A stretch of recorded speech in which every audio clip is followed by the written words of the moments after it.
Chapter 1193. Chun Zhao didn't like Rupert, but that didn't mean he would give her to someone else. In particular, he disliked her even more. He'd even had some conflicts with him before. Why? Chun Zhao crossed his legs and sat on the main seat. Crossing his arms, he looked at the people in the magic palace. Mr. Chun, maybe you don't understand the severity of the situation, Bamiza said. There's a demon soul in Rupert's body. It's the demon Kansmosa. And then? Haven't you heard of this name? The people in the magic palace were disappointed by Chun Zhao's calm reaction. They thought that Chun Zhao would be shocked and in disbelief. Just then, West whispered into Chun Zhao's ear, "This name comes from a famous demon from the Middle Ages." A demon from the Middle Ages? Including the 20 years she'd been asleep, Rupert was only 27 or 28 years old. She'd only been sealed for 20 years. How did a demon from the Middle Ages appear? Chun Zhao thought that it was a demon that had only appeared recently. It said that Kansmosa was a subordinate of the King of Magic, Bamiza said. Not only did he have unparalleled magical power, but he also had an evil army. He once turned into a duke in the Roman Empire and used his power to recruit troops. Then he used his evil magic to transform the army into a demon army and challenge the Vatican. In the end, the Vatican destroyed the demon and sealed his body and soul separately. His subordinates have been hiding in the darkness, waiting for Kansmosa to wake up from the seal and lead the demon army again. Get to the point. Not long ago, we discovered that Sibylla is a believer of the demon doctrine. She's been plotting to resurrect Kansmosa. Chun Zhao looked at Rococo. I remember she's your daughter, right? That day in the underground parking lot, Chun Zhao had heard their conversation while hiding in the darkness. He also knew that Sibylla was Rococo's daughter. That's right. Don't you know what your daughter believes in? I can't help but suspect that you're the one who guided her to believe in the demon doctrine. She is indeed my daughter, but she has never lived with me before, and the person who discovered her faith was also me. Luo Coco said indifferently. Mr. Chun, 20 years ago, Sibylla found the place where Kong Mosa's soul was sealed. Then, she deceived the other witches and released Kong Mosa's soul. However, she overestimated the strength of Kong Mosa's soul. After being sealed for 1,000 years, Kong Mosa was extremely weak, and he was only in his soul form. In the end, he was defeated by the other witches. Sibylla then proposed to seal Kong Mosa's soul. Using the magic she learned from the East, she divided Kong Mosa's soul into 3 parts and sealed them in Rupert and her 2 students. Then what do you want Rupert to do? Destroy 1/3 of Kong Mosa's soul. As long as 1/3 of Kong Mosa's soul is destroyed, even if Kong Mosa is resurrected in the future, he will still be an incomplete soul. At that time, the threat will be far less than a fully resurrected Kong Mosa, and we will have more confidence in destroying him. Speak the truth, Chun Zhao said, looking at the people of the Magic Palace. Mr. Chun, in order to achieve righteousness, sacrifice is needed. Rupert's mother was one of the witches who fought with Kong Mosa's soul. She was also tricked by Sibylla, so she accepted Sibylla's suggestion and sealed 1/3 of the demon's soul in her daughter's body. She also needs to take responsibility for her mistakes, Bisis said. Oh, are you done? Mr. Chun, what's your answer? I won't keep you for dinner, Chun Zhao said. You can leave now. Mr. Chun, do you know what you're saying? I do. A group of enemies came to my house and asked for people. Can I understand that? Chun Zhao's eyes were like torches. He looked coldly at the people of the Magic Palace and turned to West. West, my temper seems to be much better. I'm surprised I didn't attack them on the spot. Yes, President, your temper is indeed much better. To be honest, West would not be surprised if Chun Zhao attacked. But if some random person comes here again, don't be polite, Chun Zhao said. But don't be so polite. Mr. Chun, you're making a very stupid decision. This is my territory. Old woman, you'd better take care of yourself. Otherwise, I'm afraid I won't be able to control my temper. Since they weren't friends, Chun Zhao did not need to pretend to be polite. Let's go. Bisa left with a pale face. She and Rococo had already lowered their statuses and came to negotiate with him with good intentions. But Chun Zhao had rejected them. It was easy to imagine how Bisa felt. Guild leader, will our Sin Magic Temple really be fine? West asked worriedly. What? You think we're weaker than them?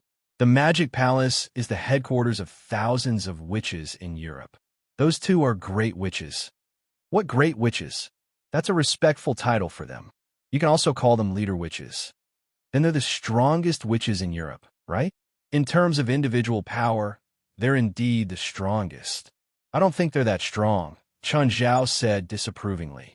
Chun Zhao did not deny that they were strong, but they'd lost to him in the end, so he could not think highly of them. If the strongest witches in Europe were only at this level, then Chun Zhao would be really disappointed. But they represent the Magic Palace. It's the largest magic organization in the world. So what if they're strong? We're separated by the Atlantic Ocean. Do you think they can call thousands of witches to come here and settle the score with us? Chun Zhao looked at the corner. Rupert, come out. Rupert pursed her lips and walked out from the corner. Did you hear what they said just now? Yes. Tell me why you're with Sibylla. Sibylla said that she has a way to pull the demon's soul out of my body without harming me. What about now? Clearly, Sibylla lied to me. In fact, I'd sensed it before. Then why are you with them? Chapter 1194. Then your original goal probably wasn't to cooperate with Sibylla, right? Rupert was playing with her fingers. Chun Zhao could tell that Rupert didn't want to talk. Chun Zhao didn't force her either. Whatever. You can tell me whenever you want. Sibylla controls Kong Mosa's demon army, Rupert said. Chun Zhao froze. If that's the case, why does she want to resurrect Kong Mosa? Isn't it better for her to control Kong Mosa's demon army? She's only a temporary commander. There are also people who oppose her in the army. They think that she's only a human. If she wants to continue controlling the army, she has to work hard for Kong Mosa's resurrection. If she continues to summon the army for her own sake, the army will tear her apart. How many demons are there in the army? Thousands of converted demons and 4 demon commanders, Rupert said. How do you know so much? Rupert pointed at her head. He told me. Are you sure he's telling the truth? After all, he's sealed in my body. You can say that my soul and his have merged into one. He can't lie to me. So if Sibylla wants to resurrect Kong Mosa, she'll pull your soul out too? She said that she has a way to separate me from the demon's soul. Does she really have a way? Chun Zhao asked. I've never thought about that, Rupert said. I have my own plan. What plan? 1/3 of the demon soul is sealed in me, Mahage, and Fei Sha's bodies. It can be said that the 3 of us have some kind of connection, but if the 2 of them die, then the demon soul and their bodies will also be destroyed. At that time, Kong Mosa's power will be greatly weakened, and he will no longer be able to affect me. Instead, I can fuse with his soul and then completely turn it into my power. Rupert looked young, but her ambition was no less than any adult's. Chun, help me get rid of Mahage and Fei Sha. If it's you, you can definitely do it. Rupert looked at Chun Zhao expectantly. Chun Zhao glanced at Rupert indifferently, but he sneered inside. The words that this little girl had just spoken were probably far from her true feelings. He reckoned that this lass had other plans in her heart that she had yet to reveal. If he took the bait so easily, he would probably fall in her trap in the end. We'll see. I don't even know where they're hiding now. Before the 15th of this month, Sibylla will show up and attack you. Why? To snatch me back, Rupert said, because the seal on Kong Mosa's body is about to lose its effect. This is their last chance. If they can't return Kong Mosa's soul to his body before the seal is undone, then his body will go out of control. So, as long as we hide you and wait until the 15th, we'll win? Do you think it's that simple? Rupert mocked. Faith, Mahage, and I can sense each other's souls. It doesn't matter where you hide me. Sibylla knows where Kong Mosa's body is sealed. Of course, 1,000 years have passed in the sealed land. There are no secrets that can be hidden for 1,000 years without being discovered, not to mention a group of demons who are scheming to uncover secrets. Moreover, they have already obtained Kong Mosa's body. Are you saying that the seal on Kong Mosa's body has been undone? No, it's just a seal. Sibylla and the commander of the demon army got Kong Mosa's body, but they didn't undo the seal. Kong Mosa's body doesn't have a soul. Once the seal is undone, he'll go out of control. That's why they had to release his soul at the last moment, so that it could return to his body. Then how did the demon army and Kong Mosa's body avoid people's attention? Chen Zhao asked curiously. If they want to take you away, then they'll have to invade our association. But they'll have to do it with great fanfare. It'll be very troublesome for 1,000 demons to get here, right? By the way, how do they get through customs? How do they buy tickets? Rupert rolled her eyes. The demon army was transformed. They were originally humans, so they have human faces. Apart from their faith, they're pretty much the same as humans. Ever since they woke up, they've been hibernating in human society. March 15th, right? If you kill Mahage and Fei Sha before that, things will be much simpler. They'll give up on the attack. Rupert still hadn't given up on persuading Chen Zhao. Didn't you say that you can sense their location? Tell me where they are now. Rupert said helplessly. You know what I'm saying to you now will be heard by the demon soul, and the demon soul will not allow the other parts of its soul to be destroyed. So, you can't tell me where they are now. Even if I want to help you kill them, it's useless. But I'm looking forward to the arrival of the demon army. Chun, you can't defeat a demon army. Even with the supernatural organization, you have no chance of winning. Don't underestimate anyone here, Chen Zhao said calmly. Right, West? West's laugh was very forced. This might be the most dangerous battle that Chen Zhao and the supernatural organization had ever experienced. However, Chen Zhao hoped that this battle could be a reference to test his strength. But before that, Chen Zhao still had to create his weapon. If the human world couldn't provide the weapon he needed, Chen Zhao could only go to hell. Relatively speaking, Chen Zhao could indeed get a suitable weapon from Great Lord Beelzebub Zophi or the handsome young man. But this would be very utilitarian. In the past, Chen Zhao and Beelzebub Zophi's relationship was an exchange of benefits. But after interacting for a long time, it was inevitable that their hearts would be moved. The handsome young man had been moved from the beginning. Thus, Chen Zhao wasn't willing to involve too many benefits. If he needed to find the two of them, their relationship would become complicated and not so pure. Perhaps the demons Chen Zhao knew in hell would have some sort of goal. Chapter 1195. President, you've been rubbing your palms the entire way. I have to suspect that you're actually planning to kill that Japanese. West looked at Chen Zhao's spirited expression. He was very doubtful that he'd managed to invite Donya Tianqi. Maybe it wasn't a good decision. Should I call him now and make an appointment with Donya Tianqi another day?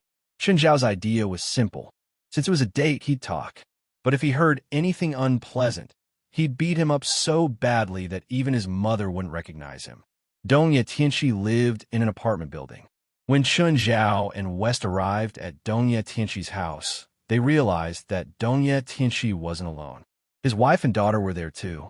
The house was decorated like the families in the Japanese movies Chen Zhao had seen. There was even a painting with the word endure on the wall.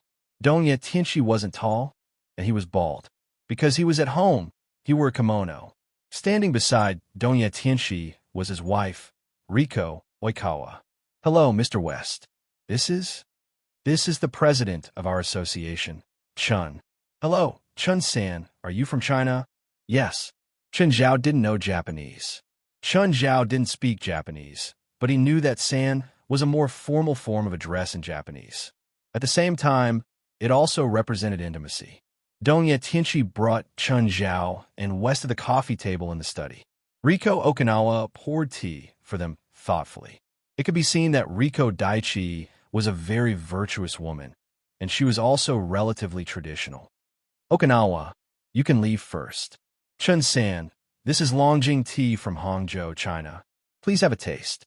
Chen Zhao took a sip and said indifferently, Mr. Donya, have you heard of a cow chewing on a peony? Chen-san, you seem to be very hostile toward me. Since you know that I'm Chinese, then you should also know that not every Chinese like Japanese, especially some of the Japanese political concepts that are difficult to agree with. Chen-san, I understand what you mean. I can't change the thoughts of the people or the government. I can only represent myself and apologize for what the Japanese did in the past. What Chen Zhao wanted was an attitude. However, Donya Tianqi's second sentence made Chen Zhao unhappy. Does Chen Sang use a sword? Yes, how did you know? You have sword chi on you. But I think China's double-edged sword has a big gap with the Japanese katana in terms of practicality and durability, said Higashino Tengsi. If Chun-san is interested in trying the Japanese katana, he will like the feeling of it. Chen Zhao did not know why Dongya Tianxi was telling him this. But as a Chinese, he had to protect his country first. Then what makes Mr. Higashino say that? Because I'm an expert. In terms of the shape and physical lines of the sword, the Japanese sword is superior to China's double-edged sword. Since you're an expert, why are you arguing with a non-expert? Chen Zhao really wanted to retort with his actions, but he wasn't an expert. I'm also saying this based on my professionalism. If there's a possibility of cooperation in the future, I won't make inferior weapons. No matter what, Chen Zhao was very unhappy. You said Japanese swords are durable, right? That's right. Good. Do you have your work at home? Chen Zhao asked. Of course. Can I take a look? Of course. Dongya Tianxi was clearly very confident in the weapons he'd made. He took out a Japanese sword from the cabinet on the bookshelf. The scabbard of this Japanese sword was very exquisite. It was wrapped in a wooden scabbard made of python skin, and the handle was wrapped in white silk. There was also a ribbon left over. Chen sang, please take a look. Chen Zhao gently pulled out the scabbard. The blade hummed softly. Chen Zhao did not know if the sword was good or bad, but his intuition told him that it was indeed very sharp. Mr. Higashino, can I try the durability you mentioned? Of course. Chen sang, go ahead. Chen Zhao's right hand was already filled with magic. His left hand held the handle. Next, Chen Zhao exerted force. Crack! The blade of the Japanese katana was broken.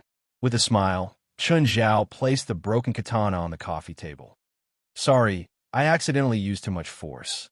Dongya Tianxi's expression immediately turned livid. His face was bright red. But I don't think Japanese swords are that durable. Of course, it's also possible that Mr. Higashino's sword isn't as good as you think. Chen Zhao directly questioned Dongya Tianxi's skills. For a swordsmith, this was the greatest humiliation. Sorry, Chen sang, I think you've misunderstood. This sword is indeed not of high quality. Please wait a moment. The Japanese man was very proud. He would not allow others to question his skills. This was something he'd persisted in for decades. He could not let anyone question him. Dongya Tianxi stood up again and hurried out of the study. A few minutes later, Dongya Tianxi returned with a Japanese sword in both hands. I forged this sword when I was 45 years old. It's called Skyfall. Please take a look, Mr. Chun.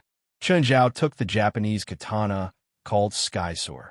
Can I continue? Of course. This sword is Mr. Higashino's best skill.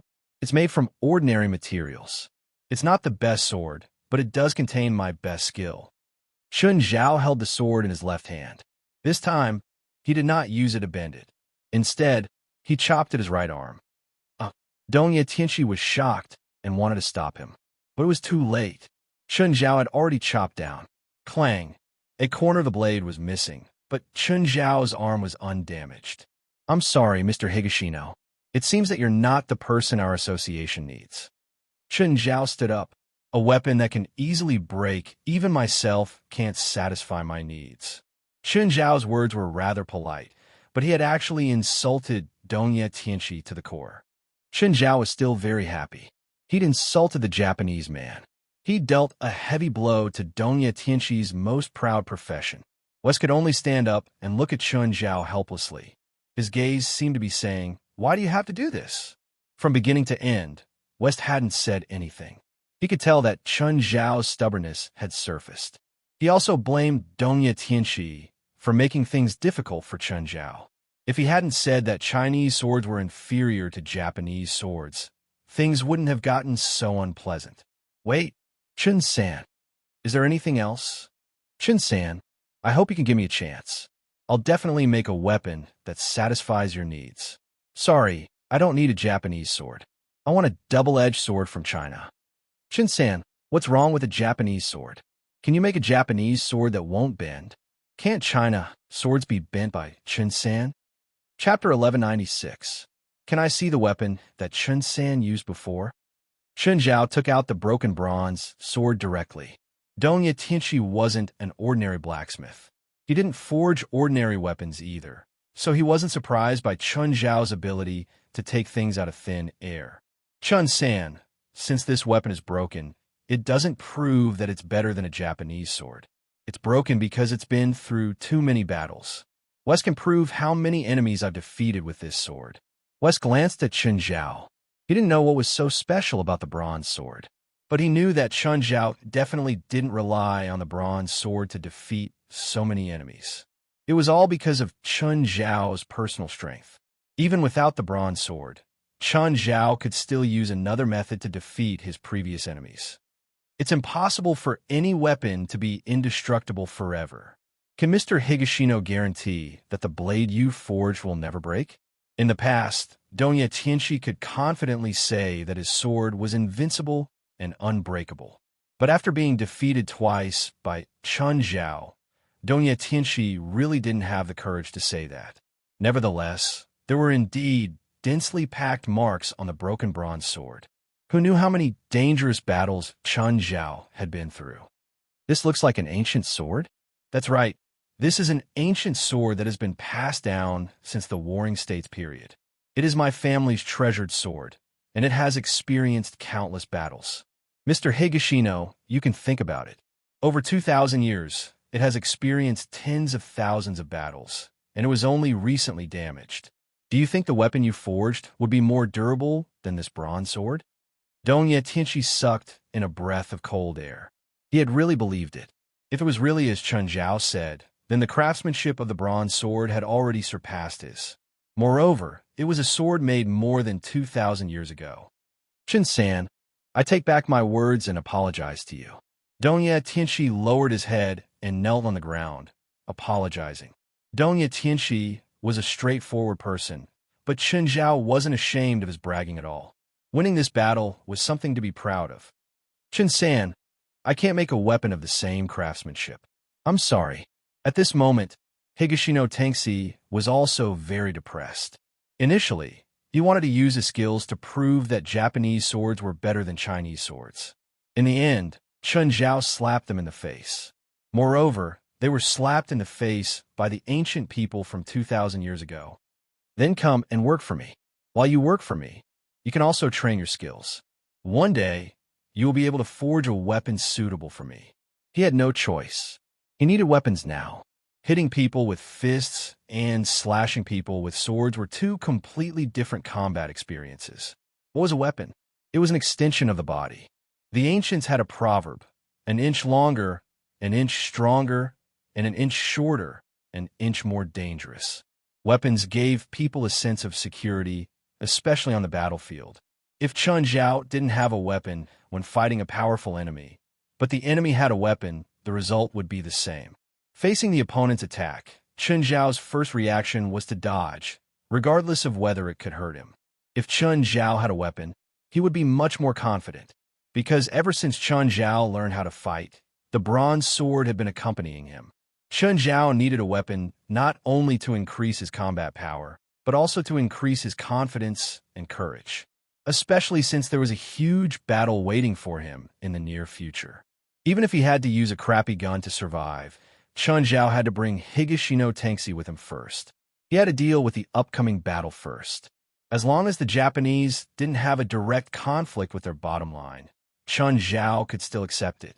After all, Higashino Tengsi had apologized for their past history and attitude at the beginning of their conversation. This was Chun Zhao's bottom line in the subsequent disputes. It was a conflict of ideals. Chun Zhao could accept this kind of conflict. It was like how the Chinese said that China's cooking was the best in the world, but the French didn't accept it. This kind of ideal was harmless. Which country's citizens didn't have a few things to be proud of? There was no need to go to the extent of fighting to the death with such a conflict of ideals.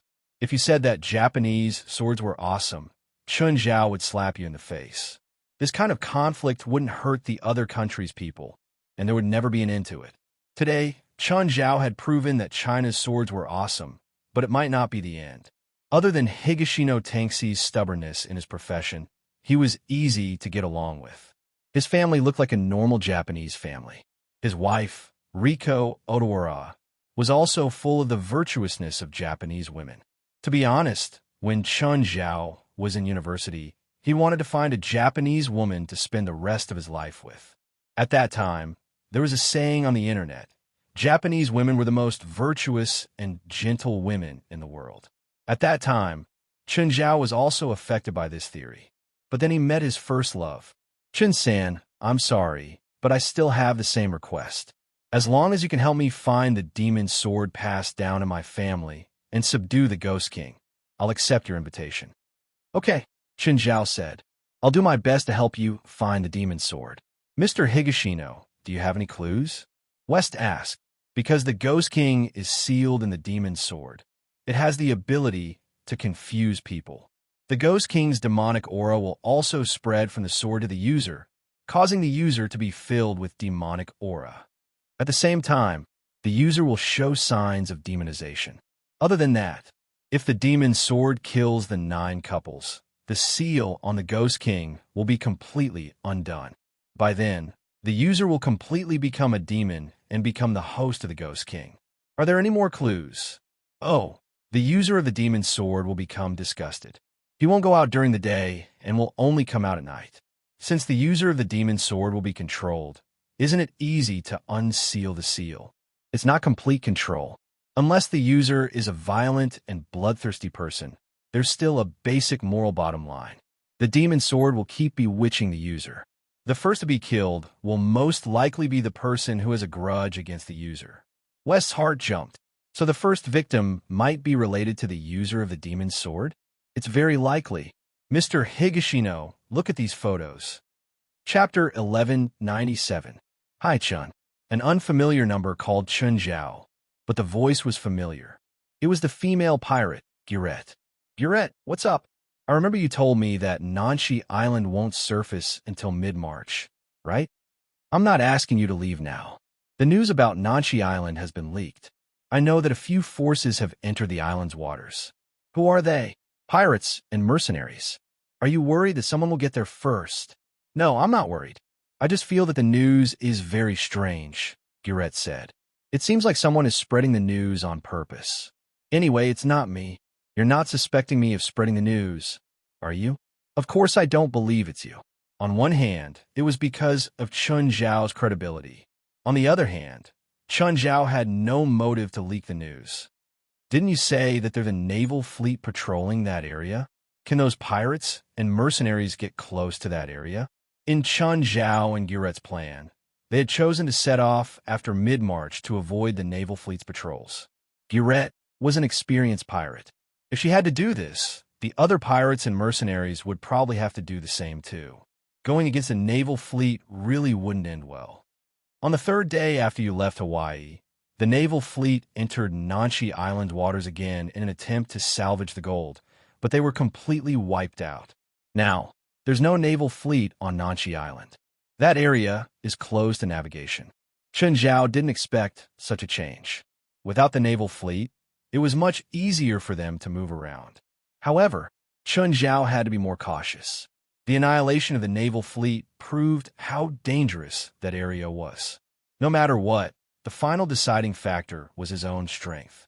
In the past 2 days, Chun Zhao had been consolidating his cultivation. He didn't know how others were doing, but he could feel that ever since he'd comprehended worldly emptiness, his body seemed to have improved in some way.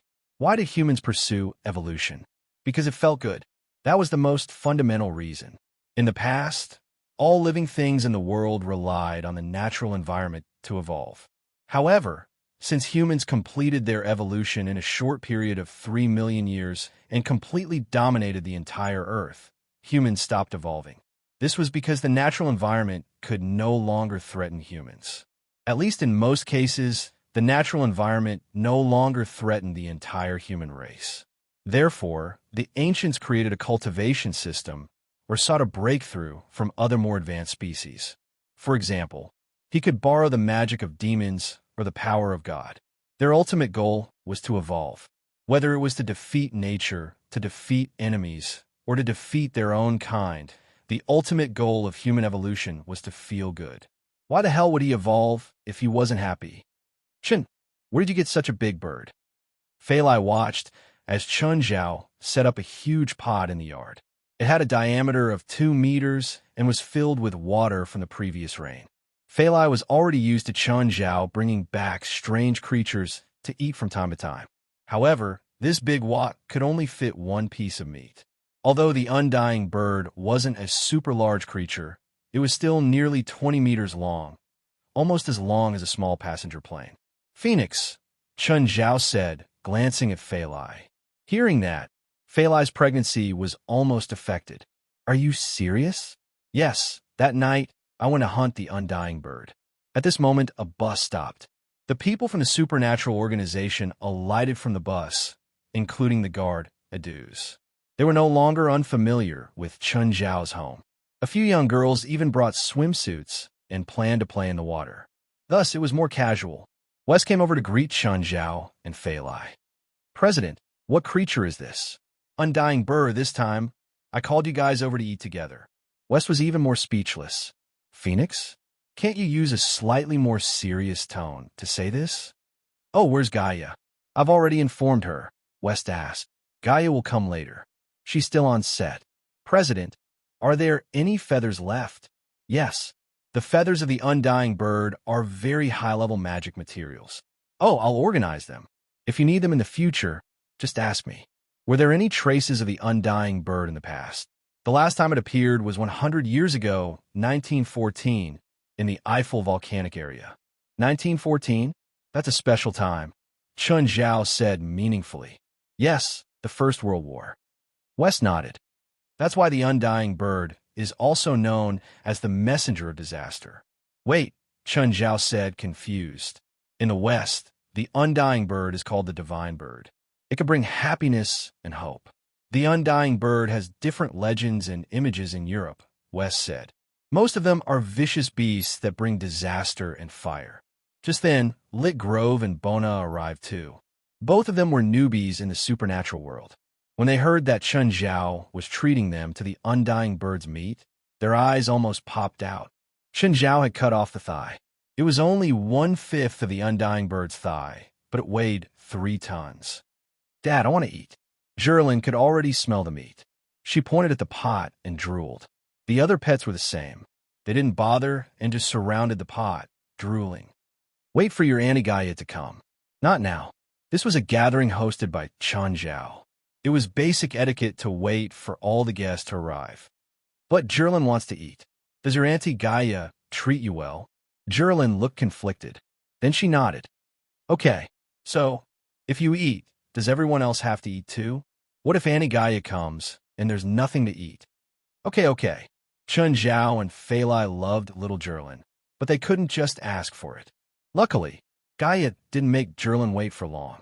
When Gaia's car stopped in front of Chun Zhao's house, Gerlin welcomed Gaia with unprecedented enthusiasm. Auntie Gaia. Gerlin pounced at Gaia. Gaia was really flattered.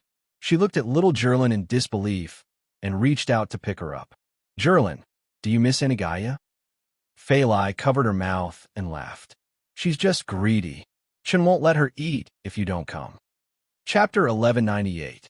To be honest, the people in the association all liked the atmosphere of gatherings. Chun Zhao provided good food, and they could talk freely. Gaia, how's the filming going? It's going well. We've already completed the initial stage. Stephen had been working hard for 2 months, but he'd only completed the initial stage. A real high-quality film couldn't be completed in 3 or 4 months. It wasn't that there weren't high-quality films in 3 or 4 months, but they definitely weren't commercial films. No commercial film could be completed in 3 or 4 months. Releasing it at the end of the year was already the most ideal speed. Little Gerlin's mouth was covered in grease. She grabbed a piece of meat and stuffed it into her mouth. Her 2 small front teeth did most of the chewing. Creatures with abundant magic usually had better meat. Magic could improve the quality of meat. At the same time, it could bring some benefits to the human body. Moreover, the remaining magic in the meat would amplify the comfort of the taste. Everyone enjoyed the meal to their heart's content.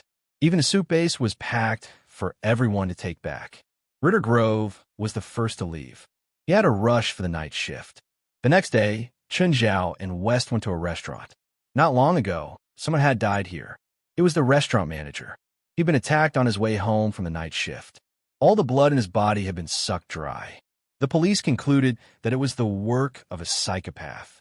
There was nothing they could do about it. There were no clues at the scene. The fatal wound was a 10-centimeter deep cut on the neck. The manager's neck had almost been cut off. Chun Zhao and West each ordered a meal. A woman with big waves walked up to them with their food. "Here are your orders," Yizichin said. West took out a $100 bill and handed it to Big Waves. Stunned, Big Waves looked at West. "Sir, did you give the wrong bill?" Tipping was a popular culture in America, but usually waiters in restaurants like this would be given $5 or $10. Very few people would give large bills as tips. Big Waves had met some customers before. They would also give large tips, but most of the time, they would make unreasonable requests. Big Waves couldn't help but wonder if the two thought she was that kind of woman. "What's your name?" West asked, looking up. Ella Morgan. "I want to ask you a few questions. If you can answer them, this $100 is yours." "My 3 measurements." If it was just her 3 measurements, Ella Morgan wouldn't mind sharing it with others.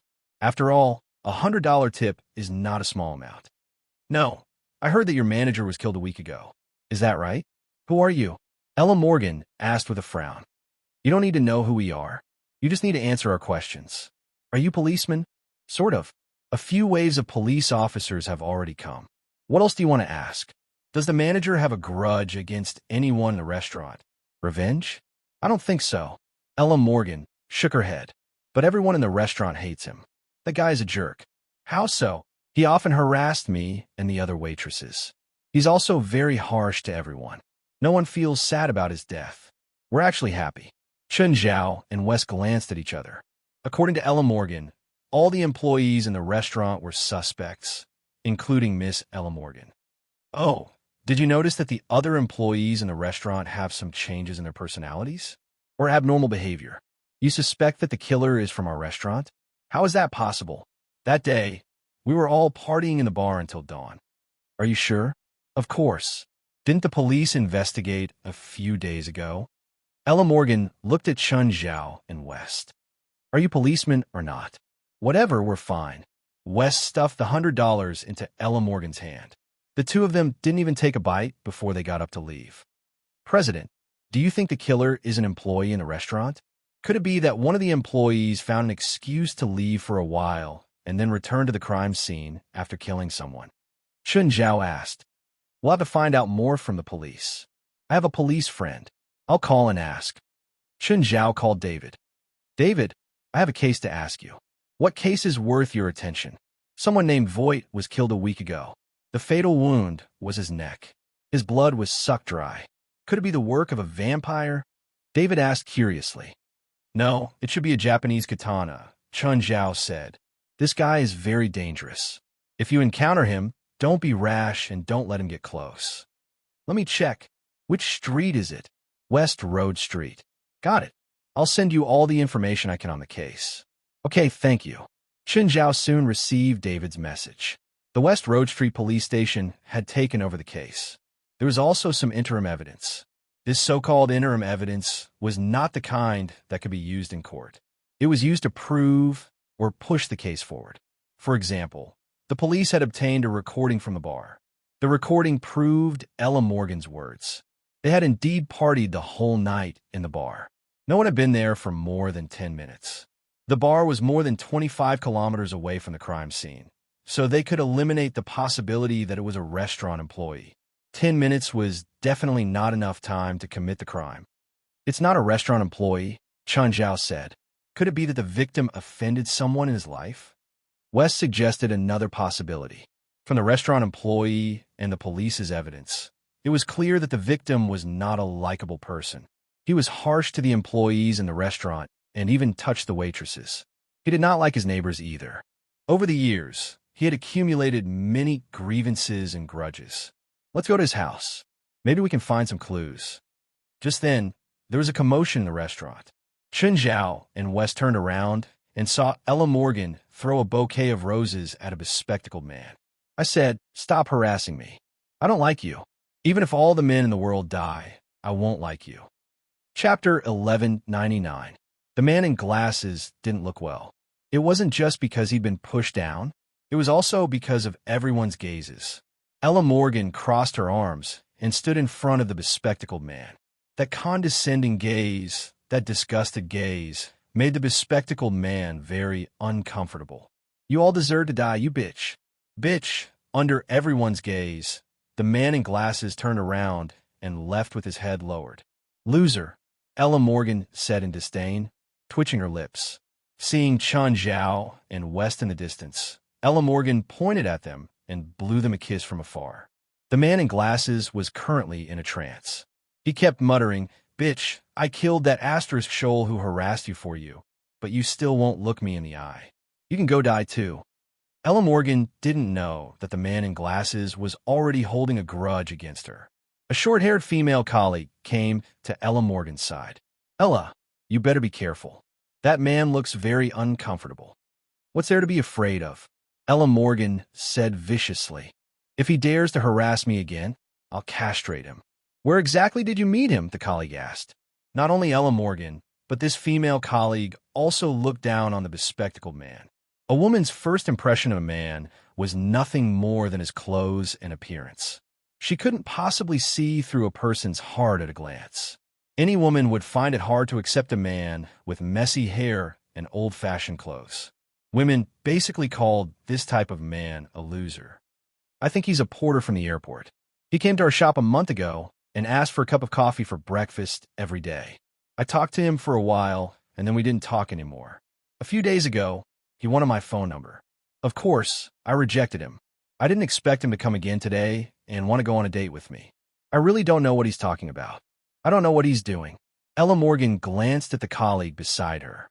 "Gage, where do you plan to go after work?" "Let's go home," the female colleague Gatla said. "You're boring too.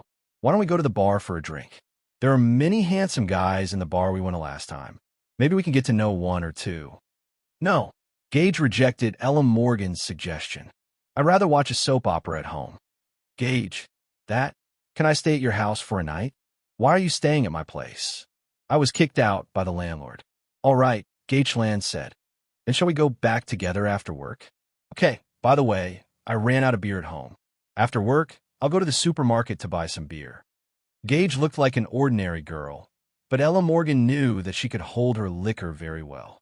Moreover, Gatkula's interests and hobbies were very different from a normal girl. Ella Morgan had been to Gage's house. Gatkula had even set up a workshop in his own house. Every day when he returned home, he would go back and make all sorts of strange things. Sometimes, Ella Morgan even wondered if Gage was a man who had been reincarnated into the wrong body. After work, the two of them went straight to the supermarket and brought a few boxes of canned beer out. "Gage, are you a monster or not? Don't you think it's heavy?" Gage was 7 meters tall, but he didn't look very strong. However, he found it hard to carry a box of canned beer by himself. But Gage was carrying 6 boxes of beer with both hands. Ella Morgan always felt that there was a monster living in Gage's body. If you're willing to spend an hour working out every day instead of spending it on men, you can too. Is your so-called working out blacksmithing? Gage, wake up. That's not what a woman should do. Women should be like me, dressing themselves up beautifully every day. You have to think of yourself as a princess, not a rough man. Like you, going for an abortion every 6 months on average. Gatkula rolled his eyes, just like how Ella Morgan couldn't understand Gage's way of thinking. Gage also couldn't understand Ella Morgan's way of thinking. After putting the beer in the trunk, the two of them drove home. "Don't get touchy, bitch." Gage couldn't stand Ella Morgan anymore. This woman was completely unscrupulous. She was already groping her in the car. "You don't have any muscles, so why are you so much stronger than me?" Gage rolled his eyes at Ella Morgan. A person's strength isn't all in their biceps. If you want big muscles, you should go watch bodybuilding competitions. When they arrived at Kira's house, Ella Morgan opened the door and went in. "Ella, aren't you going to move the beer?" Gage carried 7 boxes of beer in. "You can move them without me," Ella Morgan said. "Gage, the land around here is all yours, right?" "Yes. If a real estate developer takes a liking to this land, you'll be rich." "Forget it. It's such a remote place. Even if I sell it, I won't be able to sell it for much. It's indeed a bit remote, but if you sell it, you'll definitely be able to open your own restaurant. By then, I'll be your manager. If that day really comes, I'll definitely ask you to be the manager." Gage took a can of beer and went to the workshop in the back. Ella Morgan followed him to the back. The workshop was a small blacksmith shop. Gage skillfully opened the vent of the furnace. Air entered the furnace, and the flames inside immediately rose. On the other hand, Ella Morgan took down an exquisitely crafted long sword hanging on the wall. "It's heavy. What's this thing used for?" "This is a restoration of a game item. This sword was reserved by a gamer. It's $1,200. Ella Morgan sucked in a breath of cold air. "So expensive? Then aren't you rich?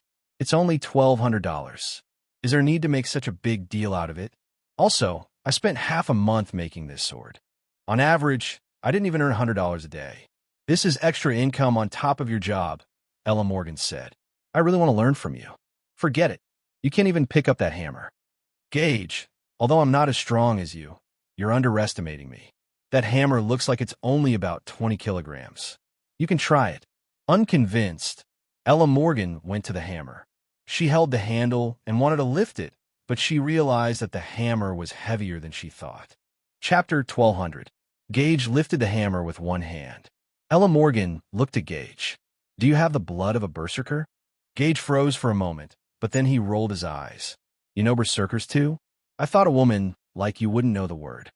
"Please, I played games in school too. Do you really think I'm a brainless idiot with big boobs?" This sword was a replica of a very famous weapon in the game, Frostmourne. Ella Morgan held the sword and waved it around. The sword weighed more than 10 kilograms, but it was definitely lighter than the hammer. Ella Morgan was also in a playful mood. She let out a yelling sound. Gatella ignored Ella Morgan, holding a hammer and pounding on the workbench.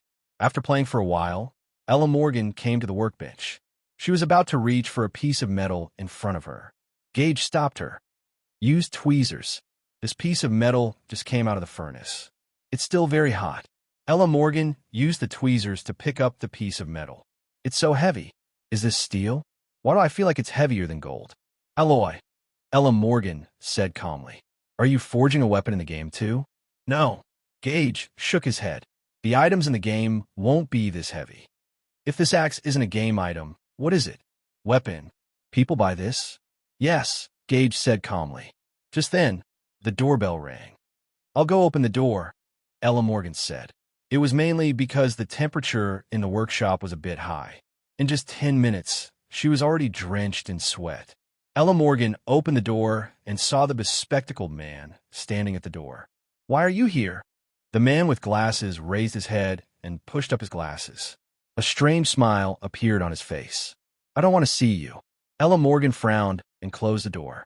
But in the next moment, the door was suddenly pierced. Ella Morgan was startled when a sharp blade was thrust into her chest. Then the blade moved up and the door and connected wall were cut open. "Ah!" Ella Morgan jumped in fright and screamed. When Gatcula heard the cry, he ran out with his hammer. Seeing the door that was cut open, Gatcula could not help but frown. She had never seen anyone who dared to cause trouble at her place. "Gage, hurry up and call the police. This madman has a knife." Gatcula looked at the bespectacled man outside the door. The man's aura made him feel even more uncomfortable. This man is weird. She had already sensed that there was something strange about him. Now the ominous aura around him was even stronger, and the katana in his hand, it gave Gatcula the feeling of evil. "Who are you? If you don't leave now, I won't be polite anymore." Gatcula scolded as she gripped her hammer tightly. At that moment, the bespectacled man gripped the katana's hilt with both hands, raised it above his head, and slashed at the half of the door. Hiss! Gage instinctively pushed Ella Morgan down and dodged at the same time. A saber cheese slashed across the walkway, leaving a shocking saber mark on the floor and ceiling. The wooden structure of the house was almost split open by the bespectacled man. Ella Morgan's face paled in fear. What kind of monster was this? Gatcula's expression became even more solemn. This guy was scarier than he had imagined. A sudden burst of strength burst out of Gatcula's right arm as he raised his hammer and smashed it at the bespectacled man.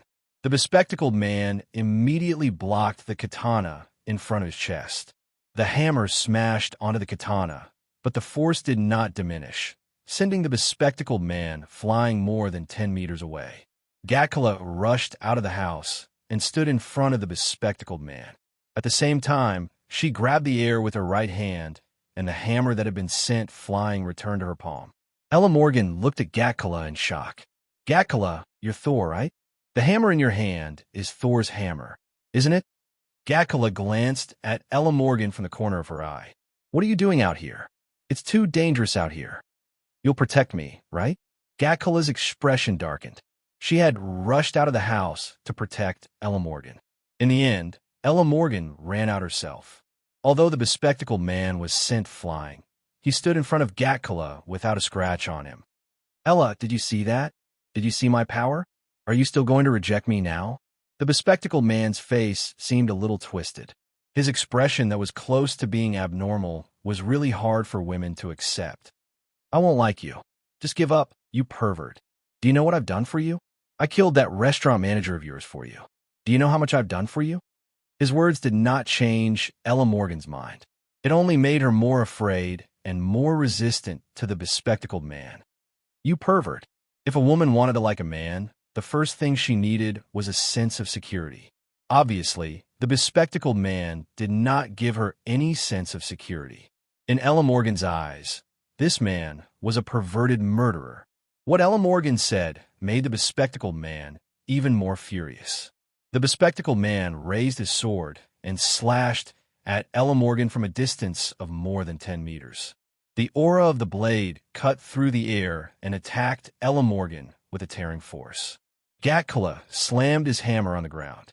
The ground immediately formed a shockwave that spread in all directions.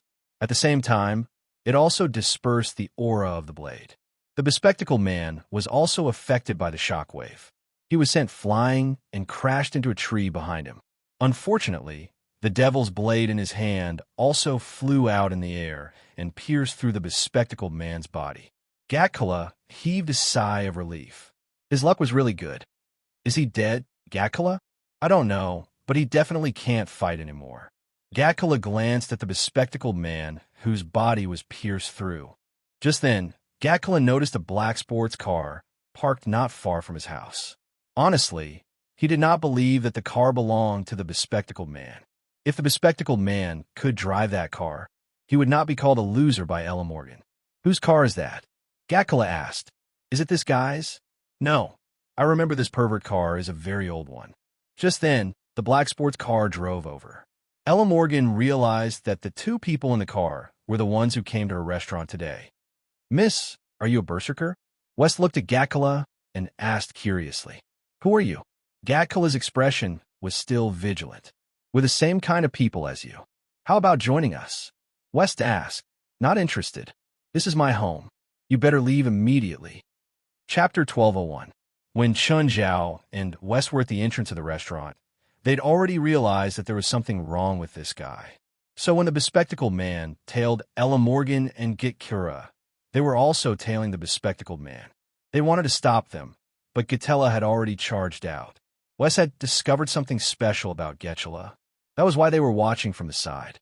Jinkira's strength was also at the bottom of the pack in the association. He could probably only be compared to Jalanash in the past. If it was the current Jalanash, she could probably make Gatcala kneel down in 1 minute. However, West felt that Gatcala's bloodline was full of potential. Maybe she'd become the next Gaia. Even if she couldn't become the next Gaia, becoming the next Jalanash wouldn't be bad either. Right now, the guy's face was completely different from a human's. The muscles on his face were completely twisted, making him look like a monster. A pair of spiral horns grew out of his head. He had a green face, fangs, and a bloody mouth. Of course, he was also called a ghost in Japan. His body also became bigger and bigger, and his clothes were almost torn apart. Gatcala looked at the guy who'd turned into a ghost. Right now, the guy's demonic aura was many times stronger than before. All of you must die. All of you, the guy said in a hoarse voice. Grabbing the hammer, Gatcala stared at the guy with a serious expression. Chun Zhao immediately started the car and hid far away. What a joke. His car was worth almost $2 million. If he got involved in their battle, he'd lose $2 million in one round. Seeing Chun Zhao and West escape, Gatella sneered inwardly. He was indeed unreliable. During the battle earlier, he only dared to peep from a dark corner. Now that he saw this thing attack again, he escaped again.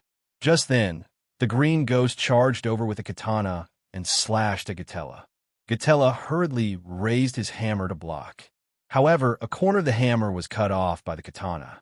Gatella, on the other hand, was under great pressure and took a dozen steps back. Chun Zhao sat on the back of the car and watched the fight between Gatella and the green ghost. West leaned against the back of the car. "President, aren't we going to help?" "Don't worry, this girl won't die anytime soon." Also, didn't you see?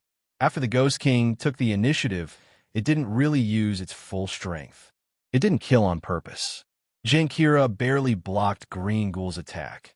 But even Ella Morgan could see that Genkira couldn't beat Green Ghoul. Ever since the bespectacled man transformed into a green ghost, both his strength and speed had greatly increased. Genkira found it hard to even breathe after being struck by the green demon's attack. "Is this all you've got? If that's all, then you should be more honest. That way, you can suffer less pain." Green Ghost easily slashed out a terrifying attack with one hand.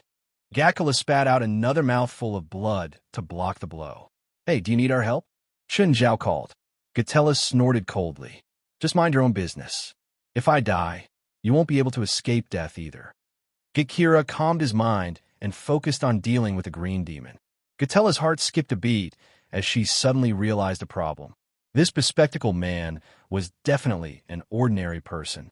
Otherwise, he wouldn't have become a loser in other people's eyes. The problem was definitely the katana in his hand. No one knew where he obtained this evil katana from, and how he obtained the power of the katana. However, he was clearly controlled by the katana too. If she could destroy the katana, perhaps it would end. Genkira's skin started turning red. Her eyes were as red as a bull's. Even her hair grew longer. "Fuck, she can't be a Super Saiyan, right? That's the Berserker bloodline. She's more like the Hulk than a Super Saiyan," West said. West said, "The angrier a Berserker is, the more powerful they are. Furthermore, they can control and accumulate their anger. Then, when they need to, they can release their anger. However, this method of releasing anger can increase their strength for a short period of time, but it can only last for a short time. After this state of rage ends, they will enter a period of weakness." An angry roar came from Gatkella's mouth as the hammer in his hand swung out fiercely. Green Ghoul's katana also slashed at the hammer. Clang! In an instant, the katana in Green Ghoul's hand was shattered. At the same time, Green Ghoul also suffered a frontal attack from the hammer. His huge body flew out. Whoosh, whoosh, Genkira panted heavily. In that instant, she had accumulated all her strength into one attack.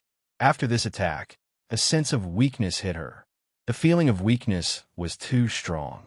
Genkira could barely stand. She knelt on one knee. "Genkira, are you okay?" Ella Morgan hurried over and helped Genkira up. I'm fine." Genkira's legs were weak. Just then, Chun Zhao and Wes came over again. "Girl, what do you think about our previous suggestion?" Chun Zhao asked. "I won't join you," Genkira said with determination. "I see." Chun Zhao glanced at Green Ghoul in the distance. "The battle isn't over yet. That demon sword needs to kill 9 men and 9 women to be unsealed, but you shattered it directly. Now, that ghost has come out earlier." Genkira looked in Green Ghoul's direction. Indeed, she saw Green Ghoul stand up from the ground.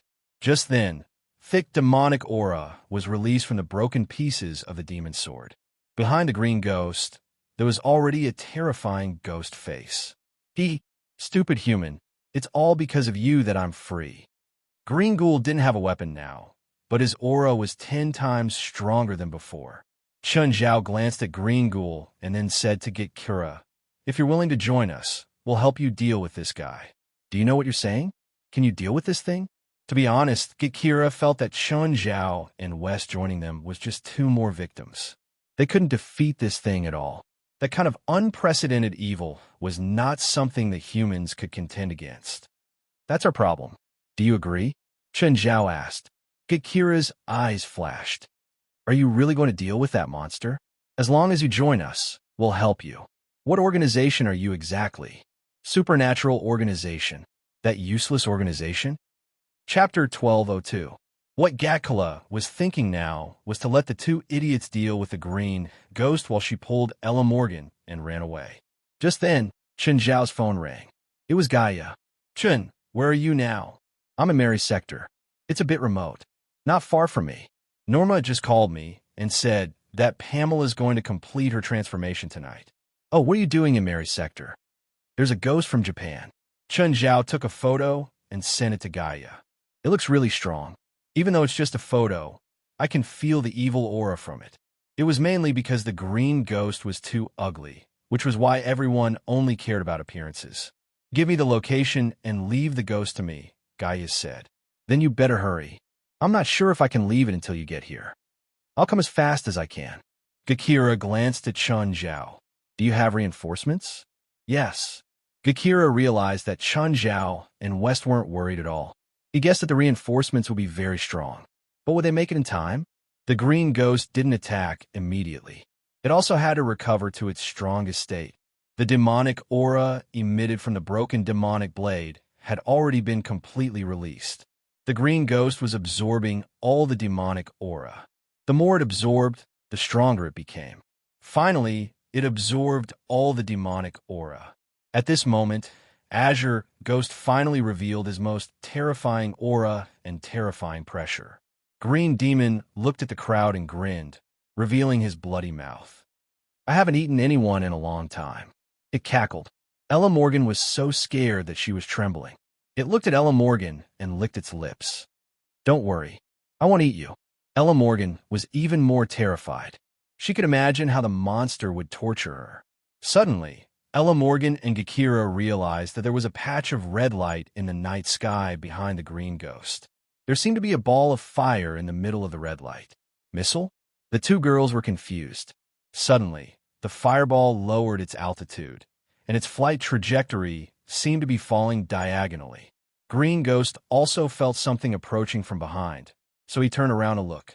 By then, the ball of fire had already landed on its body. Bang! This unexpected attack came too suddenly. The huge impact and scorching heat enveloped Green Ghost. Flame Blast also rushed towards Ella Morgan. But Gage pulled Ella Morgan behind him. Amidst the smoke and dust, two figures were fighting fiercely. Dragon? Ella Morgan's eyes widened as she stared at the figure that was gradually becoming clearer. Then, they saw Green Ghost being thrown in front of them. One of Green Ghost's arms was torn off, and purplish-green blood flowed from the wound. He looked very miserable. Gaia stood there in her fire dragon form. When she first transformed into a fire dragon, her body was more than 5 meters long. Now, she could reach 7 meters. She was also bigger than Abido's. Of course, she was different from Abido's. Abido's bloodline was purer than hers, so he grew faster. Those fiery red scales were filled with a dignified sense of oppression, causing Ella Morgan and Gakira to be filled with awe. Gakira looked at Chen Zhao and West. Were these their so-called reinforcements? No wonder they were so confident. With a fire dragon like this, was there any enemy they couldn't defeat? Just as Gakira's thoughts were running wild, Gaia attacked Green Ghost again. Green Ghost was quite strong, but it was still much weaker than Gaia. Moreover, ever since she could transform into a fire dragon, Gaia's appetite had become somewhat twisted. For example, she tore off Green Ghost's arm and swallowed it directly. Whether it was in terms of power, speed, or mana, Gaia was far superior to Azure Ghost. In terms of attributes, she crushed Green Ghost too. Green Ghost didn't plan to continue fighting. He wanted to escape, but the sudden arrival of the fire dragon made him unable to fight back. But Gaia clearly didn't plan to let him escape so easily. She spat out a mouthful of dragon breath at Green Ghost's back, and he was blown to the ground. Gaia pounced and killed him with one bite. Half of Green Ghost's body was gone. Gaia bit again, and Green Ghost didn't even have any scraps left. After swallowing Green Ghost, Gaia finally recovered her human form. Ella Morgan and Gakira stared at Gaia in shock. This big woman was transformed from the fire dragon? Are you full? Chen Zhao went up to greet Gaia. Not bad. It's rare to have an opponent like this. Gaia looked at Ella Morgan and Gitkira. Who are they? That girl has the Berserker bloodline. Chen Zhao pointed at Gitkira. You Gitkira, right? We helped you get rid of your enemies, so either you join us, or we'll let Gaia eat you. Gaia rolled her eyes. Is this how you threaten people? Little girl, don't be scared. I don't eat people, nor will I force you. If you're not willing, then forget it. I'm willing, Gitkira said. Hello, Ms. Fire Dragon. I'm Gitkira. Gitkira looked at Gaia with admiration. What about me? Ella Morgan asked. I want to join you too. What abilities do you have? Seduce men. The group brought Gitkira back to the headquarters. Ella Morgan had no home to go back to, so she followed them for the time being. Gitkira had heard of the supernatural organization in the past, but she hadn't heard anything positive from her own kind. Weak and useless. That was what she'd heard. However, after coming to the organization, she realized that it was really rich. At least, the headquarters building before them was enough to prove how rich it was. The gatekeeper was a normal old man. It seemed that the supernatural organization wasn't strong after all. The only one who was powerful was probably Gaia. Gitkira had been calculating the organization's strength in her mind. Just then, a group of evil spirits walked toward them. Gitkira jumped, thinking that they were being attacked by evil spirits. However, when the evil spirits arrived before them, they didn't attack. President, Lady Pamela's aura is becoming chaotic tonight. According to the records of the transformation process, on the night she completes the transformation, she will attract a large number of evil spirits to attack. Even we are affected now. As time goes by, this effect will become stronger. Then, it won't just be us. I'm afraid that even evil spirit from outside will be attracted to Lady Pamela's aura. If you think you can't control it, then lock yourselves in the dungeon. Don't come out and cause trouble, Chen Zhao said calmly. If you don't have the self-control and still come out, I'll kill you first. The evil spirits didn't dare to be impudent before Chen Zhao. They knew that Chen Zhao would definitely do it. If anyone can maintain their self-control and do something tonight, you'll be in the second batch of transformation. West, you're in charge of recording the evil spirits participating in the battle tonight. Yes, President. Chapter 1203. Gage still didn't understand the situation. Ella Morgan didn't seem to either. Miss Gaia, do you have any plans tonight? Gage asked. No, Gage said. Go rest with your friends. To Gaia, Gage was still very weak. There was no need for her to get involved in this battle. Gage wasn't an idiot. Even Ella Morgan could tell that something was up. Gage saw that the people of the Lightning team were fully armed and prepared their guns. It seemed like a huge battle was about to happen. Oh, send Pamela to the front hall, Chen Zhao said. Let us watch her. Previously, Pamela had been in the evil spirit nest, guarded by an evil spirit. However, when the transformation was complete, Pamela would release her aura. At this moment, Pamela was like a piece of cheese covered in cream. Almost all the evil spirits in the city would be attracted to Pamela. Even the original evil spirit subordinates would be affected by Pamela. Therefore, it was very unsafe to let the evil spirits continue to protect Pamela. Of course, this was just a temptation. Any evil spirit with a bit of rationality could resist it. Chen Zhao didn't ask the evil spirit group of the association to join the battle. They could choose to imprison themselves and temporarily send them to the dungeon. Of course, they could also choose to join the battle and help the association defend against the evil spirits. However, if they lost control when the evil spirits attacked, Chen Zhao wouldn't be merciful to them. I can stay and help, Gage said. No, you won't be able to help. Then why can this old man do it? Gage pointed at Aduz and then at Lisa. If this girl can do it, why can't I? Aduz was fully armed at the moment. As the Chinese said, he was getting stronger with age. Aduz was now armed to the teeth. As the Chinese said, he was getting stronger with age.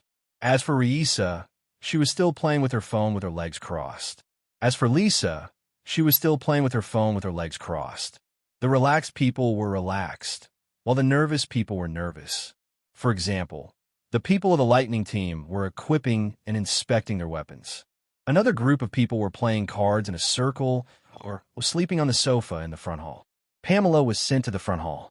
Gage looked at her in the glass container. Pamela's body emitted an aura that made people's hearts tremble. What is she? She is a member of the society. In words that you can understand, she is evolving. She's not human. She's dead, an evil spirit. Padalu and Jalag were adjusting the equipment. Padalu had been working on his laptop the entire time. Suddenly, Padalu stopped. President, dozens of evil spirits have entered the association's territory. In Jinkira's opinion, a few dozen wraiths were already a terrifying number. However, the people from the association continued to do what they were supposed to do. No one said anything. At this moment, the lights in the front hall began to flicker. Bang! Before Klaus could open fire, Aduz fired first. An electric arc shot out. An evil spirit was shot by Aduz in front of everyone. Jinkira's face was filled with astonishment. She wouldn't be surprised if anyone here could destroy that evil spirit. However, the person who had just made a move was actually the person who was least likely to make a move. Aduz, your reaction is really fast, Klaus said. I go to the Tower of Trials every day. I didn't learn anything else, but I learned how to shoot, Aduz said. Aduz might be the most relaxed in the association, but there was also a restless soul in his heart. He went to the Tower of Trials every day. As a regular person, there was no doubt about what would happen. Even Klaus and the other members of the Lightning team would most likely die in the Tower of Trials, let alone Aduz.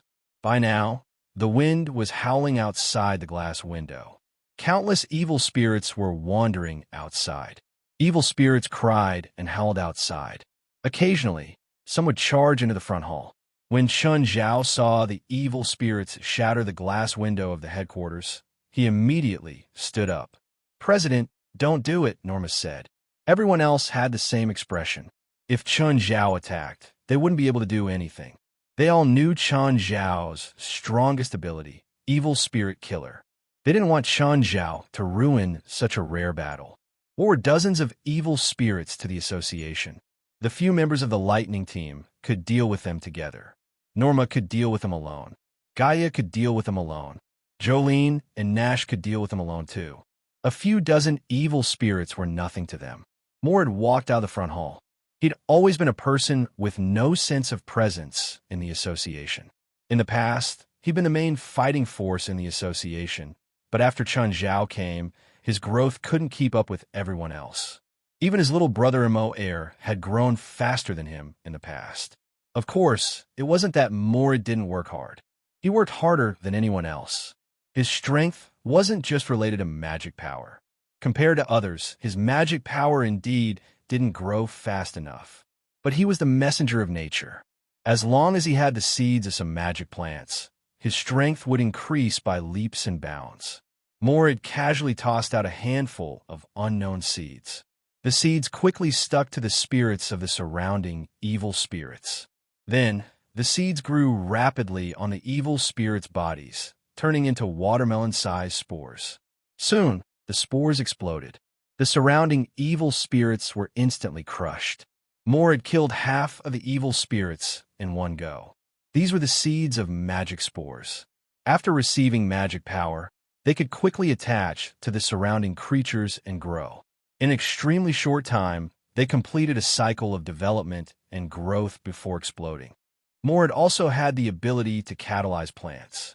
He could control the growth speed of the magic spores and when they exploded. Of course, as the messenger of nature, seeds couldn't increase his strength. These seeds needed to be nurtured. Because Morid spent a lot of time nurturing the seeds, his cultivation time was naturally reduced. This was also the reason why the growth of his magic power was not fast. But aside from Chun Zhao, no one else could destroy so many evil spirits in one strike. Morid's growth is surprising, Gaia said, looking at the fierce battle outside. He should be able to reach the second level of the Tower of Trials, right? He's in Patya's team, Wes said. They've always been in the Tower of Trials together, so he hasn't been able to reach the second level. With that, Wes looked back at Patya. Patya blushed and lowered her head. It seemed that they had feelings for each other. Chapter 1204. Jinkira was completely speechless. Because there were 20 to 30 people in the lobby, no one cared whether Moore had won or lost. No one cared how dangerous it was outside. What everyone cared about was whether Mort and Patia had gotten on the bus. Suddenly, a huge shadow loomed over the association. Everyone saw that it was a group of evil spirits. It was made up of hundreds of evil spirits. This evil spirit group was filled with an unsettling aura. This aura was different from Gaia's dragon aura, nor was it like the evil of the green ghouls. Instead, it was a feeling that would make one's emotions uneasy and restless. Jinkira subconsciously roused the berserker's anger, and his skin turned red. Gaia pulled Jinkira back. You just fought and haven't recovered yet. We don't need you. Jinkira looked at Gaia. Are you going to fight?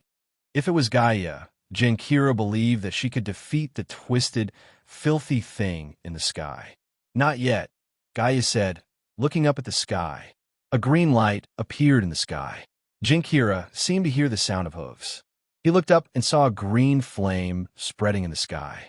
It was a horse burning with green flames. Nightmare. That's right, it was Nightmare. The legendary Nightmare. Norma closed her eyes and spread her arms. She was controlling Nightmare. Or rather, she was Nightmare. Nightmare's four limbs stepped heavily on the evil spirit group. The evil spirit group was stomped to the ground, and Nightmare head-butted it again. But this time, the collision didn't cause any physical damage. Nightmare directly passed through the evil spirit group. When the shapeshifter emerged from another direction, its body was already shackled with countless chains. The other side of the chains was connected to the evil spirit group. Every evil spirit in the evil spirit group was chained up by a chain. Nightmare's lead. The evil spirit group was led by Nightmare. Dream enslavement. The evil spirits were like marionettes of the Nightmare, and they were enslaved and controlled by the Nightmare. They began to attack other evil spirits that weren't enslaved. Jinkira's face was full of shock.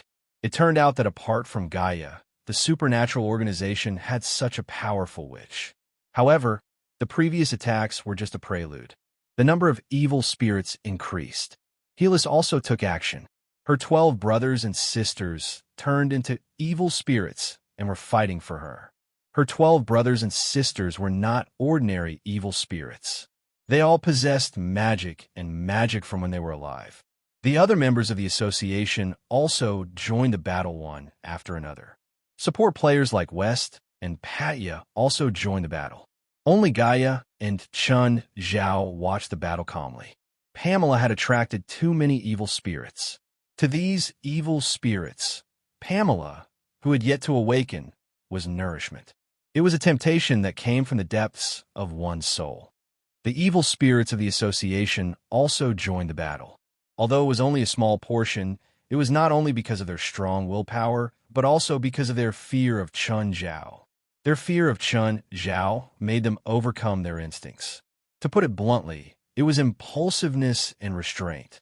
Although this kind of instinctive impulse was hard to resist, it wouldn't make him lose his mind completely. They knew Chun Zhao. They knew how terrifying he was. Compared to the instinctive temptation, their fear of Chun Zhao was also ingrained in their bones. Helis getting more and more proficient in death magic. Norma's using of her bloodline has improved a lot too. Help! Just then, Aduz ran toward Chun Zhao and Gaia. Although most of the time, he only went up to cause trouble. No one stopped him. If these old bones of his want to move, then let him move a little. If not, Chun Zhao wouldn't mind if he stayed in the association and retired. Aduz was smart. He knew that running toward Chun Zhao and Gaia was the safest. However, to Gaia's surprise, the evil spirit that was chasing Aduz suddenly let out a blood-curdling screech before dissipating with a wail. Gaia looked at Chun Zhao. She had seen Chun Zhao in the past. When facing evil spirits, he didn't do anything and just made them disappear. But she couldn't tell how he did it. Not just her. Even Alice, who had the most comprehensive knowledge of magic, didn't know. In the past, Chun Zhao had used Blackie's ability because no one could see him. But now, Chun Zhao had his own small world. Against a regular evil spirit, Chun Zhao's small world could easily destroy it. Of course, This was only against regular evil spirits. If it was a stronger creature, the ability would be useless. Right now, most of the association's building was enveloped in Chen Zhao's small world. Actually, even if Aduz didn't forget to run toward Chen Zhao, he wouldn't be in danger. Aduz knew that it was safe, so he told Chen Zhao and Gaia and then went to kill evil spirits. This old man wants to prove himself more than anyone else, Gaia said, looking at Aduz's back. Oh, does Aduz have any family? Yes. I remember he said that because his daughter and son-in-law don't have a high income, he came out to work. Then he was hired by West. His family always thought that he was a security guard in a regular company, Gaia said. But he doesn't dare to let his family know that he's doing such a dangerous job. So he only puts a portion of his income into his daughter's bank card. Ever since Chen Zhao became the president of the supernatural organization, the benefits and salaries of the members had increased greatly. Of course, Aduz was one of them. Chen Zhao's original intention was that since they'd chosen to join the association, it was a dangerous job. At the very least, he had to make sure that everyone wouldn't encounter difficulties because of their family's burden. Oh, how's your son? He's already adapted to the environment here. Gaia smiled. Chen Zhao's expression was one that he would only show to his closest family. When he talked about Jerlin, he had the same feeling. Next time the association travels, bring your son. We'll see. Gaia stood up. She wasn't really willing to bring her son to mingle with the people from the association. It wasn't that she looked down on the people in the association. It was just like a father who was a cop, but didn't want his son to be one too. Jinkira looked at Chen Zhao and Gaia speechlessly. Couldn't they tell how dangerous the situation outside was? They were just talking about their daily lives, right? Suddenly, Jinkira heard a sound from behind. Jinkira turned around and saw a crack on the glass container. Chen Zhao and Gaia also looked at the glass container. Chapter 1205. Cracks kept spreading on the glass container. Gatella suddenly took a few steps back. She could feel a terrifying chill seeping out of the container. Even though the container wasn't opened yet, the cold air seeping out of the cracks already made her shiver uncontrollably. Pamela destroyed the container herself and then walked out. Pamela was a spirit, but because the container wasn't ordinary glass, spirits couldn't penetrate it. Pamela's aura and temperament had completely changed. Pamela was feeling the unfamiliar power in her body. Gage looked at Pamela. Pamela was giving off an oppressive feeling that came from deep within her soul. Pamela was a wailing banshee. She still couldn't control her aura completely, but Pamela could feel that she was many times stronger than before. She even had the vague thought of challenging Chen Zhao, but this dangerous thought only lasted for a moment. Chen Zhao had said that he knew another veteran wailing banshee. Then he definitely knew how strong she was. Pamela landed before Chen Zhao and knelt down to greet him. President. Yes, we're not some feudal organization. Why are you kneeling on the ground? Chen Zhao said calmly. It's a mess outside because of you.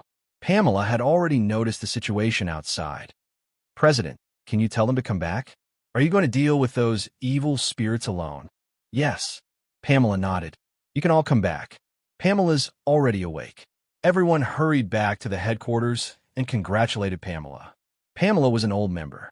Other than the oldest members, she was the first to join the supernatural organization in Chen Zhao's era. Pamela had a good relationship with the people in the society, so everyone was happy for Pamela's achievements. Pamela walked out of the living room. She was already awake, but the evil spirit's eyes were still shining brightly. It was like a group of dogs looking at a piece of fat meat. Chun, can Pamela deal with it alone? Probably. The other wailing banshee, I know, can do it. Of course, that wailing banshee is stronger than Pamela now. After a short silence, hundreds of evil spirits charged at Pamela. Suddenly, Pamela shrieked. Her voice was like a huge wave of terror, rushing in all directions. All the glass windows in the headquarters shattered in an instant. That sound was too impactful. Everything shattered in an instant. Even though Pamela wasn't targeting the members of the Union, everyone still covered their ears. Frowning, Chen Zhao immediately used the small world to block the magical attack. The screech of the banshee had a great impact on the soul. To put it bluntly, The Banshee's attack was a high-frequency sound mixed with magic. Although the principle was simple, only a Banshee could produce such a high-frequency sound. However, this kind of long-range attack, without any substance, was exactly the kind of attack that the small world could restrain. Only then did everyone feel much better. As for the invading evil spirits, they didn't have his protection, and they were facing Pamela's scream head-on. In an instant, hundreds of evil spirits were crushed. That scene was too shocking. Everything was torn to shreds. Gage's face was full of shock. Was the supernatural organization really the cowardly organization that my friend had mentioned? Everyone here was extremely powerful, and every one of them could take charge of an area by themselves. Even the weakest Adus dared to participate in the battle himself. Even though he couldn't be of much use, his courage was praiseworthy. However, these powerful spiritualists weren't leaders. This Asian was a leader. Gage couldn't understand this. In Gage's opinion, the strongest should be the leader. Or maybe this man was a strategist. He was the president mainly because he could manage. Gage guessed in his heart. However, after seeing the supernatural organization's power, he was interested too. Perhaps joining the supernatural organization was a good choice. He could also grow by interacting with them. Henry, ask your people to repair the headquarters tomorrow. Yes, President. West, arrange the new people's living arrangements and entry procedures. Yes, President. Also, call Doña Tienchi over tomorrow. We've solved his problem. He should fulfill his promise. Understood. Okay, I'm going back. The next day, Chun Zhao wanted to relax and spend time with Fei Lai and Jerlin. However, he was interrupted by West's call. President, are you free now? Can you come to the headquarters? What's up? Doña Tienchi and Genkira are fighting. Genkira? The new person from yesterday, right? How did she fight with Doña Tienchi? Genkira doesn't just have the Berserker bloodline. She's also a blacksmith and has the forging skills passed down from her ancestors, West said. You should come to the headquarters first. It's hard to explain over the phone. Okay, I'll come now. Chun Zhao thought that it was just a quarrel between two people in the same profession. However, when he arrived at the headquarters, he saw Doña Tienchi and Genkira slashing at each other with their own weapons. Chun Zhao had seen Genkira's power. He wouldn't dare to say that he was unrivaled, but he was many times stronger than a regular person. However, Doña Tienchi was using a samurai sword and was also very strong. The two were actually evenly matched. Seeing that the two couldn't decide the winner, Chun Zhao looked at West. West wasn't in a hurry either. He stood at the side with his coffee and savored it carefully. West, how long have they been fighting? Half an hour. Why did they fight? Previously, I called Doña Tienchi over and we had good talk. Doña Tienchi only made one request, which was to have a smithing workshop. In the end, Genkira heard it, and Genkira also wanted a smithing workshop. Over time, they started by ridiculing each other, and then they started to say that the other party's smithing skills were mediocre. Then it's just a competition of forging skills and whose weapons and equipment are better. Is there a need to fight like this? Chapter 1206. Just then, Gaia arrived. Beside Gaia was a little boy. He should be Gaia's child. However, Chun Zhao was surprised that Gaia would bring the child here. As for the fight between Doña Tienchi and Gatella, no one cared anymore. The people at the entrance of the headquarters all gathered around Gaia and the boy. The 5-year-old boy looked very shy. Handsome, what's your name? Rupert walked up and looked down at the boy. Evans, you should introduce yourself, Gaia said in a gentle tone while patting the boy's shoulder. The boy poked his head out from behind Gaia. Somewhat afraid, he asked, Mom, are you going to put me in the orphanage? Everyone was stunned. The boy seemed to think that Gaia didn't want him anymore. No, Mom will always love you. No one can make you leave me, except your future wife. No one had ever seen such a gentle Gaia. Mord was like a gangster and still had a mohawk hairstyle, but his bad habits had been corrected under Chun Zhao's pressure. Mord walked up and threw a seed in front of Evans. Immediately, a persimmon tree grew from the ground, covered in golden persimmons. Little guy, do you want one? Evans looked at Mord in shock. No one expected Mord to know how to coax a kid. Their impression of Mord was still in the past. After all, he'd been a gangster before. However, After Chun Zhao became the president of the association, he'd gone to Mord's group and hung Mord's friends and himself on the outer wall of the building, forcing Mord to cut ties with them. Only then did Mord stop thinking and stay in the headquarters obediently. Can I have one? Of course. Dongye Tianqi and Gatella's pride was hurt. Actually, they were a bit tired after fighting for so long. When they saw Chun Zhao, they'd wanted to stop. They'd been waiting for Chun Zhao to stop so that he could judge them. But Chun Zhao had no intention of stopping them at all. Especially after Gaia and Evans arrived, everyone's attention had shifted away from them. This hurt their self-esteem even more. They felt like they were monkeys in a circus, and there was no audience at all. Not long after, Evans was attracted by everyone's enthusiasm and friendliness, and everyone played some small spells for Evans. Chun Zhao and Gaia sat on a nearby bench. Gaia, why did you bring Evans here? Chun Zhao asked. Take a look at this. Gaia took out a few pieces of children's doodles, which were obviously Evans's work. However, these creations looked very strange, because these graffiti made people feel very uncomfortable. That's right, he felt uncomfortable. This was not an abstract painting. It was more like something weird and terrifying had been attached to it. Have you asked Evans? Yes, he said he saw someone following him. His kindergarten teacher also called me and said that Evans seems to be hysterical. He always reports to the teacher that someone is following him. I can't be sure, so I brought him here. You or someone else can take a look. Maybe you guys can give me an answer. He could understand Gaia's uneasiness and worry. If this happened to Jerlin, Chun Zhao would also feel uneasy and worried. As parents, everyone felt the same way. Usually, when he brought Jerlin to the supermarket, if a stranger looked at her too much, Chun Zhao would glare back. How about this? Chun Zhao said. Before we get to the bottom of this, we'll leave Evans in the headquarters. There are many people there. If there's really something unclean, it won't break in. Also, I'll make an amulet for Evans. Recently, Chun Zhao had been studying how to make amulets. There were many amulet-making methods in the Qingyi sex records. Li Qing's amulet was better than Chun Zhao's.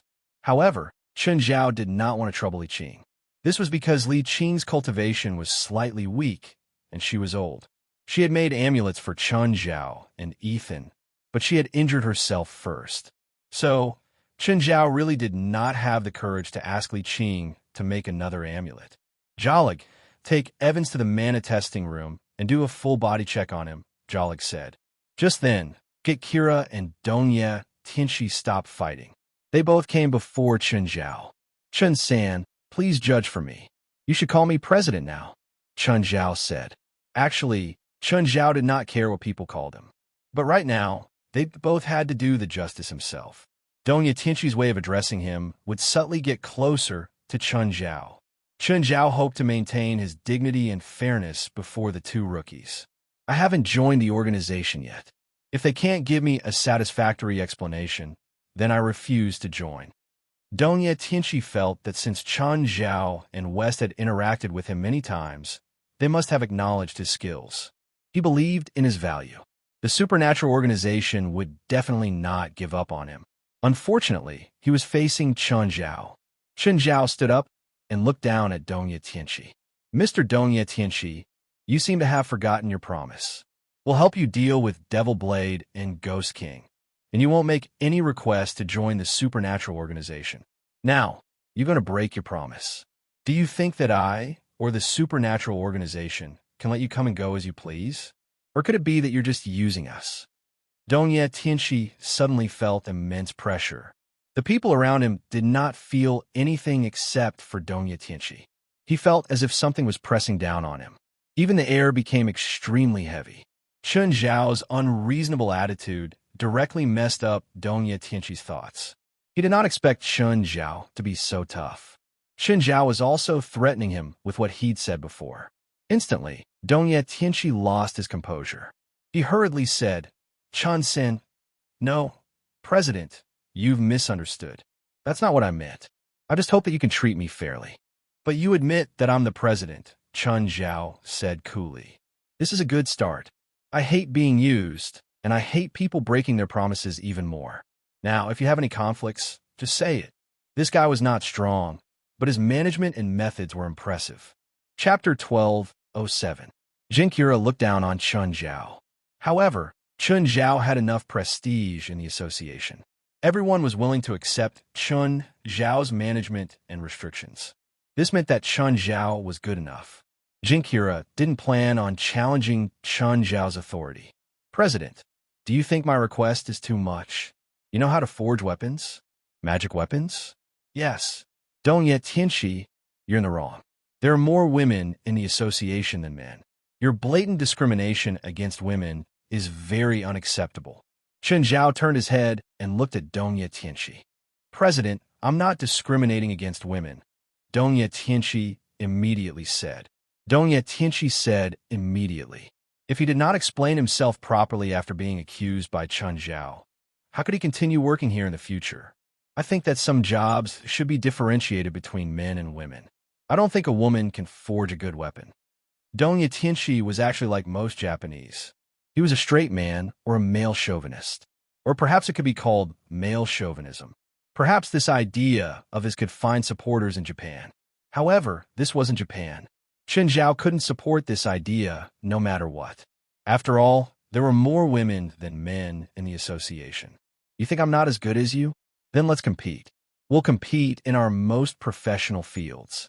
Whoever loses will be the other's disciple. Do you dare? Jinkira was infuriated. Actually, if Jinkira hadn't said this, Chun Zhao was going to support her and ask Dongye Tianxi to apologize. Because no matter how good Jinkira's forging was, Dongye Tianxi's words were very offensive to women. However, Jinkira had started this bet herself. What else could Chun Zhao say? Let's compete. If I lose, I'll commit seppuku. Chun Zhao was shocked. This was the most perverted Japanese custom. Chun Zhao respected other people's customs, but he really couldn't stand it in his own territory.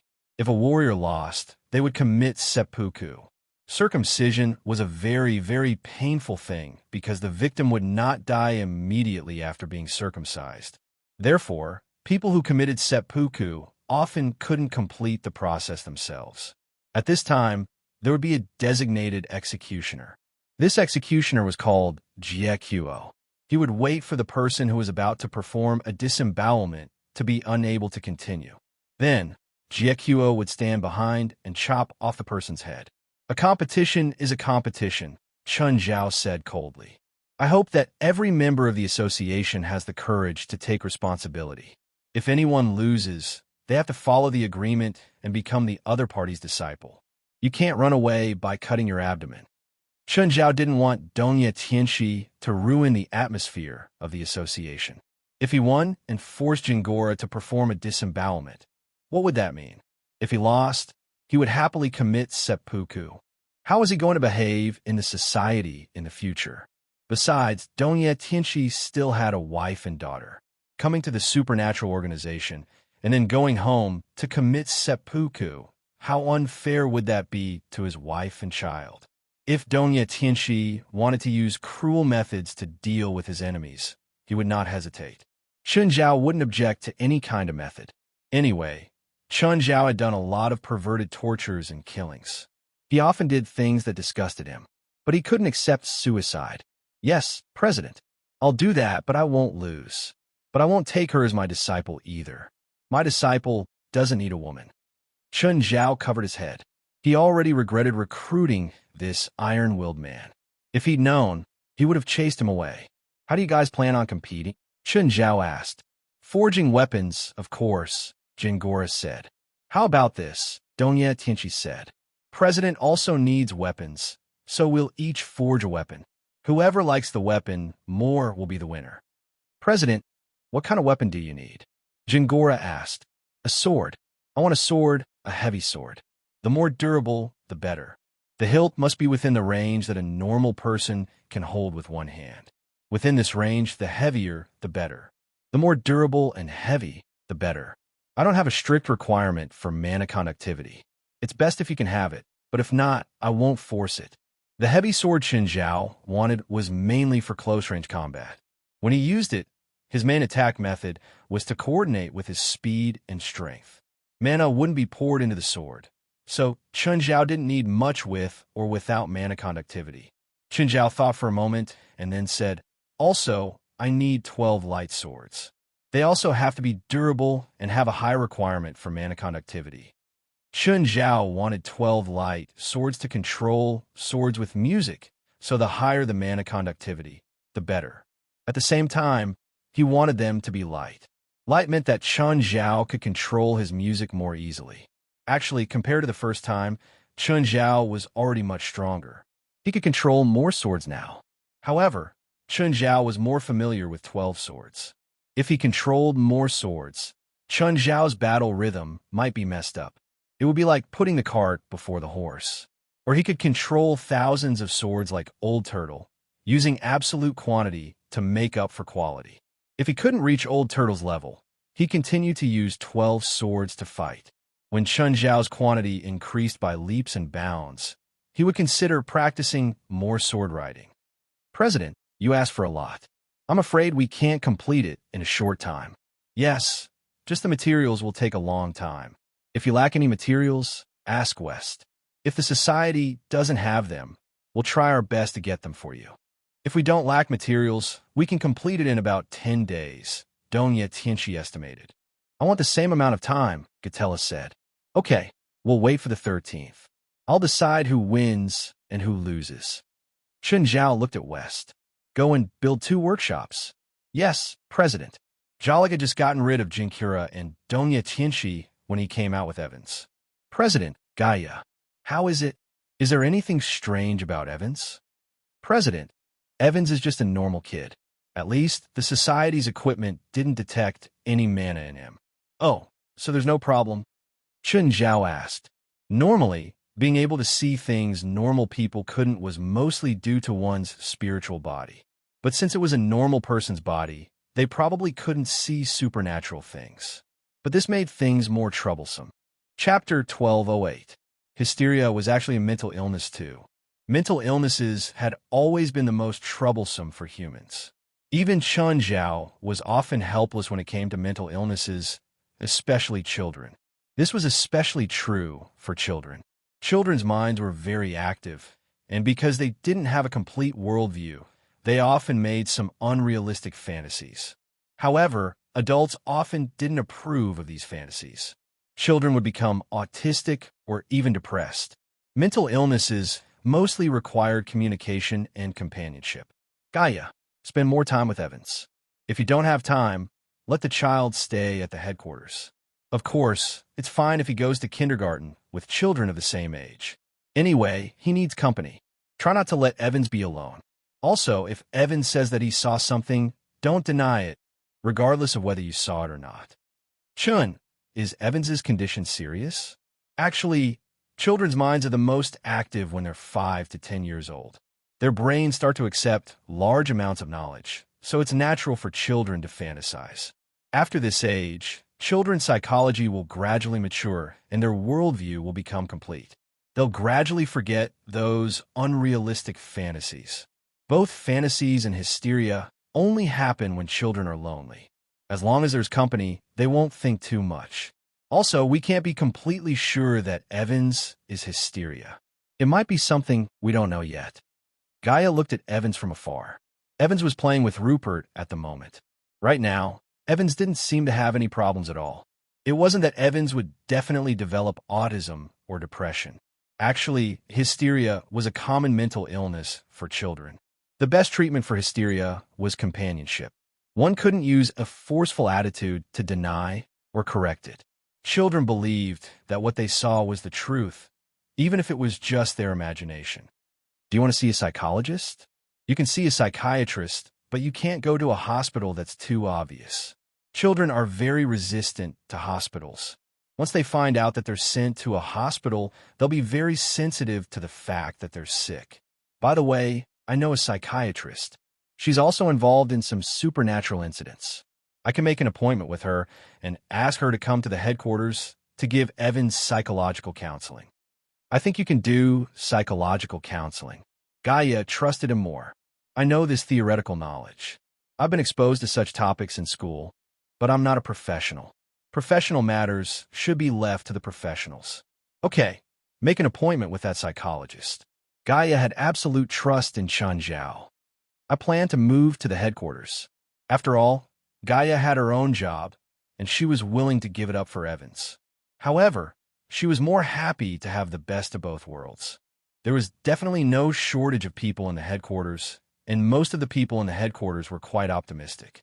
Even the gloomy Helios was a girl with a soft heart. And the people here are not prejudiced. In addition, the environment here was good, so Gaia was willing to let Evans live here. Even if Evans had to come into contact with some firearms, as long as Evans's physical and mental health could be improved, it didn't matter. In the afternoon, Chun Zhao received a call from Denver, asking him to return to Mountain Town. He had something to discuss. Not only did Denver invite Chun Zhao, but also Dean Slot. When Chun Zhao saw Dean Slot, he took the initiative to congratulate him. Dean, congratulations. You've been recognized by the townspeople again. To be honest, Chun Zhao was not surprised at all that Dean Slot had become the mayor again. It could be seen from the way the new mayor governed Mountain Town that he didn't have any management talent or political ability. It was impossible for him to defeat the old fox, Dean Slot, with such a standard. Even when Dion Slot stirred up trouble in the town, the new mayor did not react in time. By the time he found out, Dean Slot had already chased him out of office. Chun, you're joking.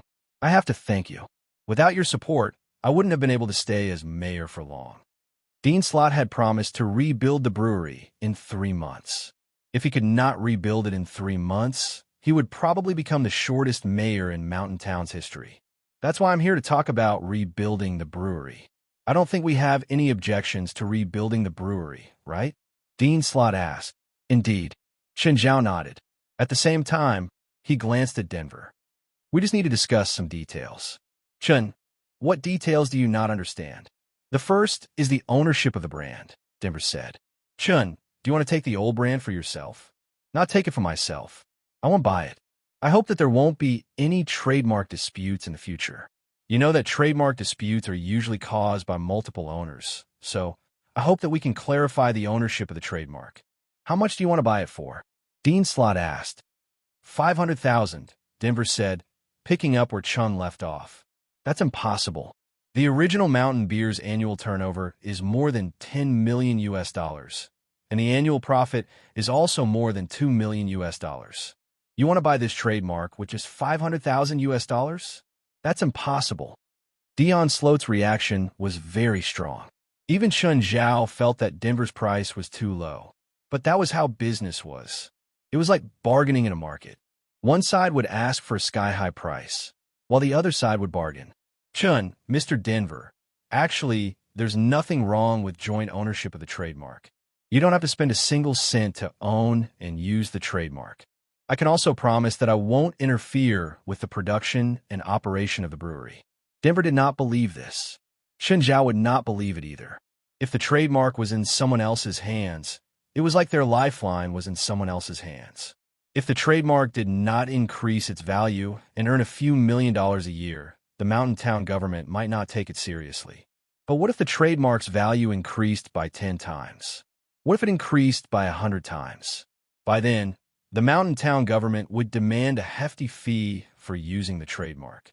If the two sides could not reach an agreement, even if Mountain Town only owned 50% of the trademark, they could still force the brewery to stop production. The trademark could only be sold with 100% rights. Chapter 1209. In the end, Chun Zhao bought the trademark for $2. $5 million. Usually, the value of a trademark was around 10 times the annual profit of the trademark. However, Mountain Beer's brand value had already dropped greatly because it had left the market.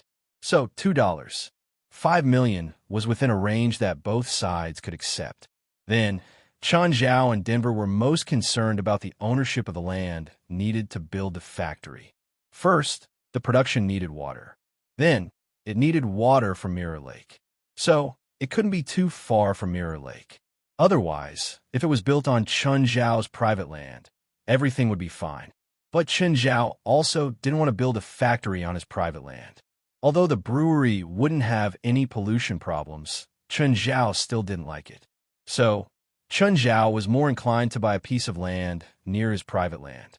The land didn't need to be too big. 20 hectares was enough. The difference in land wasn't that big. Of course, Dion Slot wanted to just rent the land, or exchange the land for a certain share of the brewery's profits. Chun Zhao and Denver, on the other hand, wanted to buy the land directly. Only when everything belonged to Chun Zhao would he be able to make the final decision. Although the mountain town government wouldn't make things difficult for the brewery if they rented the land, there was still a certain risk. If they had a falling out in the future, the government would take back the land. Then, the brewery would definitely have to move, which would affect production or even stop production. In the end, the value of the brand would be affected. Chun Zhao was someone who liked to have everything in his hands. He was no longer the person who had just come to America and wandered around. He had the power to control everything now. Of course, Chun Zhao would only touch the things and fields that he could control. For example, doing business. Chun Zhao knew that he wasn't cut out for it, so he wouldn't interfere with the brewery's production and management. Nevertheless, Chun Zhao was sure that the brewery could make money. This was why Chun Zhao had entered this industry. Chun Zhao wasn't that great. He wasn't doing this for the people of Mountain Town. At the end of the day, Chun Zhao's goal was simple: to make money. In the end, Chun Zhao bought a piece of barren land 15 kilometers west of Mirror Lake instead of the brewery's original location. Dion was willing to sell the land to Chun Zhao at a low price, but Chun Zhao had to agree to some conditions. For example, within 3 years of the brewery's opening, more than 70% of the employees must be residents of Mountain Town, and the minimum salary must be less than $600 per week. For an ordinary worker, a weekly salary of $600 was considered a normal salary. However, this was only for ordinary employees. The salaries of some technical workers and management personnel were definitely higher than this level. Dion Slot's request was not only to provide jobs for the town's residents, but also to allow the mountain town's employees to infiltrate the management. This was the only way to control the production and operation of the brewery. As for this, Chun Zhao believed that Denver could handle it. After Dean Slot left, Chun Zhao and Denver discussed again. Chun Zhao realized that if he wanted to achieve something in the first year, he needed to produce at least 100,000 tons. It wasn't a small fight like Chun Zhao had originally planned. In this case, the investment required was very large. To ensure that they did not make a loss in the first year, they would need at least $30 million. This was far more than what Chun Zhao had initially expected. He didn't lack money now. Even if he ran out of money, the bank would be happy to lend him money. This was because Chun Zhao had a lot of high-quality assets. However, the investment of $30 million still exceeded Chun Zhao's initial expectations. Chun Zhao's original plan was to build 2 beer production lines and produce around 20,000 tons per year. However, Denver's plan was to expand the scale of production. The result of expanding the scale of production was, of course, more investment. This wasn't something that could be solved with just a few more production lines. The corresponding facilities also needed to be expanded, such as the fermenter area, the sewage treatment facilities, the storage warehouse, and so on. They all needed to be expanded. The number of employees also needed to be greatly increased. Denver, after the $30 million, I don't need to invest anymore? Chun Zhao asked. Mr. Chun, in principle, you don't need to invest anymore. If you need more, we can get a loan from the bank. I don't like loans. President, you've made a mistake. Taking a loan is actually more cost-effective than taking out money from your personal account. The interest on such a huge loan is usually not very high. In a situation where the income is equal, the bank's interest rate will be much lower than the rate at which your money depreciates if you leave it in the bank. Secondly, after you take a loan from the bank, your interest will be linked to the bank. When you deal with a lot of problems, the bank will help you. For example, if you put pressure on the local government or even the Los Angeles government, the bank will take the initiative to help you. Also, if you contact the seller, the bank will help you as much as possible. Most people's understanding was that the bank was a place to store money. In reality, it wasn't like that. The biggest function of the bank wasn't to store money. The bank was a very complicated business system. They were involved in any industry that could make money. The bank would even own shares in many industries through the mortgage of the borrower. Chun Zhao thought for a moment and said, I said that you'll be in charge of the brewery's production and I won't interfere. If you think that the loan is beneficial to the brewery's development, then we'll do as you say. Denver nodded. He also liked working with a boss like Chun Zhao. For managers, they weren't afraid of ignorant investors. They were afraid of investors who were too controlling. Investors only wanted profits. They didn't need to have an absolute understanding of an industry. However, if they interfered with the manager's arrangements without understanding, they might disrupt the original development process and rhythm. Also, we need to start building the brewery as soon as possible, Denver said. Chun Zhao nodded. I'll contact the construction company as soon as possible. After saying goodbye in Denver, Chun Zhao called Felwood Cisco. Mr. Felwood, can your company take on another project now? Felwood was still supervising the construction at Chun Zhao's private beach construction site. When he heard Chun Zhao's first sentence, he was dumbfounded. Was this rich guy planning to build something again? I'm planning to invest in a new brewery. The construction will cost around $10 million. Can your company take on this project? Yes, it can. Felwood suppressed his ecstasy. When are you free? Let's talk face to face. He wanted to hug Chun Zhao and give him a big kiss. To him, Chun Zhao was his god of fortune. How about this? I'll go to the beach construction site tomorrow. I want to see how it's going. Chapter 12:10. The next day, Chun Zhao went to the beach construction site. When Chun Zhao arrived at the construction site, the workers all greeted him. In America, construction workers were all high-income people. Their annual salary ranged from tens of thousands to hundreds of thousands of dollars. Even a normal worker could get an annual salary of $70,000 to $80,000. Hearing that Chun Zhao was here, Felwood hurried out of the construction site to welcome him. Mr. Chun, you're here. To Felwood, Chun Zhao was a true god of fortune. Chun Zhao had given him all the big projects that his company was currently working on. Now another project was delivered to his door. How could he not like Chun Zhao? Chun Zhao stood on the beach and looked at the cliff in the distance. The flat top of the cliff had been cut off, and a large portion had been excavated. Because Chun Zhao wanted a villa, he had to excavate a large portion of the cliff's rock stratum. However, he hadn't started construction yet. He'd only completed the foundation. He also had to pave the road and clean the beach. Felwood kept explaining the progress of the project to Chun Zhao. By the way, Mr. Chun, don't you think we should give this beach a new name? Let's call it Moon Beach, Chun Zhao said casually. Chun Zhao really didn't have much talent in naming. This was the only name that popped up in his mind. He might as well use it. After that, Chun Zhao and Felwood discussed the construction of the new brewery. Felwood wanted to continue working with Chun Zhao. Thus, Felwood Cisco gave Chun Zhao a good price for the beer factory. Basically, he didn't make much money. Of course, a project didn't make any money on the surface. There were no direct benefits, but there were still some benefits. For example, some architects and engineers designed and built famous skyscrapers not only for actual income, but also for fame. Then, Chun Zhao gave Denver's contact information to Felwood. Mr. Felwood, go do your work. I'll walk around by myself. Okay, then I won't keep you company. Chun Zhao wandered around bright Moon Beach alone. He was looking forward to his new home. Just then, he received a call from Dell. Hey Chun, are you free? What? Master wants you to come over. Master? Oh, are you at Sister Ching's place? Yes, I'm at the motel. All right, I'll head over now. When Chun Zhao arrived at the motel, Ethan was crossing his legs. Seeing Chun Zhao, he pointed behind him. Behind? Let's talk later. With that, he went to the back of the motel. When Chun Zhao went to the backyard, he saw Dell holding a long sword and standing in a pine pose. Li Qing stood at the side. Chun Zhao went up to greet her. Sister Qing. Mr. Chun, you're here. Annie Qing, I heard from Dell that you called me. What's up? Dell learned the demon-piercing finger. It's a small spell that can subdue demons.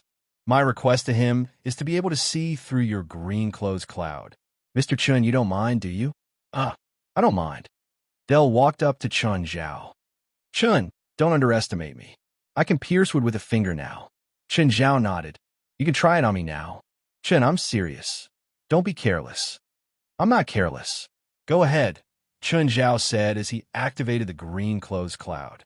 The green clothes cloud used magic as its source. Normal people couldn't see it, but Dell was a warlock now, so he could see a green barrier covering Chun Zhao's body. Master, when can I learn the green clothes cloud? You can learn it whenever you want, but whether you can master it or not is another matter. Li Qing only hoped for a successor now. Even though Dell's talent was mediocre, she still taught him carefully. Li Qing didn't have the same rules as before. She didn't have to hold back when she taught a disciple, causing to be lost in the end. Also, no matter if it was a domestic sect or a foreign master-disciple inheritance, they all had a common characteristic. When a master taught a disciple, he would randomly label the disciple. If the disciple killed a bug, the disciple might be seen as violent. To put it bluntly, the master just didn't like the disciple. Could stomping a bug to death prove that he was a cruel person? This caused many disciples to go down the wrong path because of the master's prejudice. To put it bluntly, it was the master's own prejudice. As for Li Qing, the green clothes sect was about to be destroyed. If she still stuck to the old rules, she'd probably bring the green clothes sect's inheritance to her grave. Chun, be careful. Dell had tried the magic piercing fingers power. Just now, he'd used it to pierce through a small tree. Right now, his fingertips glowed with green light. Chun Zhao could feel the faint magic power on Dell. Chun Zhao estimated Dell's magic. It should be around 20 to 30. This amount of mana was already very weak. Using the magic piercing finger was also difficult. Dell said, "I'm coming." With that, he suddenly pointed at Chun Zhao's chest. Crack! Dell's finger was broken. Dell clutched his finger and howled in pain. Chun, why is your chest so hard? It's because you haven't mastered the magic piercing finger. Li Qing shook her head. Dell's magic piercing finger didn't even cause a ripple in Chun Zhao's chingy mist. It was obvious how weak it was. The three sat to the side, and Chun Zhao straightened Dell's bones. Master, can Chin's chingy mist stop bullets? That depends on your magic. Even if you can learn chingy mist now, you can only barely stop bullets. You can't completely block bullets. Mr. Chun should be able to block bullets. Li Qing's eyes were very accurate. Indeed, when Chun Zhao first learned chingy mist, he couldn't completely block bullets either. But now, Chun Zhao's body was strong enough. Even without the chingy armor, he could block bullets with his body alone. Master, the hotel opens tomorrow. Are you coming? Dell asked. No, I still have work, Li Qing said. Li Qing said, this 8 trigrams mirror is my gift to you. Hang it at the front door of the hotel. Thank you, Master. Dell looked at Chun Zhao. Chun, I don't need to invite you. I told you last time. Chapter 12:11. Dell didn't know much about Chun Zhao's strength. Li Qing, on the other hand, knew something about him. But she didn't know that Chun Zhao had already reached Shanqing, which was clear heaven and earth.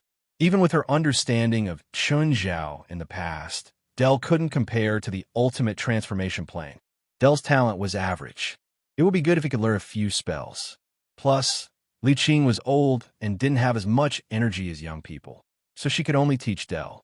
If Dell wanted to continue cultivating in the future, he would have to rely on Chun Zhao's guidance. The next day, Chun Zhao arrived at the hotel that Dell and Risfar had opened early in the morning. But he wasn't here for the opening ceremony. He was really not interested in this kind of ceremony. He was here to help Dell see if there was anything wrong with the hotel. After cleaning last time, there were no more problems with the hotel. Chun Zhao was mainly here to reassure Dell. In the past, Dell had been suspicious about the strange powers and gods. But now he was a warlock. Of course, in the West, he was called a wizard. At noon, the hotel was filled with guests. Dell and Risfar didn't have time to accompany Chun Zhao. Chun Zhao didn't have anything to do here, so he sat on a rooftop.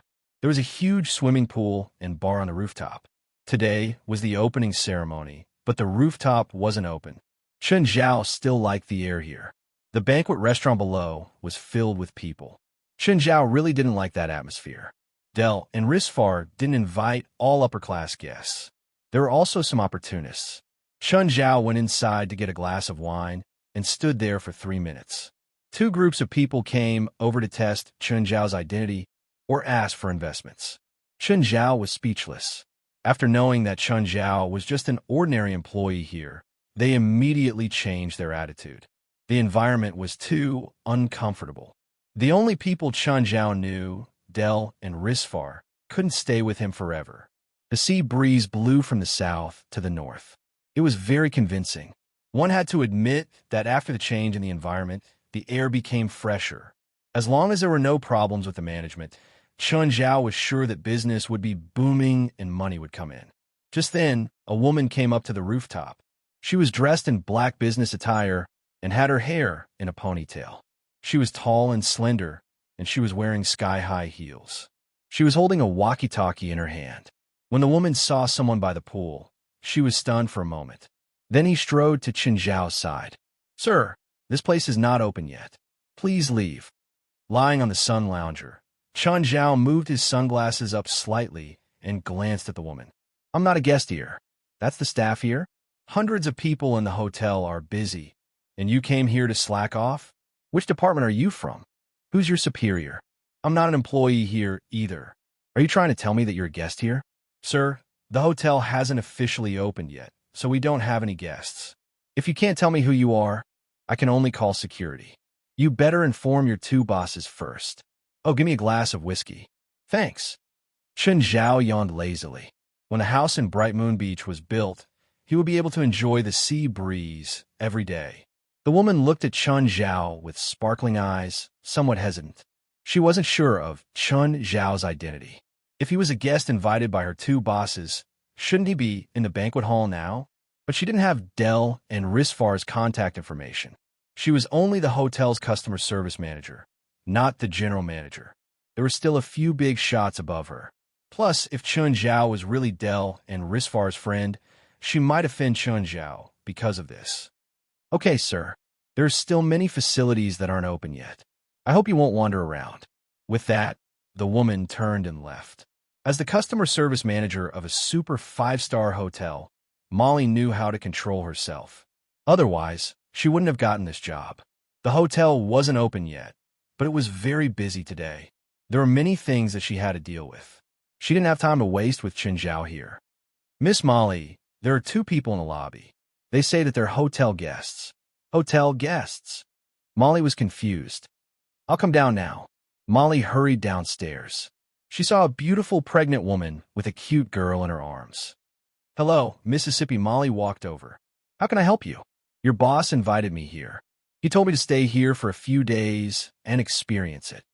"So it's a guest experience." Molly immediately understood. After the hotel opened, they couldn't let the guests stay immediately. There had to be an experience period, the hotel experience and service experience. Usually, the guest experience was the hotel boss's friend. "Okay, please wait a moment," Molly said. "Can I use your driver's license?" Of course. Molly found it quickly, but she also found information about other residents who were experiencing it. The Asian was also a guest experience. No wonder, Molly thought to herself. That Asian seems to be living with them. They should be husband and wife or boyfriend and girlfriend. "Excuse me, is this Mr. Chun Zhao?" "Fail eyes. He's my boyfriend." "Is he in the hotel now?" "Yes, he's on the rooftop." "Okay, thank you." After Fail Eye checked in, Molly had the waiter bring Fail Eye's luggage upstairs. Fail Eye brought little Jerlin to the top floor. "Chun, you're too relaxed." Fail Eye looked at Chun Zhao, who was lying beside the pool. "Didn't you say you were going to check Del and Johnny's problems? Is this how you're helping?" Chun Zhao sat up and looked at Fail Eye. "There's no problems. You can't let me keep wandering around, right, Dad?" Jerlin had already pounced on Chun Zhao and sat on his stomach. Actually, Del wanted Chun Zhao's family to experience for a few days so that Chun Zhao could stay in the hotel. There were always some hidden things that might not appear immediately. If something went wrong after Chun Zhao's inspection and they had to find Chun Zhao, it would be even more troublesome. So, it was better to let Chun Zhao stay for a few more days. If something went wrong, Chun Zhao could solve it immediately. Chun Zhao didn't care. He could eat and stay for free for a few days and get high-quality service. Why not? At night, the waiter pushed a sumptuous dinner to their suite. Chun Zhao and Fail Eye enjoyed a candlelit dinner. Just as they were about to rest, Chun Zhao's call came. Chun Zhao looked at his phone. It was Lit Grove. He looked at the time. It was 11 p.m. Chapter 12:12. After hesitating for a long time, Chun Zhao finally picked up the phone. Teacher. Ritter Grove seemed a bit scared. What's wrong? I got a corpse today, Ritter Grove said. Get to the point. This corpse is a bit strange. I'm not sure if he's dead or not. I'm not even sure if he's human. You're in the hospital now. Yes. I'll go over now. Chun Zhao hurried to Chantilly Hospital. Silently, he arrived outside the morgue. Teacher. Seeing Chun Zhao, Ritter Grove heaved a sigh of relief. Take me to the corpse. Ritter Grove brought Chun Zhao into the morgue. He stopped before a freezer and pulled it open. There was a corpse inside, but there didn't seem to be anything special about it. Chun Zhao looked at Ritter Grove in confusion. Is there anything special about this corpse? Ritter Grove didn't speak. He just looked at the corpse. Suddenly, the corpse's face changed. It was like a flash of an image. The corpse was still a corpse. In that instant, Chun Zhao saw the corpse's face turn into an unfamiliar, twisted face. This. Chun Zhao furrowed his brows in deep thought. What is this? Who is he? Or is he even human? And is he dead? Teacher, do you know what's going on? What's his identity? Ritter Grove took out the registration form and handed it to Chun Zhao. Thomas Bailey, postman. Time of death is 5:20 in the afternoon.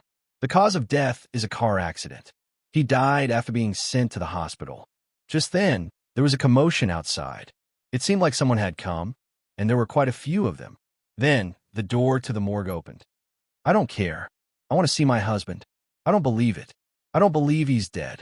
Chun Zhao looked. The woman who was screaming at the top of her lungs seemed to be the customer service manager from the hotel today. Molly wiped her tears as she walked into the morgue. Beside her were the nurses from the hospital. They were all trying to persuade Molly. When they saw Chun Zhao and Ritter Grove in the morgue, they were all stunned. When Emily saw her husband's body, she immediately cried and rushed over. Bailey, how could you do this? How could you abandon me like this? Molly hit her husband's chest and cried her heart out. Suddenly, Thomas Bailey's hand moved. Chun Zhao frowned. Molly suddenly shivered.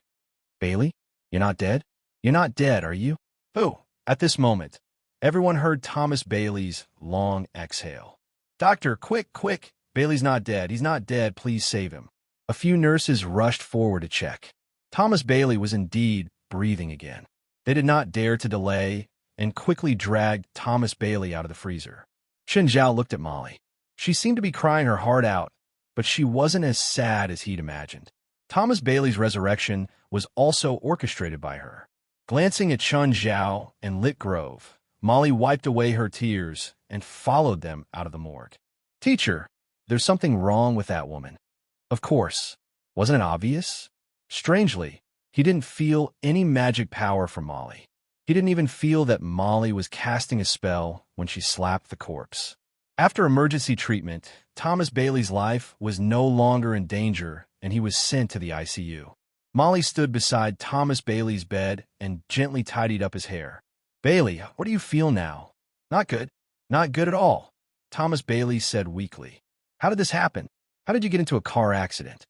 I was found by my own kind, Thomas Bailey said. Same kind? You have the same kind? Yes, that's why I left a third of my life essence with you. I had a feeling that they would come for me, Thomas Bailey said. Get me out of the hospital now. I faked my death and escaped their pursuit, but they'll find out sooner or later that I'm not dead. They'll come again then. I can't stay here. But where are we going? Not us. Molly, following me won't do you any good. You shouldn't get involved in this conflict. Bailey, I love you. I don't care about the danger. Take me away. Molly, you don't understand. Molly knew his identity. Of course, she only knew the gist of it. She knew that he was an alien, but she did not know that he was actually a demon that humans feared. They'd known each other for 3 years and been married for more than a year. If possible, Thomas Bailey only hoped that he could spend the rest of his life with Molly. But what he feared the most had finally happened. They were here, his own kind. I only know that I love you. Molly bit her lower lip and stared at Thomas Bailey with deep love. Thomas Bailey also stared at Molly. I'm a demon, Thomas Bailey said. I'm a demon that goes against God in the legends. Molly's face was pale. She stared at Thomas Bailey. After a long while, Molly's eyes became determined. I don't care. I only know that you're my husband. Let's go now and leave this place forever. Molly helped Thomas Bailey up and put him in the wheelchair. When she pushed Thomas out of the ICU, she saw Chun Zhao and Little Grove standing there. Molly left in another direction, pushing Thomas Bailey away in a hurry. Teacher, should we chase after them? Of course. I need to know what happened, Chun Zhao said. That man is clearly not an ordinary person. This is L.A., my territory. I want to know the real reason for his injury and his identity. Molly got into the car with her husband. Her mind was in a mess. She was actually very anxious. After all, she was just an ordinary woman. She was just a woman who married a demon.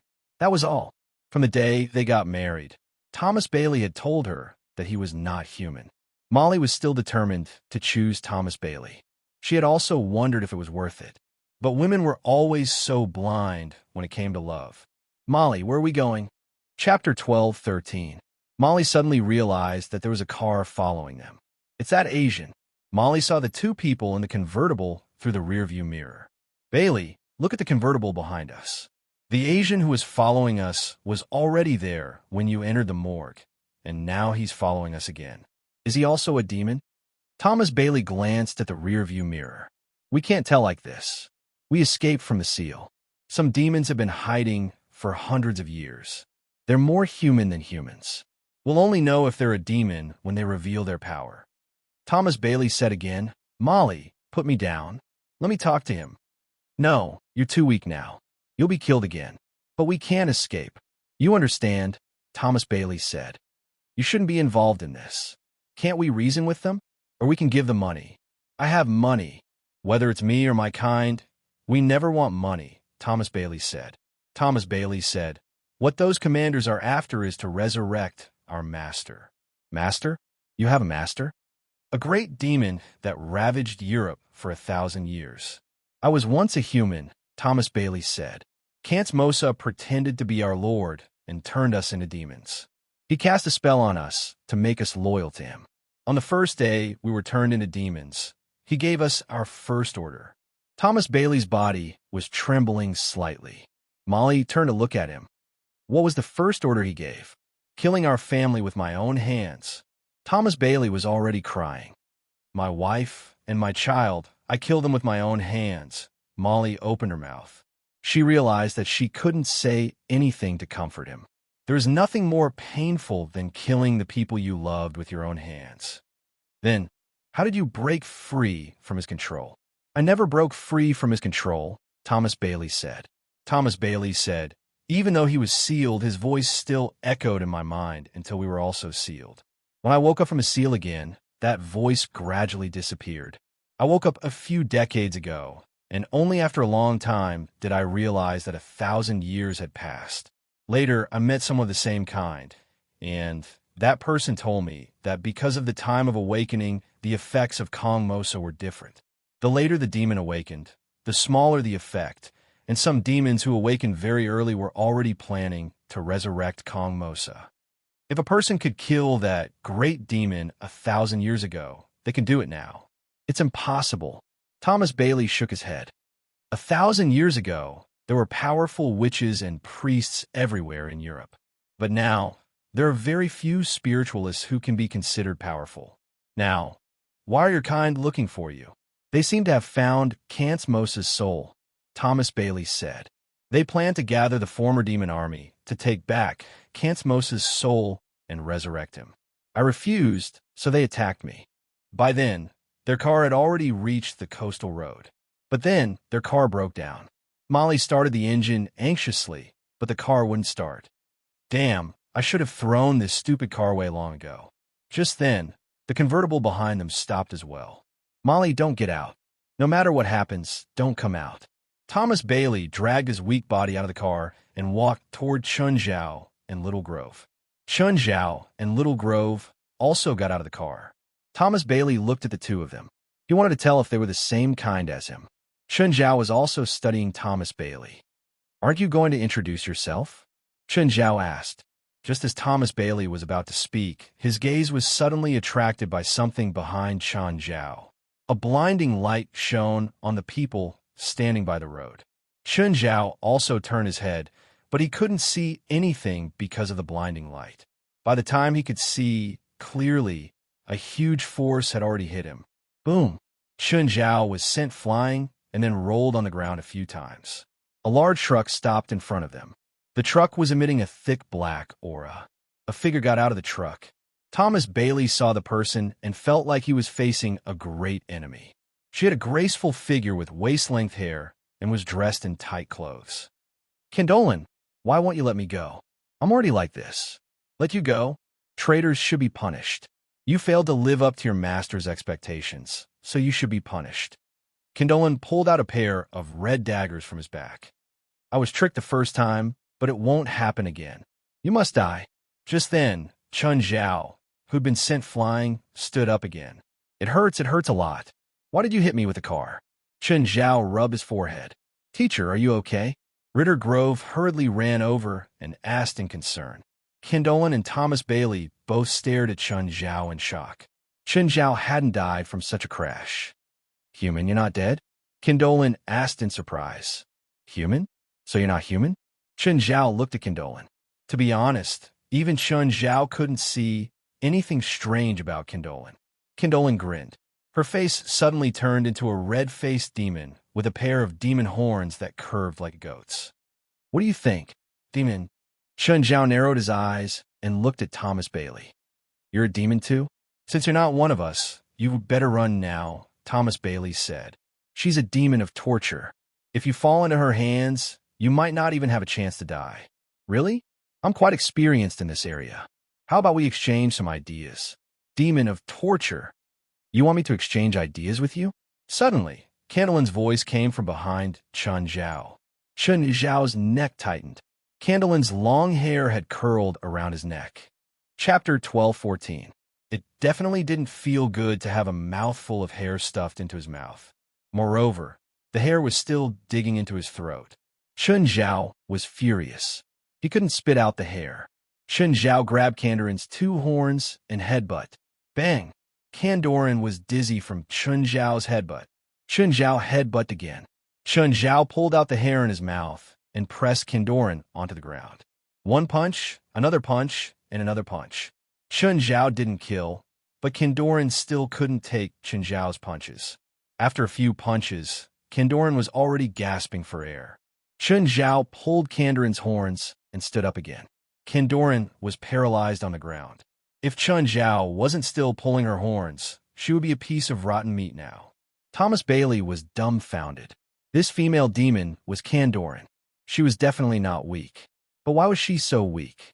Suddenly, the large truck that was parked not far away suddenly erupted with terrifying magic power. Thomas Bailey was shocked. He recognized this magic and could even be said to have a deep memory of it. Just then, Kandorin slowly opened her eyes. She'd also woken up because of the magic. You're dead. Lord Bustil is angry. Thomas Bailey jumped in fright. Who's here? Bostel, one of the 4 great commanders? The truck suddenly burst into red flames, and a wild beast came out from inside the truck. It tore the truck apart. Hellfire burned on its body. It had the head of a bull, the body of a tiger, and a pair of wings on its back. Molly, who was hiding in the car, was also shocked. Thomas Bailey turned and charged toward the car. He pulled Molly and was about to escape. But Bustil suddenly jumped and rushed in front of Thomas Bailey and Molly. Thomas Bailey, do you think you can leave without my permission? Thomas and Molly's faces paled. Teacher, Lit Grove was also a little frightened. He'd heard that Chen Zhao had fought some monster or demon before, but this was his first time facing such a terrifying existence. Drive further away, Chen Zhao said. I don't want my car to be damaged in a battle. Ritter Grove wanted to leave the scene immediately. Hearing Chen Zhao's order, he immediately jumped into the car. But before he could start, Bustil jumped again. If he fell, Chen Zhao's car and Lit Grove would die for sure. Teacher, help! Little Grove shouted. Fuck off. Chen Zhao suddenly sped up. He jumped up and kicked Bustil's stomach. Bustil suffered a heavy blow and smashed into the mountain wall by the side of the road. Don't touch my car. You can't afford it. Lit Grove was speechless. Chun Zhao just wanted to save his car, not himself. Thomas Bailey stared at Chun Zhao in disbelief. Was this guy human? He's fighting with Bustier? Bustil stood up again and shook his head. Roar! Bustil let out an angry roar. His wings fluttered as he rose into the air. How about being my mount? I need a ride right now. Chun Zhao looked at Bustil. It seemed like a good idea. He could fly, but he couldn't fly very high. It would be much more convenient if he had a mount. Lowly human, you think you can? Bustil hovered in the air and looked down at Chun Zhao. Only Lord Kong Mosa has the right to ride me. Forget it if you don't want to. Chun Zhao looked at Bustil. But if I can't have it, no one else can. Bustil suddenly opened his mouth and shot a mouthful of hell flame at Chun Zhao. The dark lava immediately blocked the hell flame. At the same time, Chun Zhao pointed his right arm at Bustil. The energy in the eye of the thunder filled the mouth of gluttony. Crack! Wild electric arcs pierced through Bustil. Bustil didn't expect Chun Zhao to attack like this. He fell from the sky. However, Chun Zhao's electric attack didn't cause any fatal damage. He stood up again. Of course, Chun Zhao's attack wasn't completely ineffective. Bustil was already injured. Little Grove didn't leave either. He watched the fight between Chun Zhao and Bustil. Although he was afraid, he was more interested in the battle between Chun Zhao and Bustil. In the past, he'd heard from others how Chun Zhao fought against powerful enemies. Today, he was finally lucky enough to witness Chun Zhao's fight, and his opponent was a powerful demon. Thomas Bailey and Molly were stunned by the battle in front of them, especially Thomas Bailey. He knew very well how terrifying Bustil was. Bustil was one of the 4 leaders of the demon army. He was also Kong Mosa's mount. Back then, Bustil had killed 3 great demonesses and an archbishop. In the great battle 1,000 years ago, Bustil had been deliberately lured away in order to successfully seal Kong Mosa. But now this man from the east had actually gained the upper hand with his own strength. Human, do you really think you can beat me? Obviously, Chun Zhao shrugged. I'm starting to get serious now. Bustil stared at Chun Zhao. Suddenly, Kandarin, whom Chun Zhao was holding, launched a sneak attack. Her hair curled around Chun Zhao's legs and body. Human, go to hell. At the same time, Bustil also charged at Chun Zhao, his horns stabbing at Chun Zhao. Not good. Thomas Bailey cried in his mind. Clearly, the man had been too careless. He'd forgotten that there was a dangerous demon beside him. Suddenly, Chun Zhao grinned. Everyone could feel the danger in Chun Zhao's smile. They all felt danger for no reason. He was the one in danger, but why was he smiling like this? Bustier also stopped his charge in an instant. This guy was so dangerous. Bustil's beast-like instincts made him give up this impulse. He couldn't get close to him. Bustil took a few steps back. Chun Zhao stepped forward and tore off Kandarin's hair with his legs. Kandarin shrieked. After all, it was very painful to have one's hair torn off. Even a demon was no exception. Chun Zhao broke one of Kandarin's horns and charged at Bustil. Bustil wanted to fly again, but Chun Zhao had already jumped behind him. The demon's horns pierced into his skin. Then Chun Zhao pulled again. Rip! The skin on Bustil's back was torn open. Chapter 12:15. Bustil could feel what Chun Zhao was going to do. In fact, everyone saw it. Chun Zhao was going to skin Bustil. Blood splashed all over Chun Zhao's body. Bustil's blood burned Chun Zhao's body with a scorching heat. But Chun Zhao didn't care, as if he couldn't feel it. Bustil fell to the ground and rolled around, rubbing against Chun Zhao. He wanted to rub Chun Zhao off his back, but the exposed wounds touched the ground, making him feel even more pain. Chun Zhao pulled with all his might and jumped off Bustil's back. Half of Bustil's skin was peeled off. Everyone stared at Chun Zhao, dumbfounded. By now, Bustil was on the verge of death.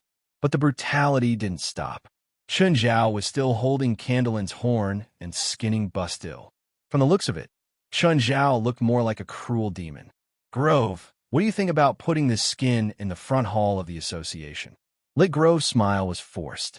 Great, teacher. That's a great idea. He didn't dare to say if it was too terrifying. No matter how terrifying it was, it couldn't be as terrifying as Chun Zhao, right? Lit Grove's fear of Chun Zhao had already seeped into his bones. One had to admit that Bustil had a tenacious life force. Even though his entire skin had been peeled off, he still didn't die. Chun Zhao patted the flames on his body. The dark lava started corroding his body. It wasn't like when a mother's body was corroded and turned black. After Bustil's body was corroded, it became mainly black. There were also red patterns. Finally, Bustil completely became Chun Zhao's puppet. His gaze wasn't so cruel anymore. There was only emotionless coldness. But Bustil's body was so big that Chun Zhao's dark lava had been used up quite a bit. Dark lava had always been one of Chun Zhao's trump cards, so he wasn't willing to use it to corrode useless enemies. For example, the larger deep abyss demons. In terms of strength, they were stronger than Bustil, but they would also use up more dark lava. So Chun Zhao didn't want to use dark lava to corrode the demon's body. However, although Bustil's strength was inferior to the abyssal demons, he could fly. Furthermore, he wouldn't consume too much darkness lava. Chun Zhao had never given up on the idea of making him his mount. Chun Zhao was still obsessed with flying in the sky. Although he could fly now, he couldn't soar freely. Therefore, finding a mount was a good choice. As for flying on his own, he could take his time. He believed that one day, he would be able to fly even higher. Chun Zhao turned around and saw Lit Grove holding a wrench and flipping Candor into the ground. Teacher, she wants to escape. Well done. Chun Zhao looked at Thomas Bailey. Thomas and Molly's faces were pale. The man in front of him was even more terrifying than a demon.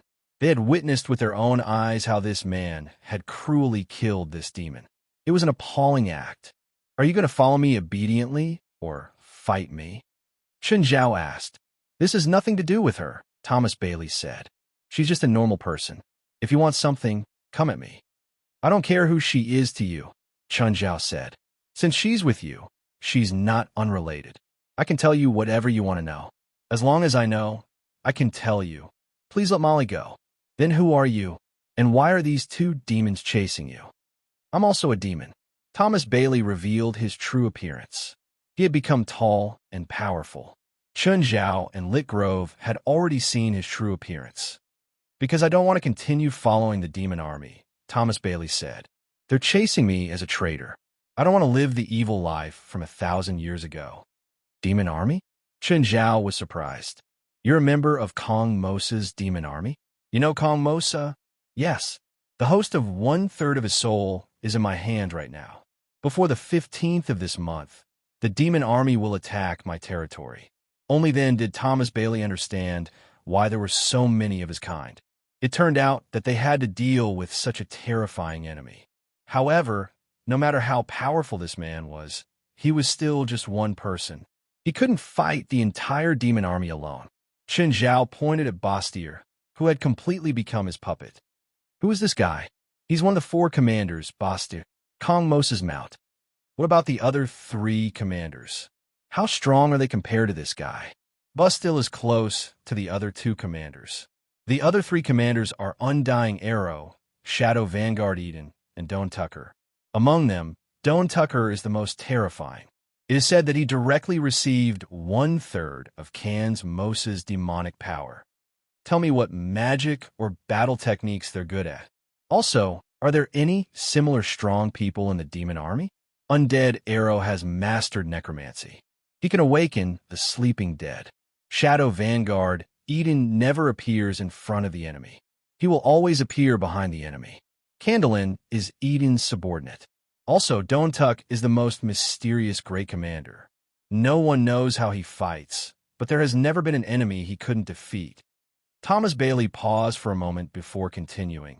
Other than the 4 commanders, there are many other strong demons in the demon army. The 4 commanders were chosen because they were the strongest, but there are many demons who are close to them in strength. When we were transformed into demons, some received more demon power, while some received less. Take me, for example. I'm one of the weaker ones. According to Thomas Bailey, there were a lot of demons similar to or close to Bustil. This also showed how terrifying the demon army was. Even Chun Zhao wasn't confident. It was easy for Chun Zhao to kill Bastier, but this didn't mean that Bastier was weak. If there were 10 Bastille attacking Chun Zhao, what if there were 100? Chapter 12:16. You can go, Chun Zhao said. With that, blackened Bastille sank into the dark lava. Then he dragged Candlin into the car and drove away. Thomas Bailey and Molly didn't expect Chun Zhao to leave so easily. When Chun Zhao and Lit Grove brought Bustille's leather back to the headquarters, it caused quite a commotion. Right now, the demon's skin still had a thick aura. Everyone who'd been sound asleep felt the demon's aura and woke up in fright. They thought that there was an enemy invasion. But when they woke up, Chun Zhao was there. They relaxed a little. When they saw the demon's skin on the ground, they more or less knew what was going on. Candlin was also on the ground. Right now, she was like a dead dog. She was probably scared by Chun Zhao's beating or scared out of her wits. Throw her into the dungeon. We'll interrogate her tomorrow. Teacher, I'll watch. Lit Grove felt that this was related to him. After all, he'd caused it, so he was very proactive. He hadn't participated in the association's previous operations. He'd always felt that he didn't really fit in. Now that something had happened, he finally felt that he was a member of the association. Okay, see if he can pry her mouth open. If not, I'll come tomorrow. With that, Chun Zhao returned to the hotel. When he reached the hotel, he washed the blood off his body. Then he hugged Fei Lai and slept soundly. Fei Lai sensed Chun Zhao's return. She murmured, "Did you do bad things again? For world peace, go to sleep."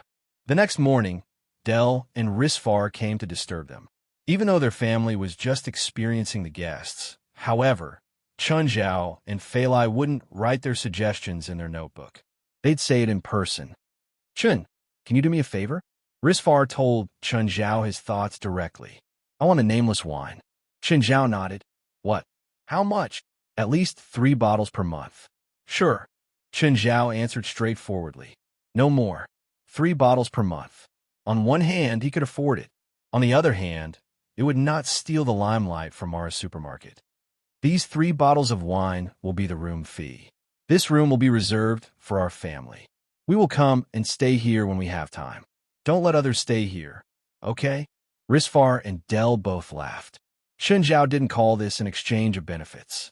It looked like a fair deal, but they all knew that Chun Zhao had purposely erased their relationship so that they wouldn't feel bad. Chun Zhao was actually returning the favor. Risfar and Del had both helped him before. There are big and small things they help with. All these things, big and small, added up to feelings. Therefore, Chun Zhao didn't want to negotiate with them. Plus, the room's layout, orientation, interior, and scenery were all top-notch. Chun Zhao really liked it here. "Let's talk about our shortcomings here," Risfar said. "We've only been here for a day. How can we feel it? If I have to say something, it's that the people here are a little less.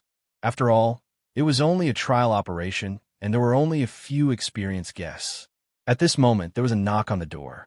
The door was open, and Molly was standing in the doorway. "Mr. Del, Mr. Risfar, these are the suggestions made by the guests today. Please take a look. You management can handle this yourself. Make some changes if it's reasonable." The two of them were the bosses. Actually, it didn't need to decide on the changes. The hotel had a few hundred employees and 20 to 30 management staff. They were paid so that they could be in charge of the main operations. Chun Zhao glanced at Molly. Didn't she leave with her demon husband? "Okay, then I won't disturb you anymore. Chun, can you tell us the supplier of your special ingredients?" Risfar asked. "I really can't, Johnny. If it's possible, I won't be stingy, but I really can't provide it to you." All right. Risfar didn't have much hope either. After all, he'd wanted the supplier when he'd attended the party earlier. Those creatures were almost all hunted by Chun Zhao. It wasn't some farm or hunting team. Risfar had actually guessed the problem with the supply. After all, with his experience, he'd eaten countless delicacies. The ingredients Chun Zhao provided at the private party were definitely top-notch. What were top-notch ingredients? Another meaning of top-notch ingredients was that they were rare. "Oh, my brewery should start production in June or July. By then, if your hotel needs beer, you can have my products. It definitely won't disgrace your hotel. You're going to open a brewery?" Del and Risfar were both surprised. They weren't surprised that Chun Zhao knew how to brew beer. After all, Chun Zhao could brew a top-notch wine like the Nameless Wine. What surprised them was that Chun Zhao didn't even tell them beforehand. It's just an idea I had last month. Also, I need to save some money for myself. Chun, I won't talk too much about business, but I'll give you a suggestion for business. When you're almost done paying off the loan for your brewery, borrow some more money from the bank. Don't ever finish paying off the bank. Risfar's words were in line with Denver's philosophy. Denver's philosophy was also that they needed to maintain cooperation with banks through loans. Chun Zhao was a Chinese. The Chinese's philosophy was that if you borrowed money, you had to pay it back. It was normal for Americans to borrow money. Families were borrowing from the bank since the birth of a child. Therefore, they felt that borrowing money was normal no matter what they did. But as Chinese, they thought that borrowing money wasn't a good thing, because it would be a psychological burden. This was a difference in philosophy. Almost 80% of Americans were moonlighters. They had to rely on their next month's salary to survive. 46% of Americans didn't have more than $800 in savings. Actually, Chinese's philosophy of consumption had been changing in recent years. But deep down, Chinese people still felt that saving money was better than borrowing money. In the big picture, Americans' philosophy of consumption in advance was the root of economic prosperity. If everyone kept their money in the bank, then modern commerce would be destroyed. What was the purpose of social welfare? It was also to promote the concept of consumption. In the past, people needed to save money because they were afraid that they wouldn't be able to afford medical treatment if they got sick. But if the country bore a large portion, individuals and families wouldn't need to save so much money. Everyone could take out their money and use it immediately. Of course, it didn't mean that excessive consumption was always good. Americans' ability to resist risks was very weak. A single unemployment could destroy a family. Therefore, no one was right or wrong. Everything was reasonable. Chun Zhao still had his own ideas. In the current business model, when a businessman had money, he wouldn't pay it back. Instead, he would invest it in other areas or expand production, then borrow more money. If he could maintain this expansion method, he would earn more and more money and owe more and more to the bank. But the risk would also increase. If there was a problem in one part of the business model would be destroyed. Moreover, Chun Zhao had no ambition. To Chun Zhao, anything other than practicing medicine was an extra income. Chapter 12:17. In the afternoon, Chun Zhao arrived at the headquarters of the association. Teacher, hearing that Chun Zhao had arrived, Lit Grove immediately ran out to welcome him. At the same time, he asked for credit. Yes. Did you get any information from the interrogation last night? Teacher, I asked around. Actually, not all the demons in the demon army are willing to participate, Lit Grove said. There are many examples like Thomas Bailey, Lit Grove said. They were all converted from humans to demons. So many of their members are actually human.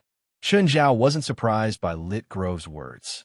Even a pure devil still had some humanity in them. No person or demon could obey others unconditionally. Loyalty and betrayal were opposites. Some succumbed to other people's inherent fear, some for money, some because they had something on them or they had their own goals. If Chun Zhao was sealed one day, he believed that there would be people in the association who would save him. Chun Zhao believed that there would be people in the society who would save him and those who would protect themselves. No one could completely control others forever. So, only half of the demons will participate in the attack on the association, Lit Grove said. This was good news. It reduced the pressure of the attack by half. It was good news for both Chun Zhao and the association. Chun Zhao didn't mention the power to suppress everything. If Chun Zhao had to face 1,000 powerful demons, he would probably have to run too. So, half of them wouldn't participate. At least, it would increase their chances of winning. There's another general in the demon army, Undying Arrow. She's not willing to participate either. Are you sure Condolan is telling the truth? She wants to work with us. Work together? How? Chun Zhao was surprised. She wants the demon core of Shadow Vanguard Eden. She wants to replace Eden. If that's all, it's not enough for me to completely believe her. She said that she knows where Eden and her subordinates are hiding. We can launch an attack on Eden in advance to weaken the strength of the demon army. Chun Zhao narrowed his eyes. This was a good idea.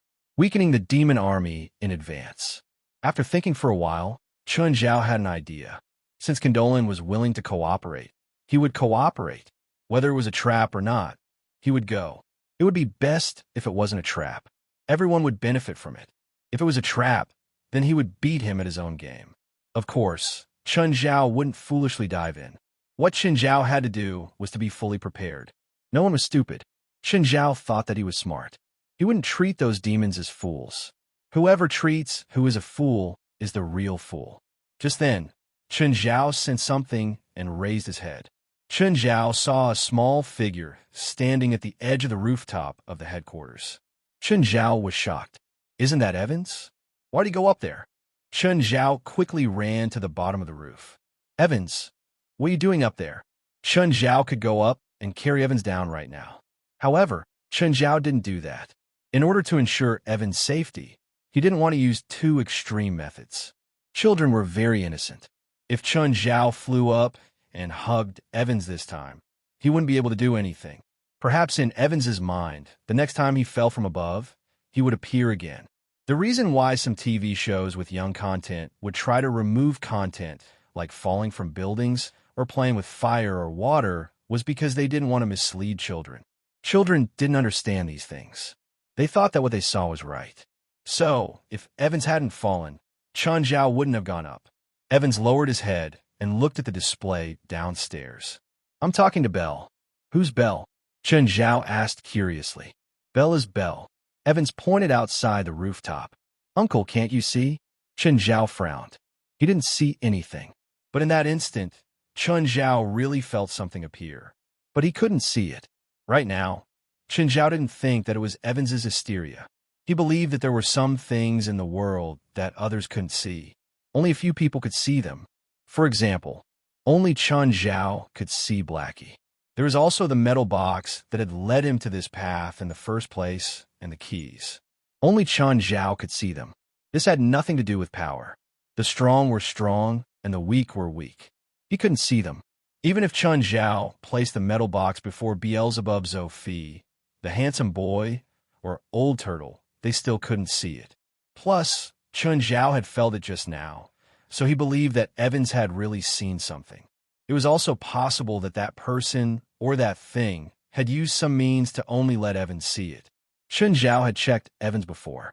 He was just a regular kid. He didn't have the potential to become a spiritualist. Therefore, the possibility that he could see something but Chun Zhao couldn't was very low. There was only one possibility. That thing had appeared before Evans on its own. Also, it might not appear in a physical form. It might be a spiritual connection with Evans. In that instant, what Chun Zhao had felt might be a magic connection between this thing and Evans.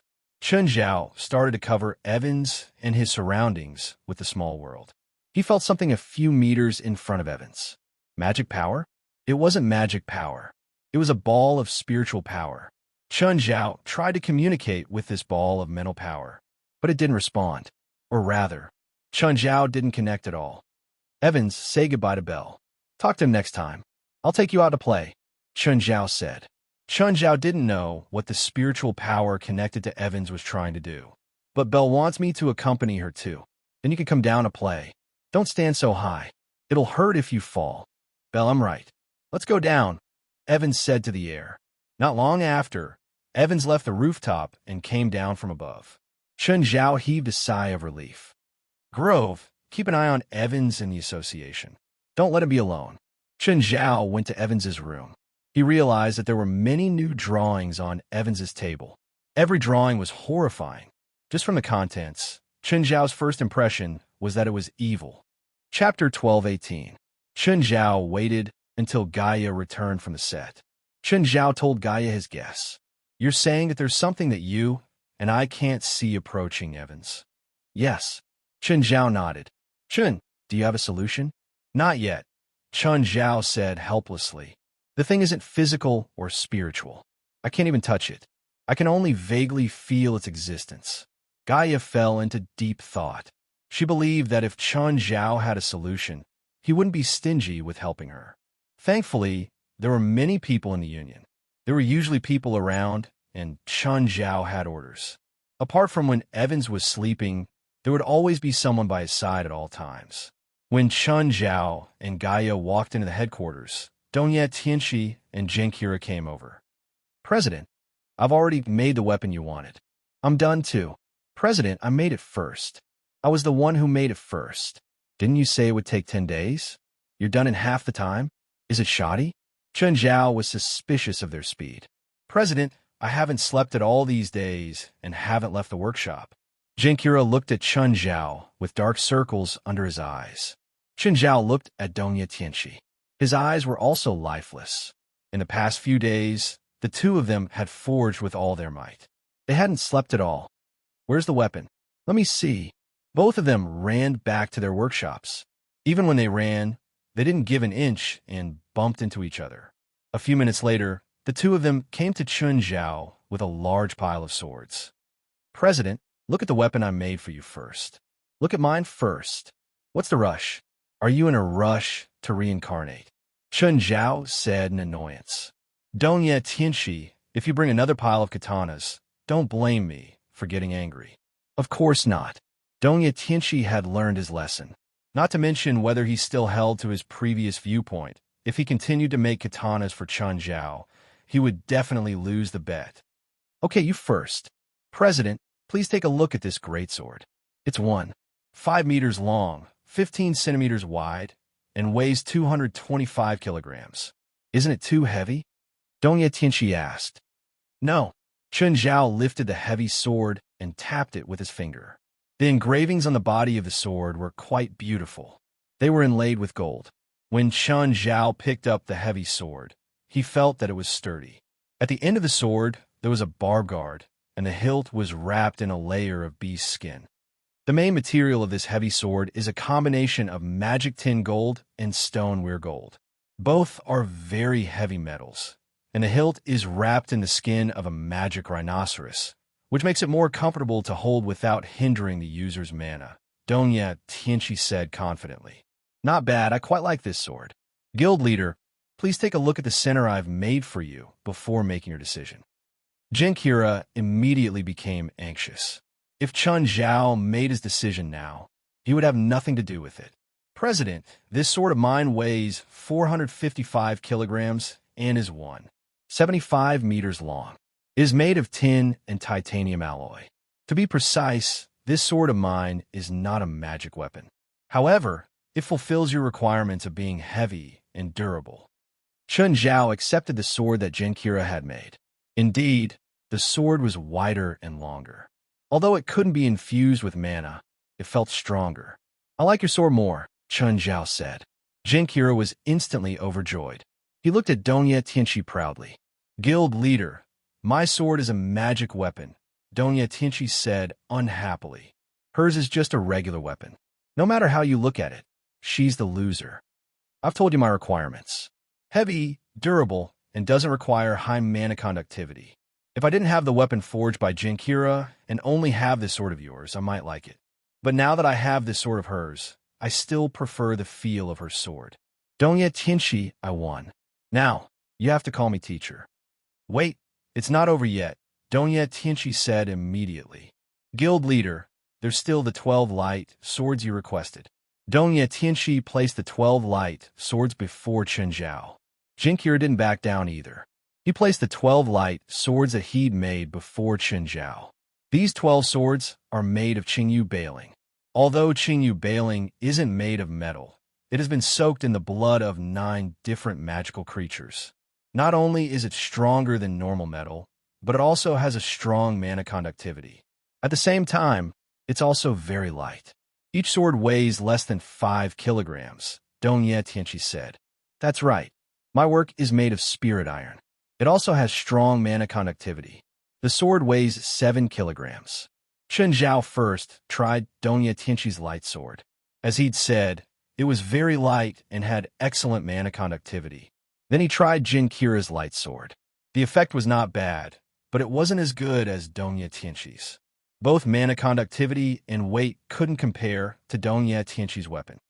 Let's see whose is harder. Chen Zhao each took a light sword and knocked it against each other.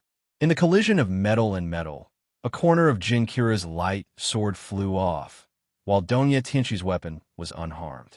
In this round, Chen Zhao used the most direct way to compete, so Jin Kira lost wholeheartedly. This light sword is Donya Tianqi's victory. Guild leader, does that mean I won? Donya Tianqi was overjoyed. Why did you win?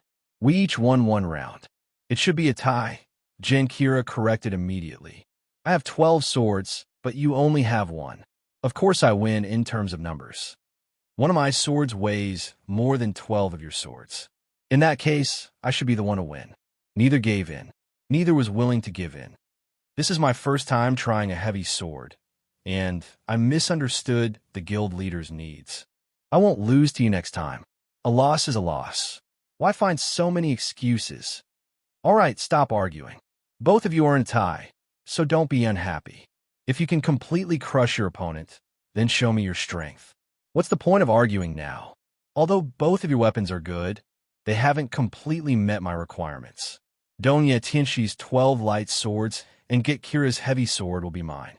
Whoever can create a sword that meets my requirements first will be the final winner. Guild leader, does my heavy sword still have flaws? It's not heavy enough, and it's not durable enough, Chen Zhao said. My heavy sword isn't durable enough? Chen Zhao wanted to show Jin Kira how he destroyed her proud weapon. However, it was rare to have a spare weapon. Chen Zhao didn't want to destroy it directly. My fighting habits have determined that this sword of yours can only be used for a few battles. Chapter 12:19. Kira had always maintained a psychological advantage over Chen Zhao. Maybe it was because she really hadn't seen Chen Zhao fight. Plus, Chen Zhao wasn't here every day and she was always in the workshop, so she didn't know what Chen Zhao was doing. So, she always thought that Chen Zhao was a management type. She felt that the weapons she forged were enough for Chen Zhao. She really didn't understand why Chen Zhao needed better weapons. Both Kira and Donya Tianqi were of a higher level. Whether it was the light or heavy swords they forged, they weren't at their highest level. Of course, there were also better materials. With more time and energy, one could definitely forge better weapons. But they didn't think that it was necessary. Chen Zhao didn't know what they were thinking. If he did, he would definitely slap them to death. Chen Zhao took the weapons. As soon as he left, Wes came over. The two of you take this ring. This ring will allow you to enter the training tower. What tower of trials? That's the one over there. You could train your combat skills inside. No need, Donya Tianqi said. I'm busy training my forging skills. I don't need it either. Both of them had their own personalities. They didn't want to give in to each other, especially since neither of them had won this round. They were both angry. On the way back, Chen Zhao saw a familiar figure in the convenience store. Hi, Sharon. Sharon was sitting in front of her car, drinking milk tea. She looked up and saw Chen Zhao greeting her. Chen Zhao got out of the car and also bought a cup of milk tea. He leaned against Sharon's car and chatted with her. Are you on the night shift today? I'm not in charge of traffic anymore, Sharon said. I should congratulate you. You should congratulate yourself. At least I won't catch you breaking the rules anymore. Actually, there were no pure traffic police in America. If a police officer found a traffic violation on the road, they would also take care of it.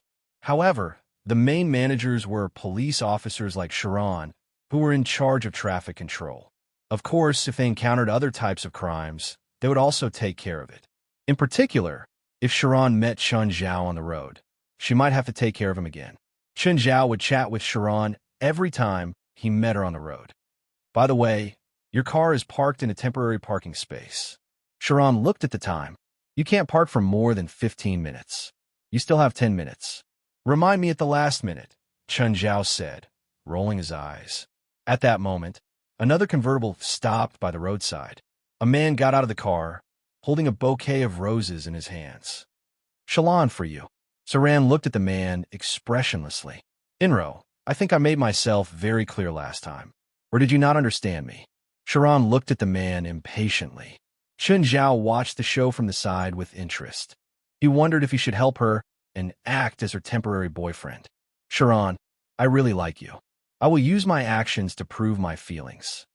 No matter what you do, I won't like you. Just give up, Sarah said coldly. I don't ask you to accept me now, but please accept this bouquet of roses. Just then, Chun Zhao walked up and took the roses. This bouquet of roses is very beautiful. I thank you on behalf of Sharon.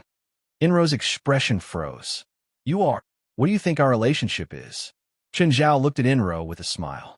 We're not a couple, right, Sharon? Inro turned to look at Sharon. Expressionlessly, Sharon looked at Inro. Why not? Why do you like him? How can I not be compared to him? Inro stared at Sharon angrily. You can't compare to him in any way. Sharon sneered at Inro. She had long been annoyed by Inro. Since Chun Zhao was willing to help her, she might as well go with the flow. Fine, Sharon. Even if you have a boyfriend, I don't care. I will use my actions to prove that I'm the most suitable for you. Goodbye. Chun Zhao waved his hand with a smile. Inro's face was livid as he turned to leave. Do you hate him?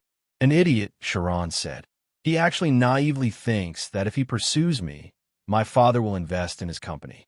Chun Zhao was also a bit shocked.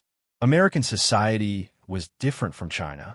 In China, if a son-in-law married into a woman's family and there were no other heirs in the family, the man would gradually take over the management of the woman's family.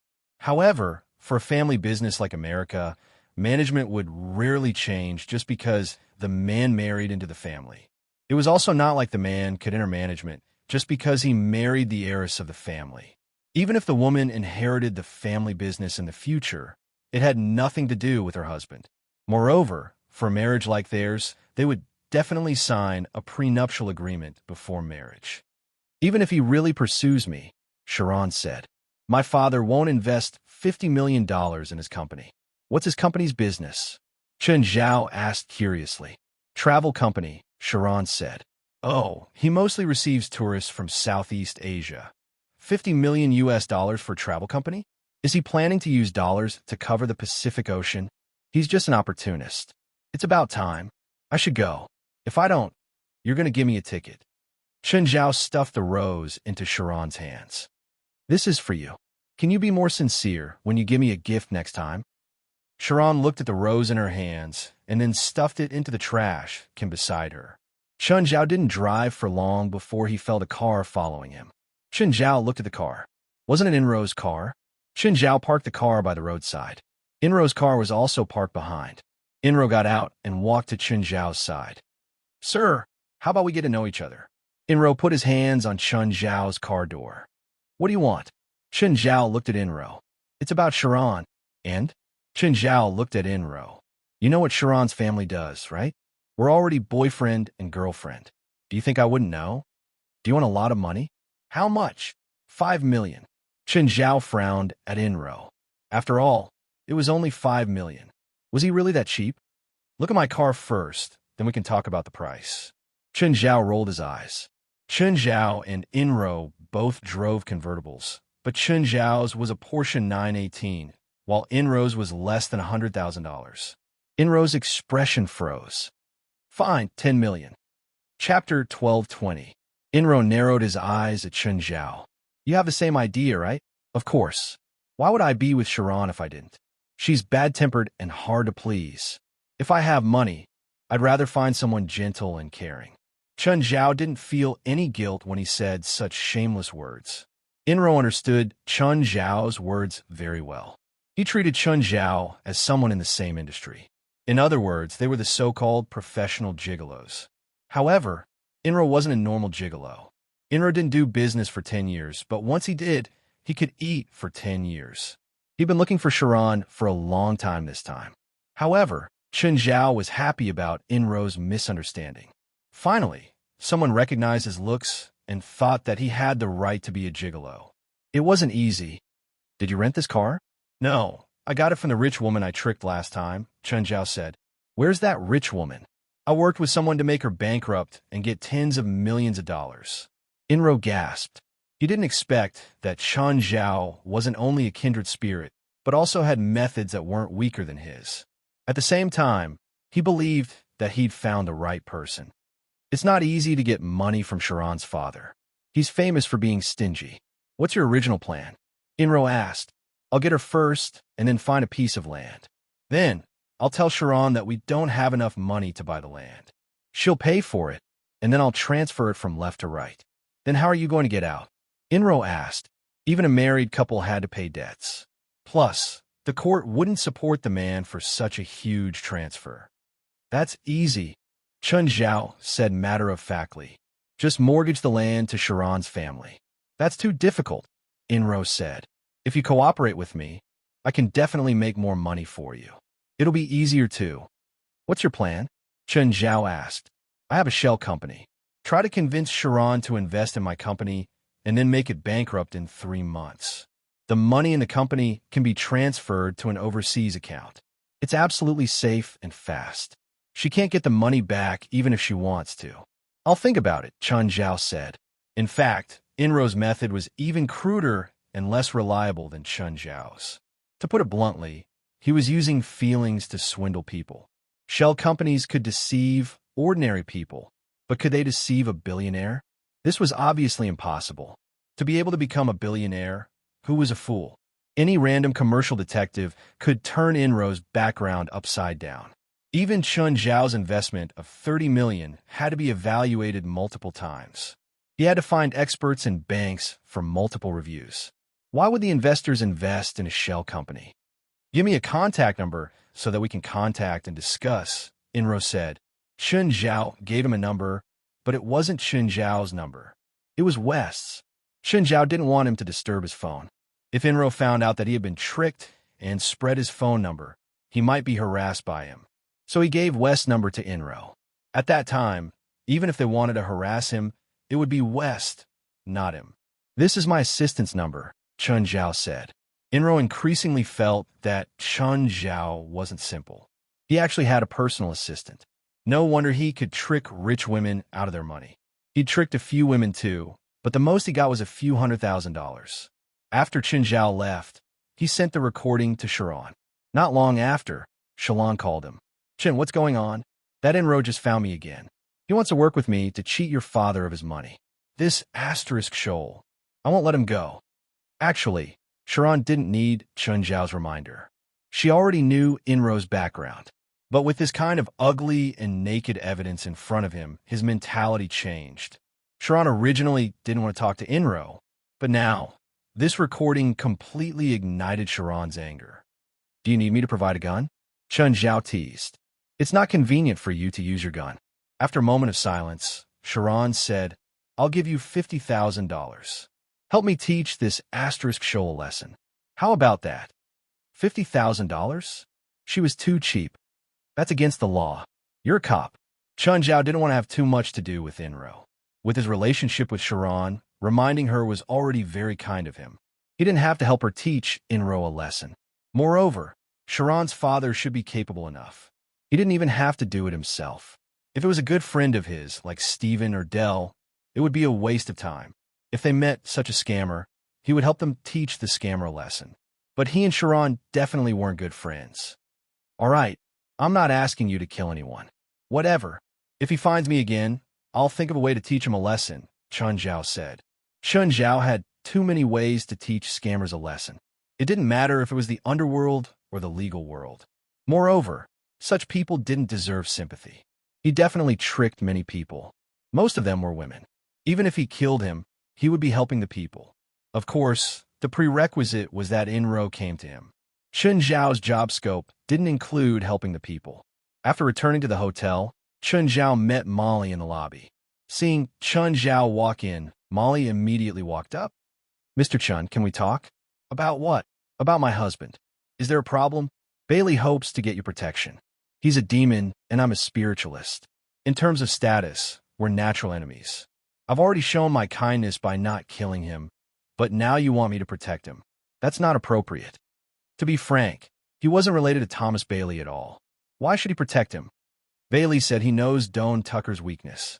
He told me yesterday that he didn't even know Doan Tucker's abilities, but now he's telling me that he knows Doan Tucker's weakness. Just this is enough reason for me to kill him, Chun Zhao said, narrowing his eyes. He's not lying, Molly quickly said. Molly quickly said, There's something in the Norton Simon Museum that can restrain Doan Tucker. Oh, Norton Simon Museum? What's that? Chapter 1221. Ever since the Norton Simon Museum's last theft, the security system had been upgraded. Even the security guards were fully armed. The security team had increased to 30 people. Even at night, there were still 15 people on duty. It was almost impossible to burglarize the Norton Simon Museum, unless Chen Zhao charged in and forced his way in. Otherwise, it was basically impossible to succeed. Also, Molly had said that it was Austria's national treasure. Stealing or robbing was impossible, so he could only buy it. Chen Zhao didn't plan on spending tens of millions of dollars on something that could only be used once. Mr. Chun, Molly said, maybe you're not interested, but Doan Tucker definitely won't let something that can threaten him exist. Chen Zhao narrowed his eyes. Doan Tucker wants to steal the sacred eye? Yes, that's what Thomas Bailey said. I'll give you an address. You and Thomas Bailey can stay there for a while. Chen Zhao gave Molly the address of the association's headquarters. But after you get there, you can't walk around casually because there are some secrets there. But as long as you stay there, I can guarantee your and your husband's safety. Okay, I understand. The next day, Chen Zhao brought Fei Lai and Zherlin back to Mirror Lake. They'd experienced the experience here. Fei Lai and Zherlin still liked home. After all, there were people serving them at home. A group of underlings would come whenever they were called. Dell and Risfar's hotel was good, but it wasn't as convenient as home. Chen Zhao also didn't let Zherlin enter the hotel's public swimming pool. Who knew how dirty the public swimming pool was? No one knew what people left in it.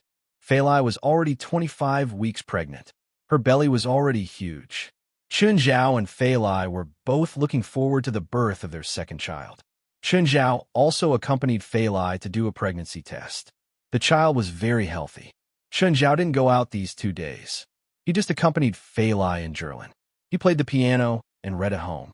To be honest, Chen Zhao didn't dare to use much strength on the heavy sword that Jinkira had made for him. He was afraid that it would break accidentally. This made Chen Zhao very depressed.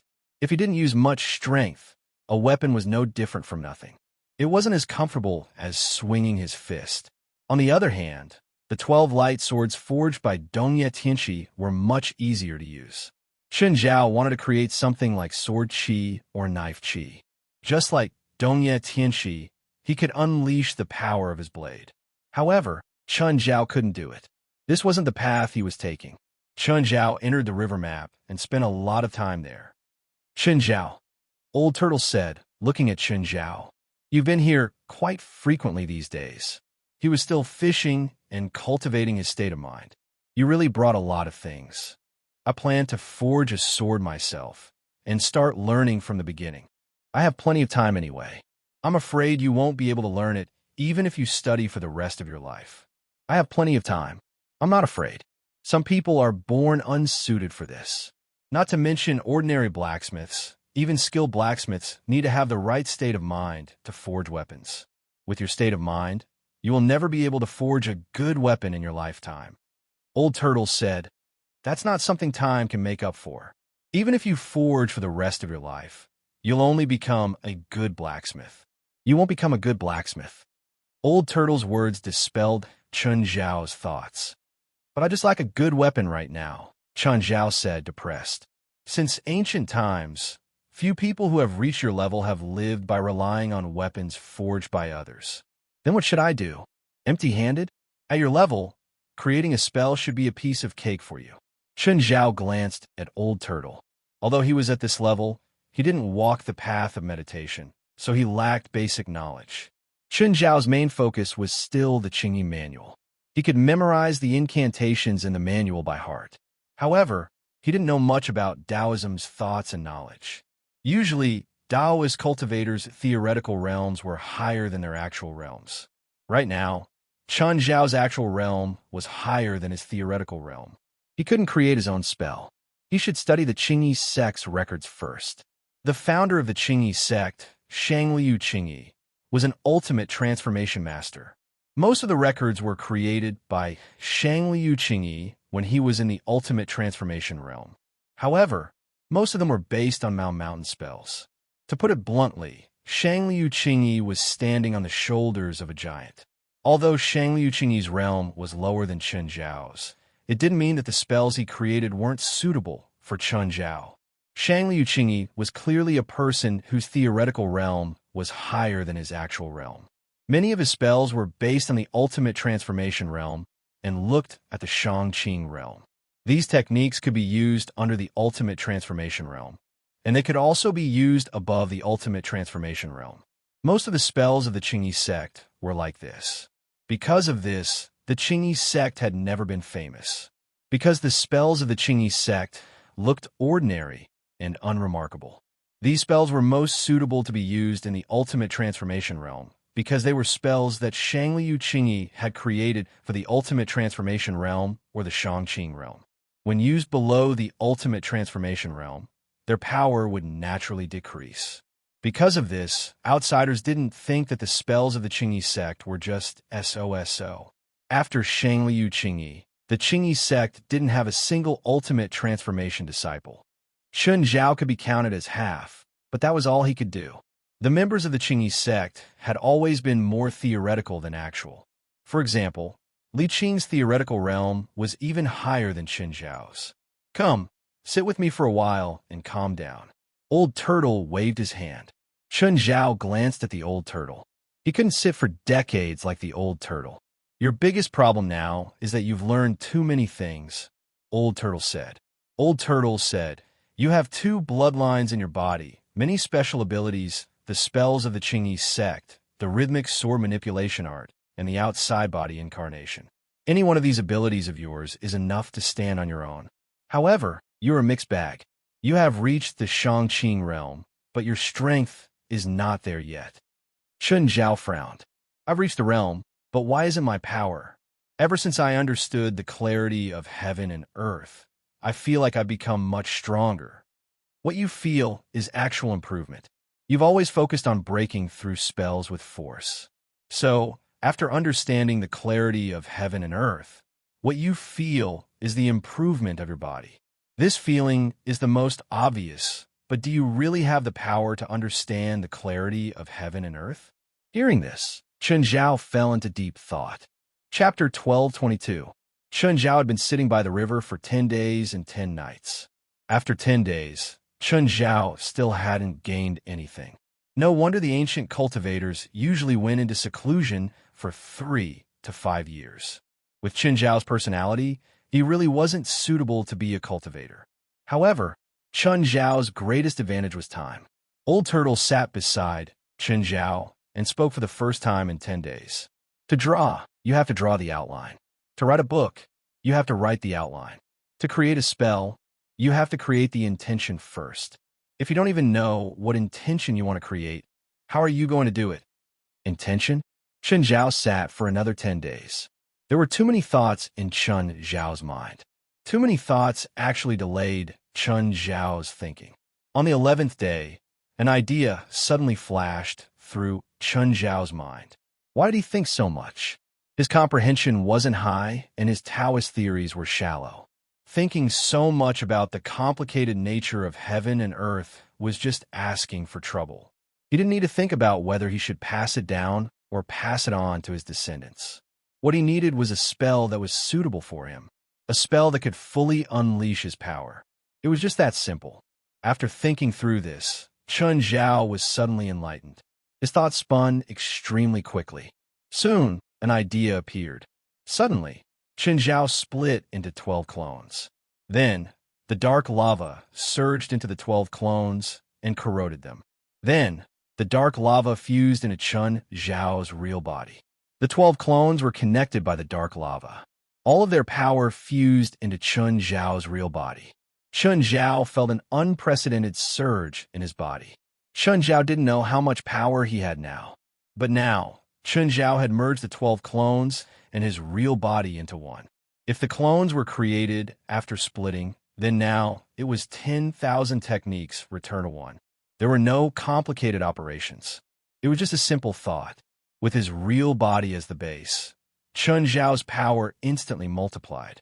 When he was in the ultimate transformation realm, Chen Zhao already had the limit of close to 200 tons of strength. After the world became clear, his body underwent a qualitative leap again. His power multiplied again. Now, with the 10,000 techniques returned to one, it multiplied again. Right now, Chun Zhao's power had reached a terrifying level. That wasn't all. If Chun Zhao received an external impact or attack, he could also transmit the impact to his clone through the dark lava. Chun Zhao's defense reached an unprecedented level. Old Turtle opened his eyes again and looked at him. What is the spell called? All techniques return to one. The name is a bit big, but it's quite appropriate for your spell. You'll have to continue perfecting it in the future. What you've done so far is enough. Chun Zhao left the river diagram. After many days of comprehension, he finally had a good result. 20 days in the river diagram was only an hour in the outside world. At the moment, there were two places that could help Chun Zhao the most. One was the river diagram. It gave Chun Zhao enough time to cultivate an Old Turtle could teach him. The other place was the Tower of Trials, which was the place of proof. Everything Chun Zhao had learned and thought had to be proven in the Tower of Trials. Ever since Chun Zhao had comprehended the clarity of heaven and earth, he hadn't had any interest in the Tower of Trials. He hadn't entered the Tower of Trials because he had barely passed the 7th level when he was in ultimate transformation. Then, after comprehending the clarity of heaven and earth, Chun Zhao kept feeling that he was missing something. After coming out of the river diagram, Chun Zhao finally felt that he had made up for what he was missing. Then he went straight to the headquarters of the association. Without greeting anyone, he entered the Tower of Trials directly. The monster on the 7th level was a lava giant. It was also where the bronze sword had broken. That was probably Chun Zhao's toughest battle. One had to kill 1,000 lava giants in order to clear this stage. The 8th level would definitely be several times more difficult than the 7th. After entering the 8th level, Chun Zhao realized that he was on a turbulent ocean. Chun Zhao flew up and hovered above the surface of the sea. Right now, Chun Zhao's heart was as calm as still water. He allowed the waves to surge. A small world opened up, covering both the surface and the bottom. Chun Zhao didn't know where the attack would come from. Suddenly, Chun Zhao felt something approaching underwater. It had entered his small world. The next moment, a bloody mouth lunged at Chun Zhao from below. It was a huge shark, more than 30 meters long. Its two dorsal fins were arranged side by side, like two rows of blades. On both sides of this huge shark's bloody mouth, there was a pair of exposed, bony teeth that looked like pincers. Frenzied Ocean Demon was the shark's name. The Frenzied Ocean Demon didn't use its mouth to bite Chun Zhao. Instead, it shot out a water column. Chun Zhao quickly dodged. The water column shot up to 100 meters in the air. It was obvious how powerful it was. If Chun Zhao was hit by the water column in the air, he would probably be injured. Chun Zhao landed immediately. He charged into the Frenzied Ocean Demon's mouth and tore it apart with brute force. One Frenzied Ocean Demon clearly wasn't a threat to Chun Zhao. He stood on its corpse floating on the surface and gazed into the distance. Just then, the surface of the sea in the distance started rolling. It was as if thousands of soldiers were charging at Chun Zhao. It was thousands of Frenzied Ocean Demons stirring up waves. Frenzied Ocean Demons were water hell creatures. One Frenzied Ocean Demon could shoot out water spells, so it wasn't strange for thousands of them to raise huge waves. Chun Zhao took a deep breath and looked at the 10-meter-tall waves in the distance. He could totally hide in the sky. However, he'd come to the 8th level of the Tower of Trials to prove his self-created spells return to one. If he avoided it, it would be meaningless for him to come here. Chun Zhao immediately activated 10,000 spells return to one. Facing the huge wave that was surging toward him, Chun Zhao's eyes widened. The waves arrived, but the next moment, Chun Zhao was sent flying by them. Chun Zhao could feel his body crumbling. Instant kill. Dead. Chun Zhao left the Tower of Trials and was dumbfounded.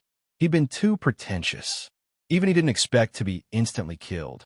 The waves created by thousands of Frenzied Ocean Demons weren't stacked on top of each other. Instead, they were attacking as one. It was similar to Chun Zhao's spells return to one. It was also the combined attack of thousands of frenzied ocean demons. No matter how strong Chen Zhao was, he couldn't fight against thousands of frenzied ocean demons alone. This was a clash of absolute power. Chen Zhao lost. He'd lost completely. He'd lost without any suspense. This was the result of being too arrogant. When Chen Zhao had comprehended spells return to 1, he'd almost thought he was invincible. But the 8th level of the Tower of Trials had slapped him hard in the face. Although he was depressed, it also made Chen Zhao even more excited. After all, this was his true defeat. Chen Zhao had already reimagined and rearranged his strategy. He definitely couldn't fight head-on. Even spells returned to 1 couldn't fight against that level of power. So, one way to pass was to avoid the combined attack of the frenzied ocean demons and then break them apart. Chapter 1223. It was almost impossible to fight the frenzied sea demons head-on the 8th floor. Based on individual strength, a single frenzied sea demon should be able to shoot out around 30 tons of water. Then 1,000 frenzied sea demons would create a huge wave of 30,000 tons. Thousands of frenzied sea demons attacking at the same time would exceed 100,000 tons. Most importantly, when they united, they were able to concentrate all of their power.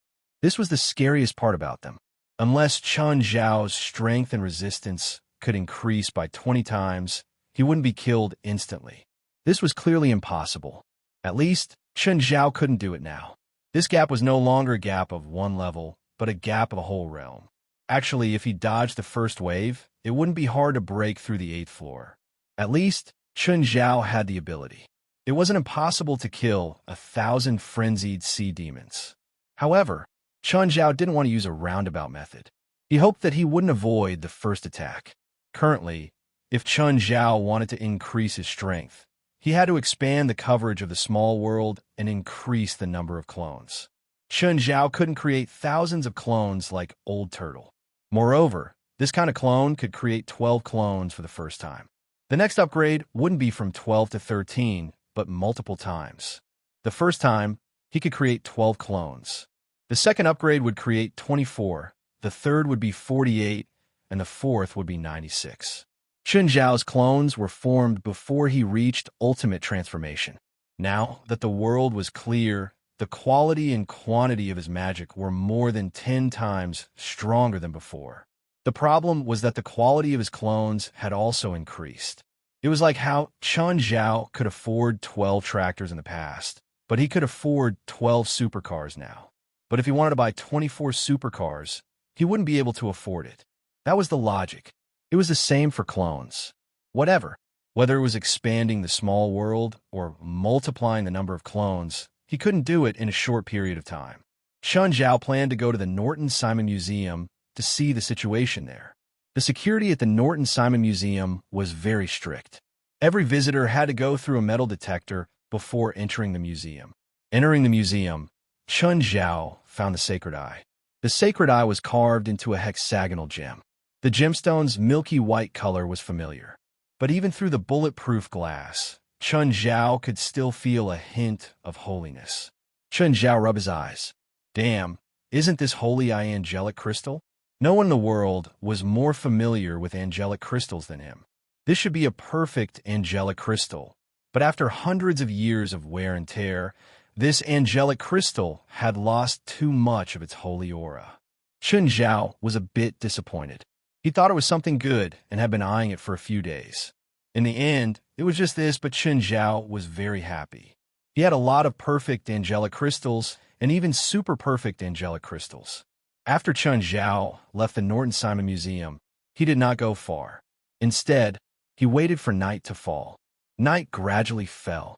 Chen Zhao saw a modified armored vehicle charge into the museum. Then intense gunshots and explosions sounded from the museum. Chen Zhao was a bit speechless. These people were really bold. At the very least, Chen Zhao wouldn't dare to launch such a brazen attack. In less than 5 minutes, the armored vehicle appeared. After the armored car drove out of the museum, it entered the compartment of a large truck and disappeared into the night. Chen Zhao followed them all the way, but he didn't drive. Instead, he hid in the air.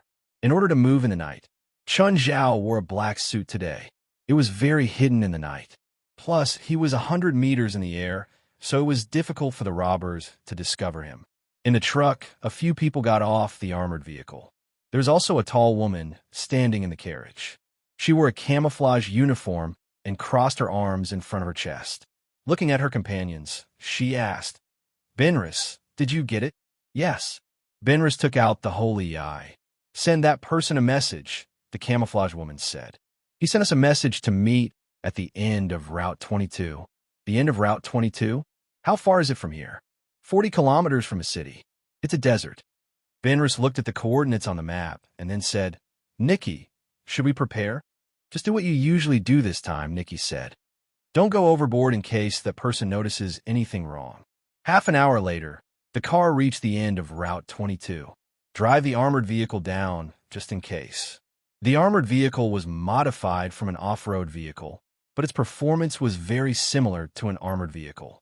It was also equipped with many military weapons, such as a 12mm machine gun and a continuous machine gun. These were all weapons that only the military could equip. It was already a small war fortress. Everyone held a machine gun and wore night vision goggles, waiting for their target to arrive. "There's no thermal imaging within a kilometer," Benris said gloomily, looking around. "Did that person give the wrong address?" "Patience," Nikki said calmly, standing on the hood of the armored vehicle. Suddenly, Nikki saw a figure walking over in the distance. "400 meters southwest," Nikki said. Benris turned in the direction Nikki was looking at, but the night vision goggles didn't find anything.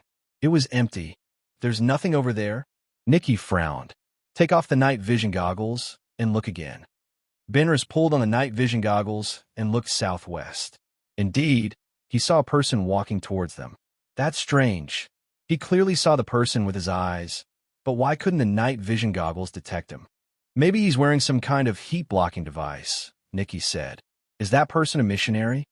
Nikki watched the person walk closer. He was indeed dressed like a missionary. He wore a priest's gray robe and a small round hat, holding an old Bible in his hand. "Hello, lost sheep. I'm Don Tucker, your employer." Don Tucker was like a kind priest. He had a gentle smile on his face, and his tone was so gentle that it was hard to be wary. Chapter 1224. Nikki looked at Tan Tucker. Suddenly, a cold breeze blew past. Nikki's body trembled, and he became more alert. "Mr. Tucker, let's make a deal first. We brought what you want. Where's our money?" "I didn't bring any," Tan Tucker said with a faint smile. "Are you messing with us?" Nikki raised his gun and pointed at Tan Tucker's forehead. "There's a box over there," Tan Tucker said, pointing to the left. "Ben Harris, go take a look." Ben Harris walked a few steps and saw 4 big boxes in front of him. Ben Harris raised his hand, but couldn't lift it. "So heavy. What's in the box?" Ben Leasy opened the box and was instantly blinded by the dazzling golden object in front of him. "Nikki, someone come and carry it over." A few people ran over. They were also shocked by the things in the box. Gold, so much gold. Nikki was also stunned when he saw everyone carrying the 4 big boxes over. "There's 500 kilograms of gold here. I think it should be enough to pay you." Tan Tucker smiled faintly. "You didn't say you would pay us with gold." "They had to sell the gold first, so they had to pay for it. Where's the thing I want?" Tan Tucker didn't care about Nikki's dissatisfaction.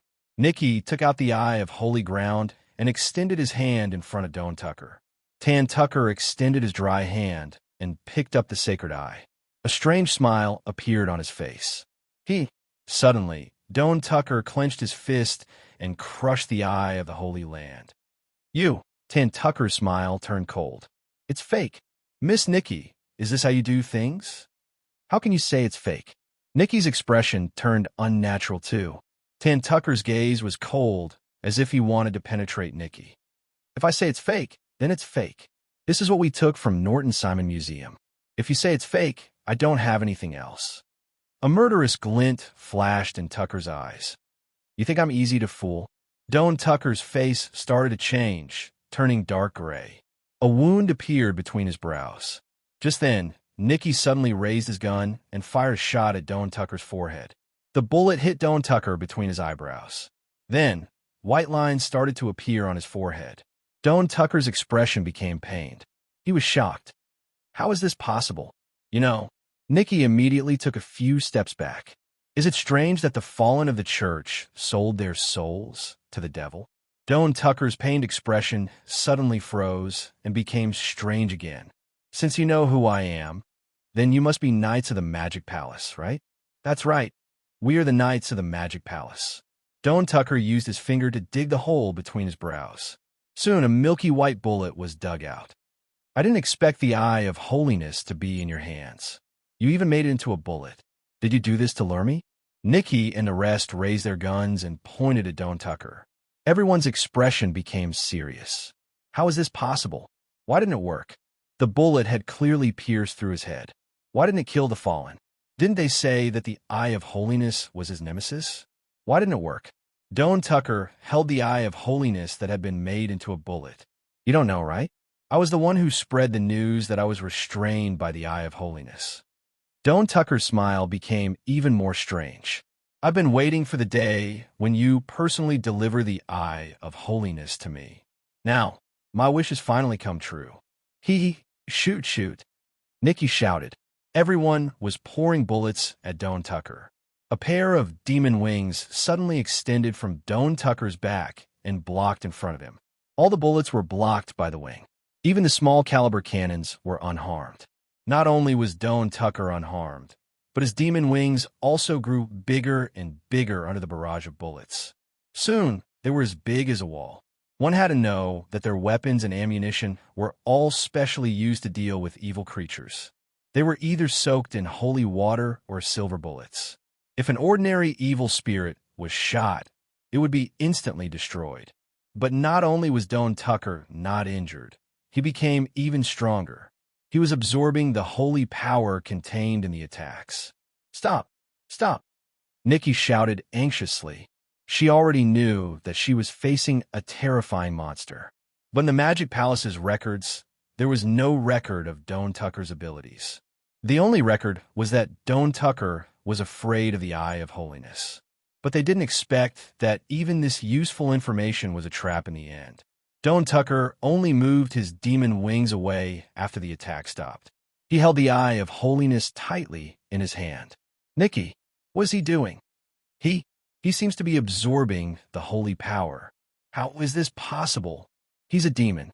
A pair of flawless white wings began to extend from Doan Tucker's back. Everyone's expression changed again. How is this possible? How is this possible? The pair of wings was filled with a holy radiance.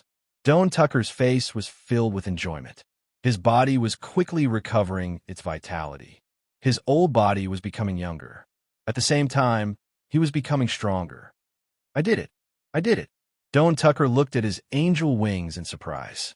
At this time, the Eye of Holiness in his hand had been completely drained of its holy power. It turned into dust in his hand. Demon Eye! A knight suddenly charged at Doan Tucker. Doan Tucker raised his head to look at the knight. His white wings drew an arc in the air, stained with blood. The knight froze on the spot. His head slowly slid down.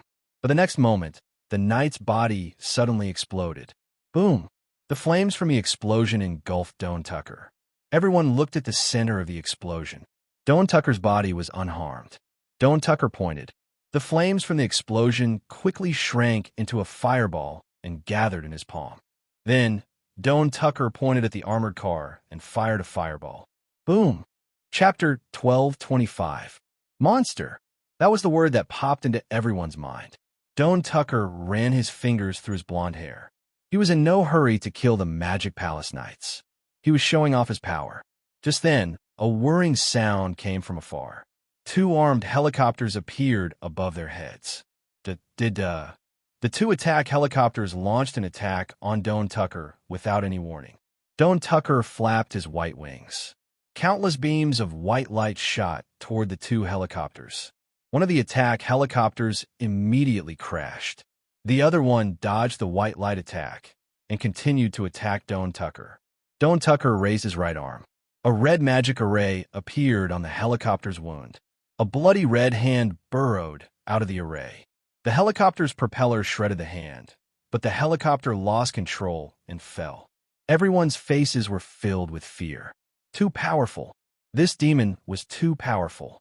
Even the most advanced weapons in modern warfare seemed so powerless in front of him. Submit to me. Don Tucker looked at the crowd. I will grant you glory and wealth. Demon, in your dreams. Nikki refused Don Tucker's request without hesitation. They came from the Magic Palace and had gone through countless trials. They had unwavering willpower. Perhaps they would be afraid, but fear would only make them more determined in their beliefs. Justice will prevail. Justice will prevail. Everyone was chanting their own slogan. Their eyes were filled with the determination to face death. Justice will prevail? Don Tucker laughed. Then I will let you die in the name of justice. Don Tucker raised a hand and opened his palm, pointing at the sky. All of you will receive the judgment of justice. Suddenly, a golden magic array appeared beneath everyone's feet. They discovered that they could not leave the array. They were all trapped within it.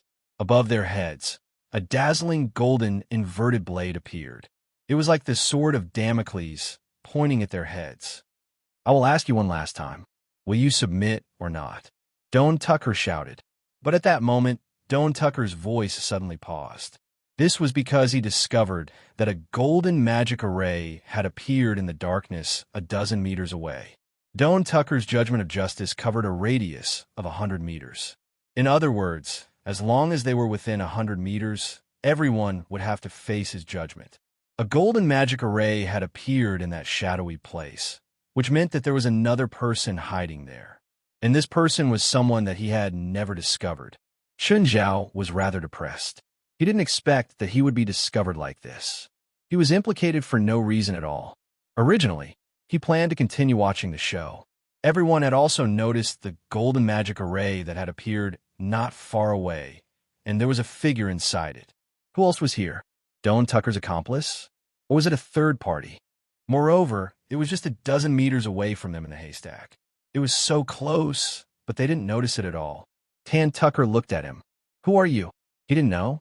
Not his accomplice? Nikki and the others thought to themselves.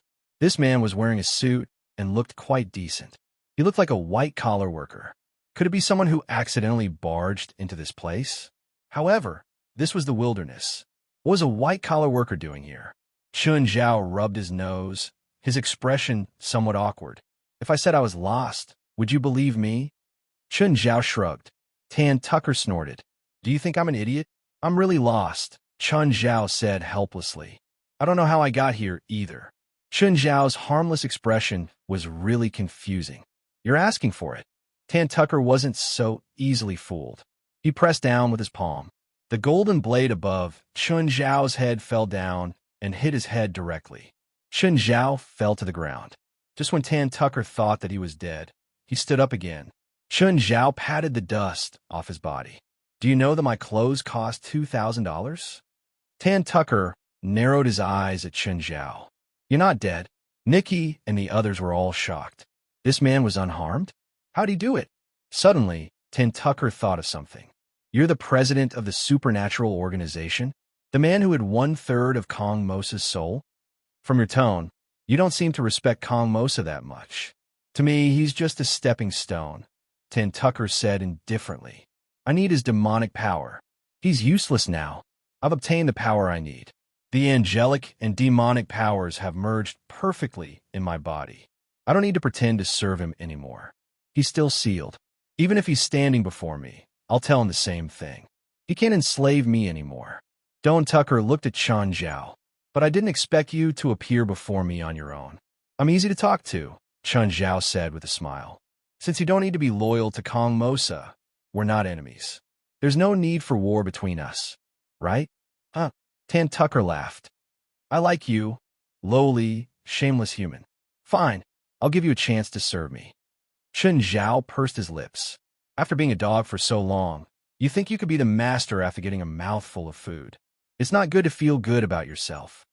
Nikki and the others were surprised by Chun Zhao's audacity. Even they had to be careful when facing Don Tucker. But this man was insulting Tan Tucker directly. Do you know what you're saying? As expected, Don Tucker's face turned cold and gloomy. Of course, this means we'll be enemies. Since we're enemies, Why should I show respect to a dying dog?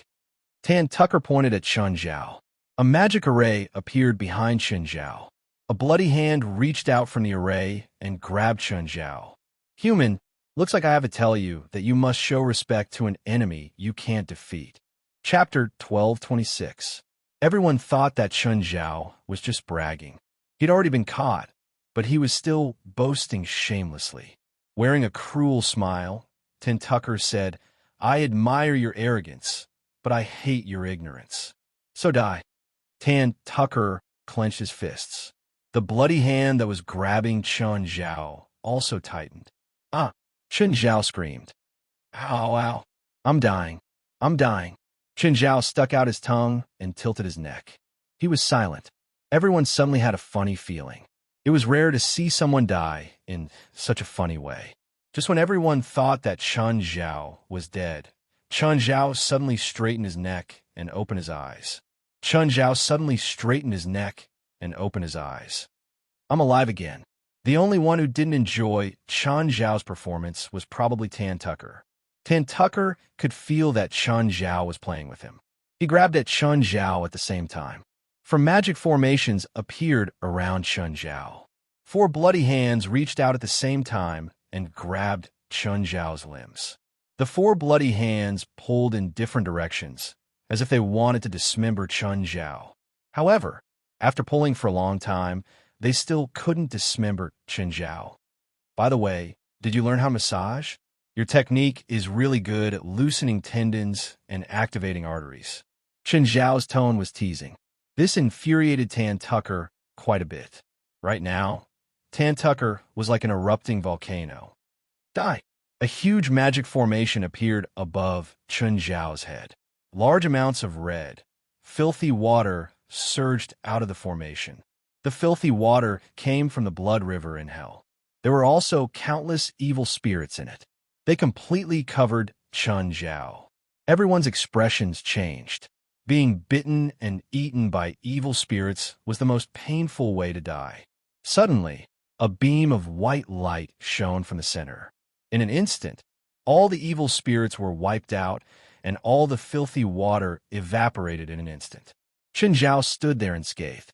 No, he wasn't completely unscathed. His neat suit was now in a mess. He looked like a beggar's gang member. He didn't die. How did this guy do it? Nikki's face was filled with disbelief. This was a wizard. How could he be so strong? After all, Nikki was a witch. However, because she had awakened on the first night, her talent was very low. Later, she did not have much potential in magic and eventually turned to become a knight. Because she had a certain magic foundation, she was like a fish in water after turning into a knight. Because of this, she knew that magic required talent, especially for wizards. Wizards were several times weaker than witches, and most wizards only knew 1 or 2 spells in their lifetime. However, the man in front of her was clearly an anomaly. You made me lose $2,000. Chun Zhao adjusted his collar. Chun Zhao looked at the chest of gold in the distance and walked toward it.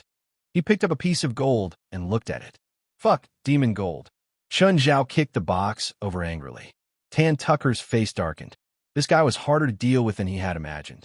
His repeated attacks had actually left him completely unscathed. It seemed that he had to get serious. Chun Zhao walked toward Tan Tucker. Tan Tucker immediately retreated. He was a mage-type demon, so he didn't like people approaching him, especially when the other party was an enemy. Tan Tucker cast another spell. Gold Domain. Just then, dozens of golden chains appeared in the air and tied Chun Zhao up like a dumpling. But in the next instant, all the golden chains were broken. Tan Tucker retreated again and cast another spell. Holy Barrier. Chun Zhao swung his fist, and the holy barrier shattered like a mirror. By then, Chun Zhao had already approached Tan Tucker. Tan Tucker's demon and angel wings enveloped Chun Zhao at the same time.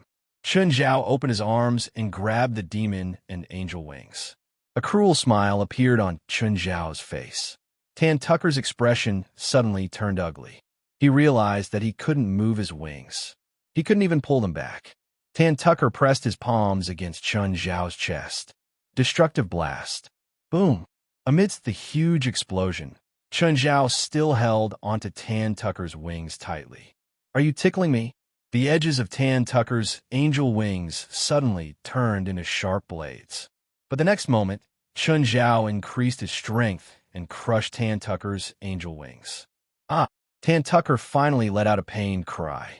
Chun Zhao pulled hard, and the angel wings were forcibly pulled off Tan Tucker's back. Ah! Stop! Stop! I'm a lover of peace. Why don't you respect my choice? Chun Zhao put his hand on Tan Tucker's shoulder. I accept your suggestion. I choose to be in peace with you. Chun Zhao tightened his grip, and Tan Tucker's shoulder was crushed. I refuse. You've already refused me once, so we're enemies now. Ah, stop. Chun Zhao pulled with his right arm, and the demon wings were also torn off. I hate being rejected. Chun Zhao's palm pierced through Tan Tucker's chest and pulled out a rib bone. Nikki and the others stared at Chun Zhao, dumbfounded. This man was so scary. Was he torturing Tan Tucker now? Who was Don Tucker? He was an ancient demon from thousands of years ago. He was second only to Kan's Mosa. He was the commander of the demon army. But right now, he was being tortured by this man in such a cruel way. Let me go. I'm willing to submit to you, monster. You monster, Don Tucker kept screaming in pain. It only took him a short time to go from begging to cursing. Right now, Tan Tucker was covered in blood. His wings had already been torn off and tossed aside. A few rib bones that had been pulled out from his body were on the ground. But this wasn't the end. It was only the beginning. Chun Zhao was using an even crueler method to treat him. Skin him. That's right. After skinning Bostel, another commander of the demon army was going to be tortured like this. Everyone was shocked by Chun Zhao's cruelty. The bloody body was tossed on the ground. Tan Tucker wasn't dead yet. At the very least, from his screams, it was clear that he was still very energetic. However, when his body came into contact with the sand, the pain it brought stimulated his pain nerves. Chun Zhao held Tan Tucker's freshly skinned skin in his hand. I curse you. I curse you. Tan Tucker's curse took effect, but it disappeared in an instant. Chapter 1227. On the ground, Don Tucker started convulsing. His body arched in pain. Suddenly, Don Tucker's body surged with terrifying power. It was formed by mixing demonic power and holy power. The power gathered into a human shape before Chun Zhao. This human-shaped energy body was very unstable. Its limbs were spread out, and the surrounding spiritual energy of the world was attracted by this energy body. As the spiritual chi of heaven and earth continued to fill the energy body, the human-shaped energy body became even more irritable. It seemed like it would explode at any moment. Run! Nikki yelled. The other knights turned and ran with Nikki. Facing the energy, Chun Zhao fell into deep thought. The complicated energy gave Chun Zhao another idea. Holy power and demonic power mixed together could produce such powerful energy. Then what if he extracted the holy power from the angelic crystal, mixed it with his own demonic power, and then shot it out with the mouth of gluttony? Nikki and the others ran a few hundred meters away. Then, a terrifying shockwave came from behind. At the same time, a huge shockwave swept Nikki and the others away. Benris, are you okay? I'm fine. How about you? My arm's too short, Nikki said in pain. When she'd been sent flying by the shockwave, she'd hit a rock. But this kind of injury was acceptable.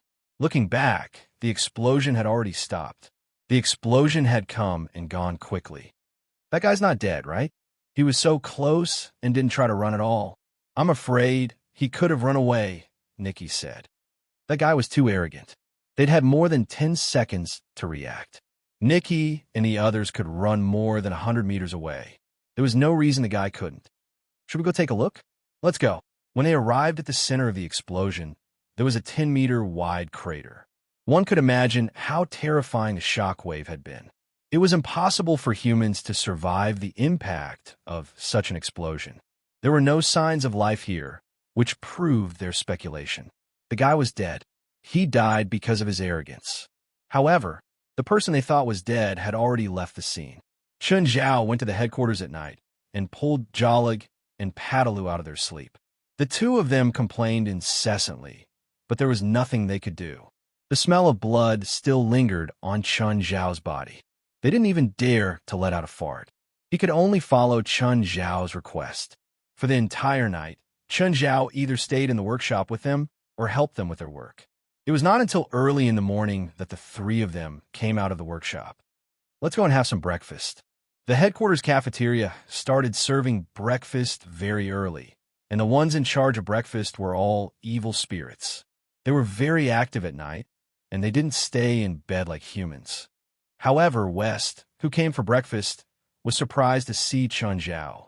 Chun Zhao was having breakfast at HQ? Did that mean that Chun Zhao came last night and didn't go home? That was quite rare. Usually, Chun Zhao would go home to rest no matter how late he was. Morning, President. West greeted him with a bowl of soy milk. Because of Chun Zhao's eating habits, even the evil spirits in charge of food had to follow his requests. They even knew how to cook some of the China specialties. Morning, Guild Leader. Were you at the headquarters the entire night? Yes, I'm busy with some things. Guild Leader. Are you worried about the invasion of the demon army that Rupert mentioned? Yes, but there's nothing to worry about, Chun Zhao said calmly. I've already thought of a solution. Guild Leader, are you confident? At the beginning, we didn't have a 50% chance, Chun Zhao said. But after last night, we have at least a 90% chance. Wes couldn't help but be delighted. He'd been troubled by this for the past few days. But hearing Chun Zhao's words, he was finally relieved. To be honest, Chun Zhao might not be afraid if they really had a fight to the death. When Chun Zhao was dealing with the mother, he'd obtained a large number of old artillery shells from the underground base. Those weapons were all from the 60s and 70s. If Chun Zhao really took them out, it would definitely be enough to destroy the demon army. But if they exploded at the same time, both the headquarters and the people would be affected. But now, Chun Zhao had thought of a safer method. A method that hurt the enemy without harming himself. West trusted Chun Zhao. Since Chun Zhao said he had a solution, the danger was most likely over. After dealing with the matters at the headquarters, Chun Zhao went home. He entered the river map as soon as he got home. His goal was to test his new idea, of course. He would mix the holy power of angelic crystals with demonic power and release it with the mouth of gluttony. Chun Zhao even gave it a very old-fashioned name, Demon Cannon. Hearing that Chun Zhao had a new move, Old Turtle was also interested. After all, Chun Zhao had just created spells Return to One. If it was a normal spell, Chun Zhao probably wouldn't be interested. Since it could make him go to the river diagram to try out new spells, it shouldn't be much weaker than 10,000 techniques Return to One. Chun Zhao first stuffed a perfect angelic crystal into the mouth of gluttony and chewed it. Most of the time, hybrid demons were weaker than pure-blooded demons. But they weren't absolutely weak. Angelic crystals could suppress pure-blooded demons, but they wouldn't hurt hybrid demons. This was also a characteristic of hybrid demons. They had human blood in their bodies. It was this human blood that prevented hybrid demons from being harmed by holy power. Theoretically, Chun Zhao and Gaia were both hybrid demons. But Gaia was a natural hybrid demon, while Chun Zhao was a half-baked demon. So, angelic crystals wouldn't harm Chun Zhao. But when Chun Zhao mixed the demonic power and holy power together, the terrifying power started spreading. It was also extremely unstable. Chun Zhao forcefully suppressed it, but in less than 3 seconds, he felt that something was wrong. The mouth of gluttony opened and a terrifying power burst out. A ditch appeared in the area 30 to 40 meters in front of him. No, it looked powerful, but the energy was too scattered. This kind of impact wouldn't be effective in a battle of the same level. He had to adjust the angle of the eruption and the size of the mouth of gluttony. Also, the energy was released too quickly. It wasn't compressed at all. This was also an important reason for the spread. The more the energy was compressed, the stronger the explosion. Chapter 1228. Chun Zhao kept trying. Old Turtle also gave him pointers from the side. After trying more than 10 times, Chun Zhao used up a lot of mana. After all, the Demon God Cannon required a lot of mana each time it was fired. But practice made perfect. He only needed to try it many times to form muscle memory. Chun Zhao finally grasped the correct way to open the Demon God Cannon. This was Chun Zhao's next killer move after 10,000 techniques return to one. For Chun Zhao, angelic crystals were obtained much faster than the consumption. Angelic crystals were obtained by killing evil spirits or demons in the human world. The more powerful the demon or evil spirit, the purer the angelic crystal. Last year, Chun Zhao had obtained as many angelic crystals as the number of battles he experienced. In the upcoming battle, Chun Zhao would obtain even more angelic crystals. Don Tucker is dead. Bustil is also dead. Sybilla's expression was serious. The image of that Chinese man popped up in her mind. Apart from that man, she couldn't think of anyone else with this ability. Even though there were no clues that Don Tucker and Bustil's deaths were related to Chun Zhao, Sybil still firmly believed that the two commanders' deaths were directly related to Chun Zhao. Even so, Sybil still firmly believed that the two commanders' deaths were directly related to Chun Zhao. That bitch Arrow isn't willing to help. There's only Eden now. Eden probably can't completely lead the demon army. Looks like I have to change the plan. Sybilla's eyes flickered. Just then, Maheji and Fei Sha walked in. There was a metal box floating beside Maheji. "Teacher, it's your goods again." "Yes, open the box," Sybil said. Maheji and Fei Sha both knew that it was definitely a cyborg like X9. With a wave of her hand, the metal box's lid was opened. Just like X9, this cyborg also had a big X tattoo on its chest. Sybil walked to the metal box and started casting a spell to wake the cyborg. Soon, the cyborg woke up. When it opened its eyes, it was very calm. It didn't attack them like when X9 woke up. "What's your name?" "I'm X71. You know X9, right? He's a low-end product of the company. My performance is far better than his," X71 answered. "How much better?" "X9 is only at the 5th stage of Agent X awakening. I'm at the 7th stage. In terms of comprehensive performance, I'm 12 times better than him." "Fei Sha, why don't you test his combat strength?" X71 looked at Sibylla. "How far do I need to go?" "You or she will lose the ability to move." Suddenly, X71 launched an attack on Faith. Fei Sha was stunned. "Wait, it hasn't started yet." Before Fei Sha could react, X71 was already in front of her, its palm slashing toward Fei Sha's shoulder. Fei Sha's collarbone was immediately shattered. Fei Sha screamed and fell to the ground. "All right, stop it, X71. Sibylla frowned and said, "Fei Sha, you're too useless. Mahage, come and practice with X71. Mahage raised her finger, and the metal box suddenly flew toward X71. X71 was sent flying, but he quickly opened the metal box and stood up again. X71 was about to attack again, but Mahage hooked her finger, and the metal box behind X71 flew up again and slammed into X71's back. The metal box twisted and bound X71, but X71 struggled to free himself from the iron sheet binding him. It wouldn't be long before he broke the iron sheet. But at this moment, Sibylla suddenly appeared behind Mahage and reached out to press the back of Mahage's head. Mahage's expression was calm as usual, and she slashed a piece of metal at Sibylla. Sibylla's heart skipped a beat and immediately retreated to avoid the attack. "Mahage, you're actually guarding against me?" Mahage's expression was cold from beginning to end. "I can't help it. You're my teacher, so I have to be careful." X71, catch her. X71 struggled to break free from the metal sheet and rushed toward Mahage. Suddenly, the house they were building was smashed open, and a car flew in. It crashed into X71. This was the car they often used, and it was parked in front of their house. Mahage had always been calm in battle. "When did you start guarding against me?" Mahage smiled coldly, and the house began to fall apart.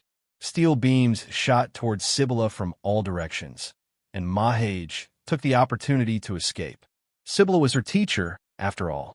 With Mahage's strength, she couldn't fight her head-on. Moreover, there was still X71, so Sibylla had no chance of winning. Sibylla didn't pursue because she had to protect Faisha. Sibylla helped Faisha up. "Are you okay?" Although Faisha didn't understand why Sibylla suddenly attacked Mahage, she was very happy. Teacher, you should have killed Mahage a long time ago. Yes, Sibylla nodded. I should have done it a long time ago instead of waiting until now. Sibylla suddenly poked Faisha's forehead with her finger. In an instant, Faisha couldn't move, and her body fell straight to the ground. Teacher, what are you doing? Let me go. Don't worry, you'll be free soon. Sibylla had a faint smile on her face. Teacher, please don't joke with me. I'm your student. Faisha suddenly felt fear. She didn't know what Sibylla was going to do, but she had a bad feeling about it. X-71, come here and lie down next to Faisha. X-71 lay down next to Faisha without any objections. Sibylla began to cast her magic. She began to undo the seal on Faisha's body. Faisha's body began to tremble violently, and black gas seeped out of her mouth, nose, and ears. The black gas converged into a ferocious face in the air. Sibylla guided the black gas into X-71's body. Master, please stay in this body for the time being. The demon army needs your supreme authority to command. Faisha's life was also drained away as the seal was undone. This wasn't what she had planned. This was completely different from what Sibylla had told her. But there was nothing she could do. X-71 opened her eyes again and looked at Sibylla. Sibylla knelt in front of X-71. Master, X-71 looked at her body and was also familiarizing herself with it. Why do I need to undo the seal now? My soul isn't complete yet. And where's my own body? Master, Doan Tucker is dead. Bustel is also dead, and Arrow has betrayed you. Only Eden is left, but Eden alone isn't enough to completely control the demon army and take your soul, so you need to personally lead the demon army. At this time, X-71 was no longer the original cyborg. He was Masa. Chapter 1229. Today, L.A. was covered in dark clouds. Dark clouds rolled in the sky. Chen Zhao looked at the sky. He didn't look too good either. It was obvious that something big was about to happen. Just then, Chen Zhao's phone rang. Hey, Chen, something's wrong. Kong Mosa has revived, Rupert said in a panic. What? How is that possible? He just killed Doan Tucker last night. Chen Zhao had thought that he would have the upper hand in the battle. But in less than 12 hours, Rupert brought him terrible news. But Rupert had only stayed in the headquarters for a short time. How could Kong Mosa revive? Kong Mosa didn't completely revive, Rupert said. Only 1/3 of his soul. Also, he didn't revive himself. He's relying on someone else's body. Oh, just 1/3 of his soul. What's it to worry about? Chun, the point is if Kong Mosa is resurrected, the demon army will gather. Thomas Bailey, who's locked in the dungeon now, is about to lose control. The evil voice is echoing in his head again, Chen Zhao said. Thomas Bailey had come to the headquarters to hide, but Chen Zhao didn't trust him completely, so he'd locked him in the dungeon. Had the difficulty increased again? It seemed that the battle would start before the 15th. Chen Zhao looked at the dark sky. This phenomenon had happened twice. First, when ES God came and reigned for many days. The other time was the projection of Abaddon, the demon king of plague and death. These powerful demons and mutants always seemed to be able to cause such phenomena. While Chen Zhao was talking to Rupert, a figure appeared at his door. Mahage. Chen Zhao narrowed his eyes and looked at Mahage. Although they were enemies, Chen Zhao believed that she wasn't here to die. Chen Zhao walked to the door and looked at Mahage. Did your teacher send you to declare war on me? No, Mahage said. I escaped from Sibylla. Do you think I'll believe you? Chen Zhao asked calmly. Mahage stared at Chen Zhao. This was her 3rd time seeing him. The first time, she thought he was an ordinary person. But the second time, she was shocked by how terrifying he was. Chen Zhao had killed the demon spirit right in front of everyone. Also, from their second encounter, she could tell that Chen Zhao's temper wasn't very good. Therefore, she wasn't confident about appearing before him on her own. I'm here to inform you that Kong Mosa and his demon army will invade tomorrow. Again, why should I believe you? Kong Mosa is currently residing in a human's body. It is impossible for him to live in a human's body for long, and his body is not complete, so he can only reside in a human's body for 3 days at most. First, he needs to familiarize himself with the body and recover his strength. Tomorrow, he should be able to temporarily recover to his peak state, and then he will begin to weaken, so he will definitely choose to attack when he is at his strongest, and after tomorrow, his strength will begin to weaken, Mahage said. Chun Zhao stared at Mahage. He was still skeptical of her words. It was still the same question. How could Chun Zhao believe it? Do you think Kong Mosa can recover to his peak with a third of his soul, and not even his own body? That's right. Mahage nodded. How'd he do it? Because of his demon army, Mahage said. Demon army? Demon army? Mahage pointed at the rolling clouds in the sky. There is a certain connection between the demon armies, and when they gather in one place, they will influence each other and release powerful demon power. If it's only the demon power of 1 or 2 demons, it won't cause much of an effect, but the demon power of close to 1,000 demons is something he can't contend against. The reason why Kong Mosa created the demon army was because he wanted to use the demon army to transform into the great demon king. You didn't come to tell me, right? I want to take Kong Mosa's soul and my body for myself, Mahage said. Chun Zhao looked at Mahage meaningfully. This woman had the same goal as Rupert. I heard that your teacher has a way to separate the host's soul from Kong Mosa's. That's just a lie to Rupert, Mahage said. Mahage said, from the moment Kong Mosa was sealed in our bodies, it was impossible for us to separate. My teacher's original goal wasn't to seal him, but rather because Kong Mosa's soul had been sealed for 1,000 years and was already very weak. Even without the attacks of the other witches, he wouldn't be able to survive for long, so she sealed Kong Mosa's soul in our bodies. In fact, it was fused with our souls. It is said that this spell is an Eastern supplement, using us to repair Kong Mosa's soul. If it was at the beginning of the seal and our souls hadn't completely fused, then we could still be separated. But now, killing Kong Mosa's soul is killing us. So, either Kong Mosa assimilated you, or you assimilated Kong Mosa. That's right. Kong Mosa isn't a good person, but his knowledge isn't completely useless. There's also his demonic power. For me, this is an opportunity. Mahage paused. Mahage paused for a moment before continuing. Up until now, we and Kong Mosa have been unable to completely assimilate each other.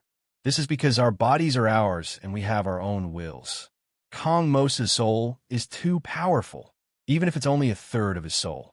The only weak one is Rupert. Originally, Sibylla hoped that Rupert would be the first to be completely assimilated by Kong Mosa, and then the two of us.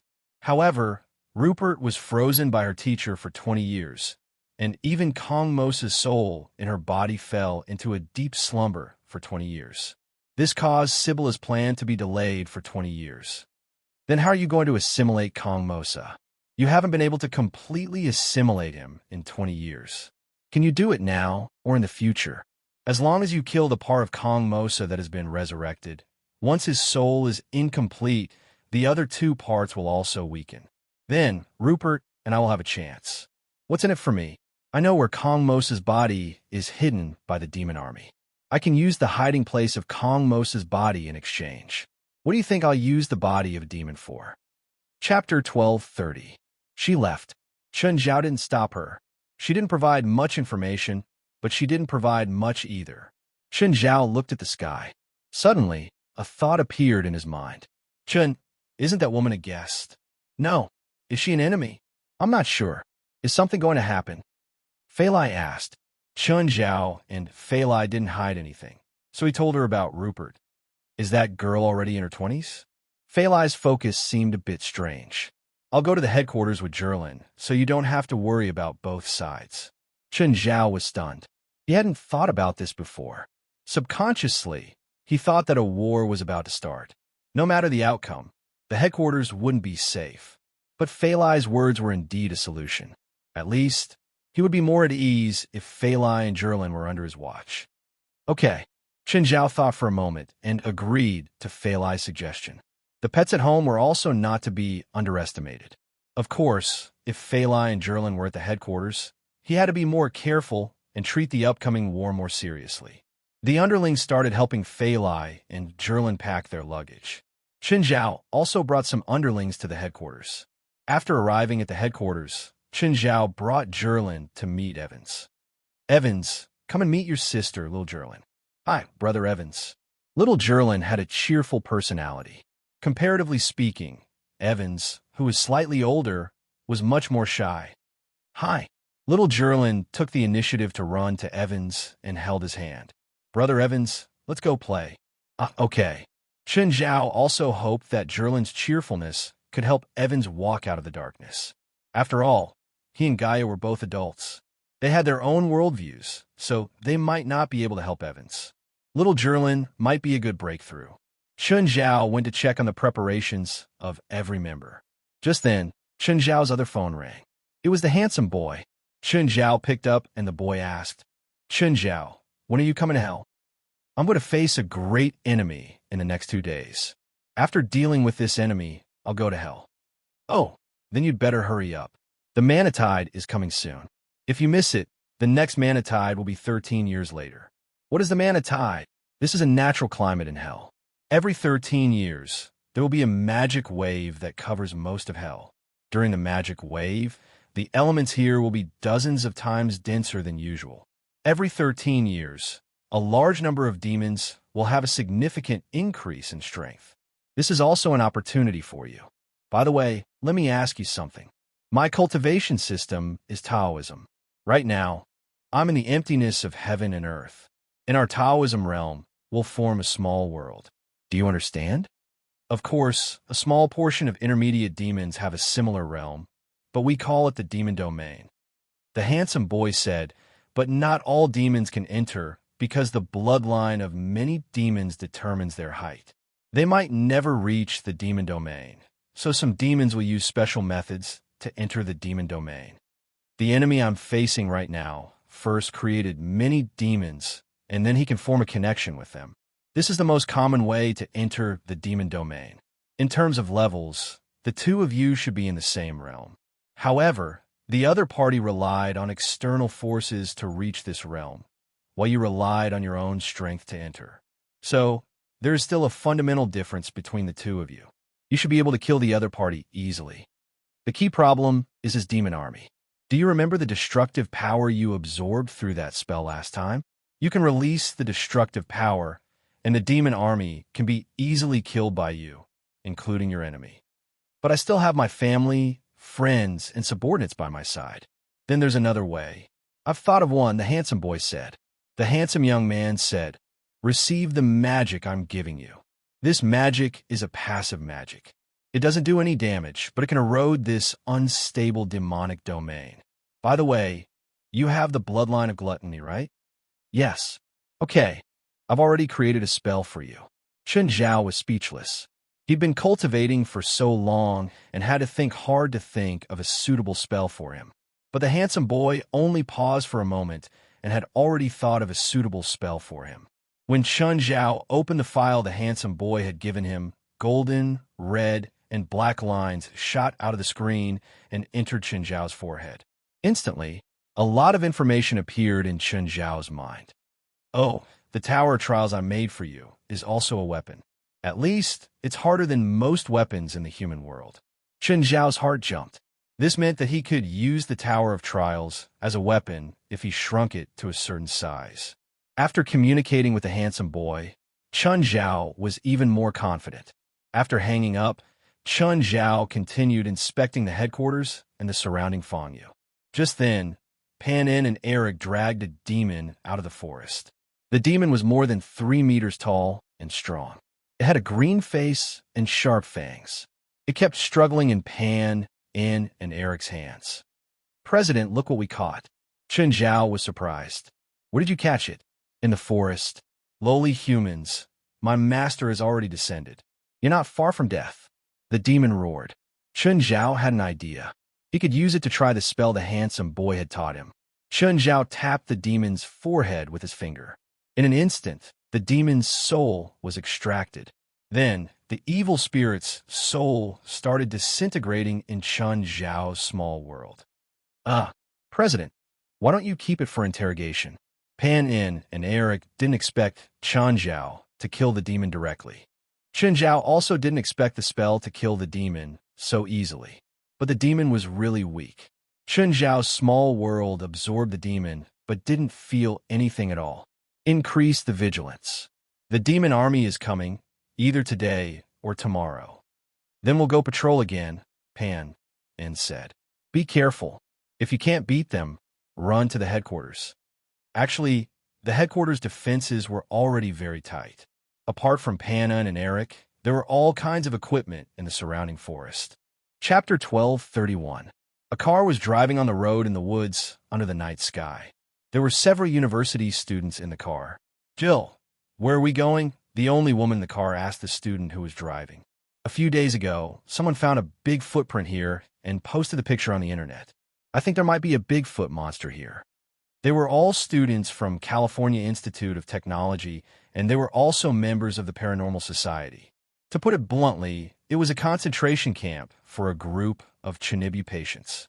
They always fantasized about the third type of contact and the fourth type of contact. The third type of contact was known as extraterrestrial civilization, and the fourth type of contact was supernatural events. Apart from completing his studies, he would be running around everywhere. Wherever there was a strange event, he would participate in it.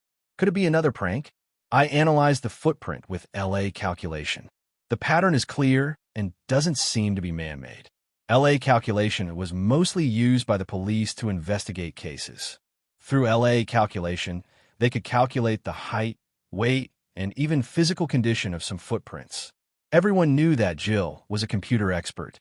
His most impressive record was that he once hacked into the president's office to find information about Area 51.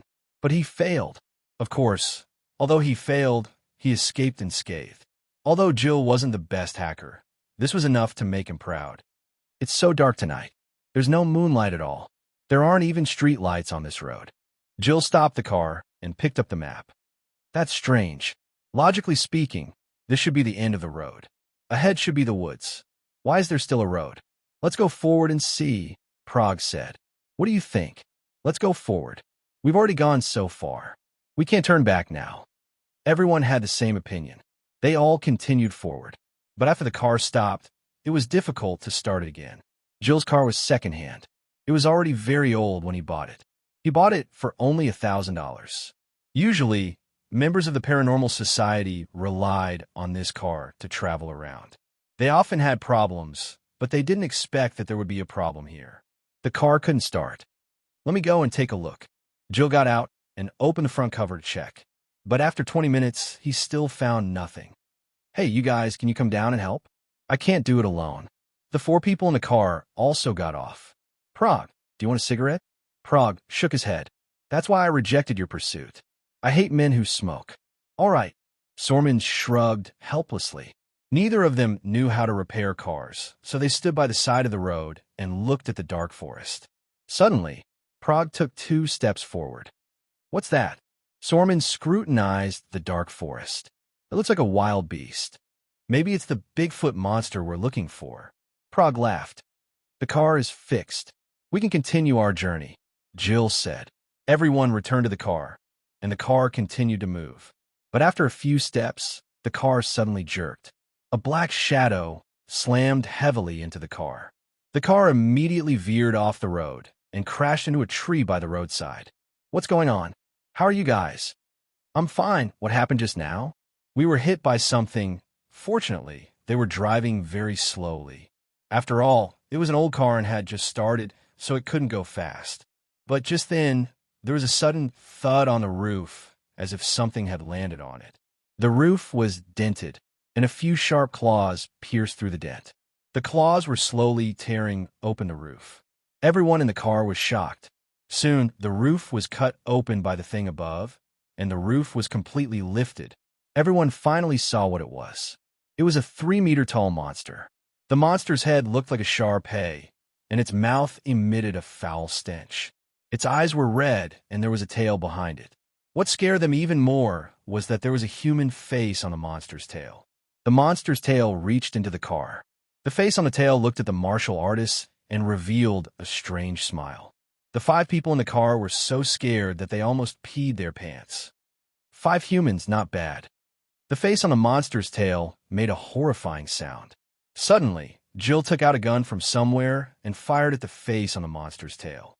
Bang! The face was smashed, but quickly recovered.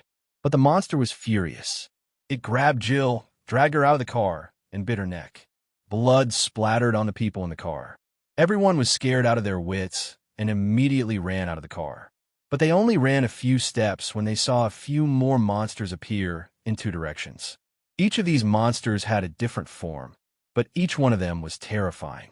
This was the 4th type of contact that they had been dreaming of. Supernatural creatures.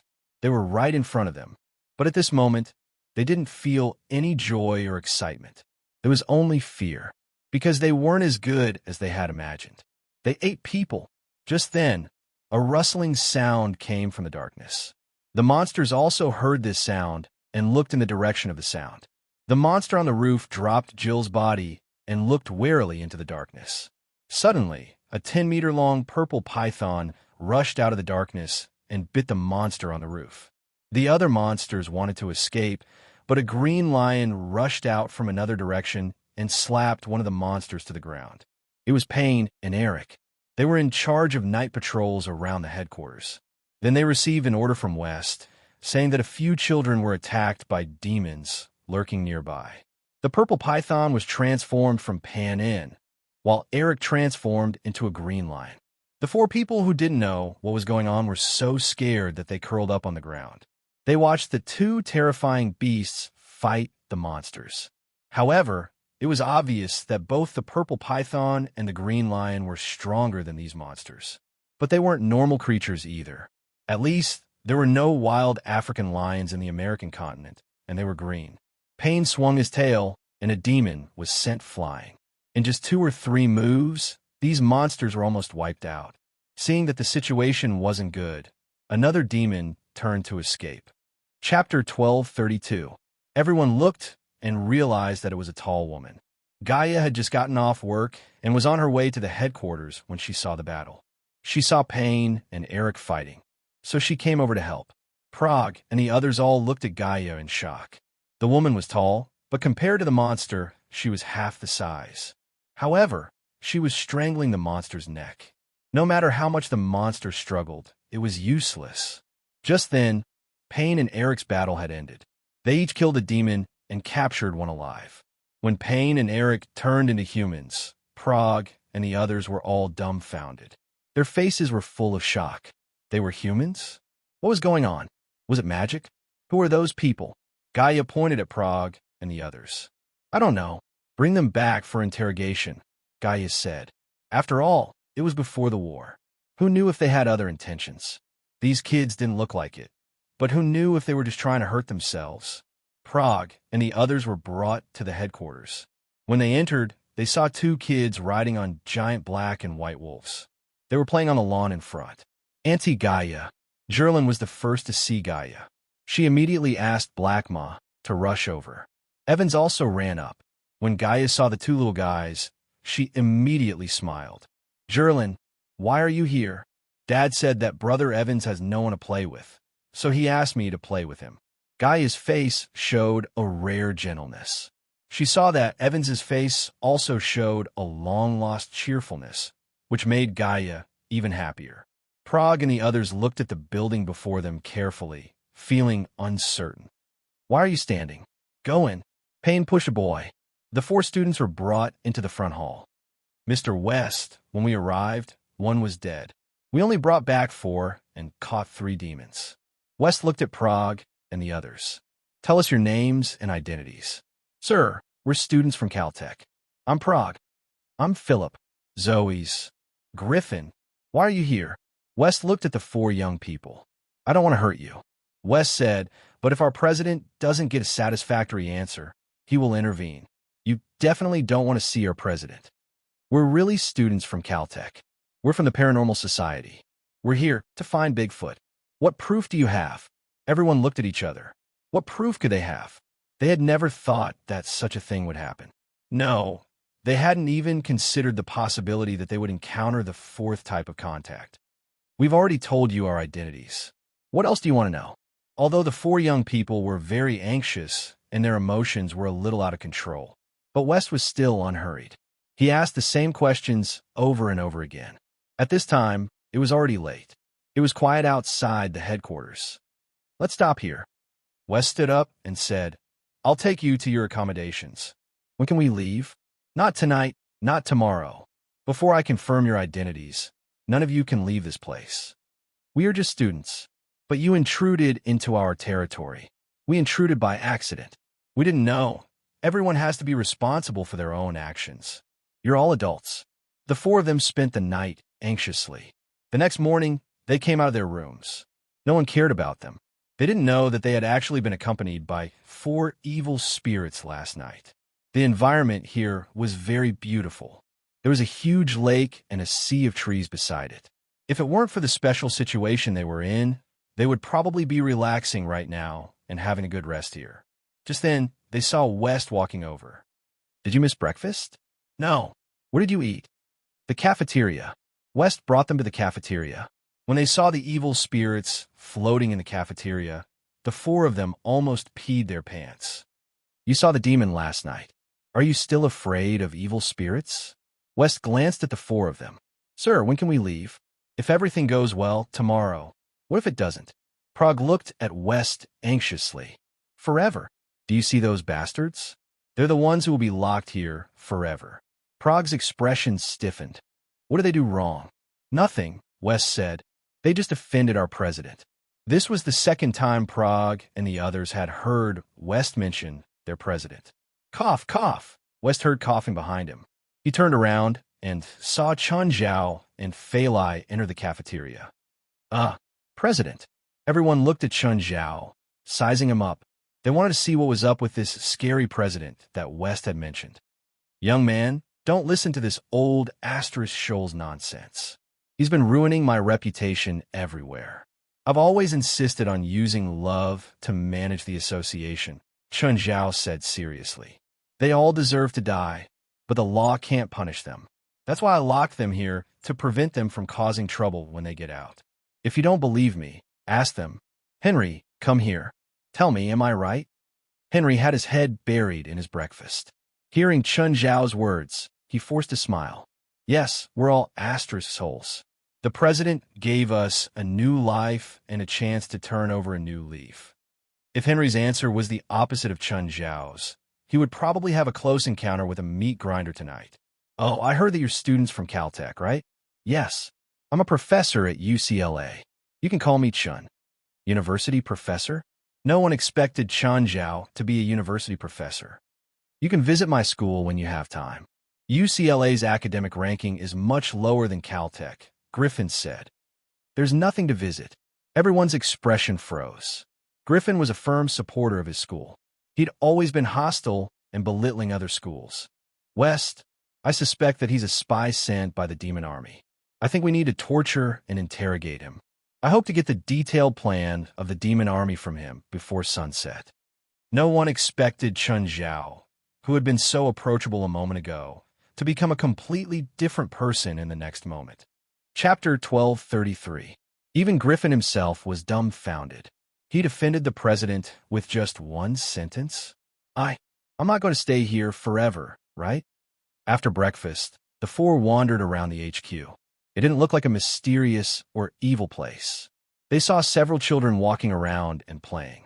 Of course, there were also many animals here.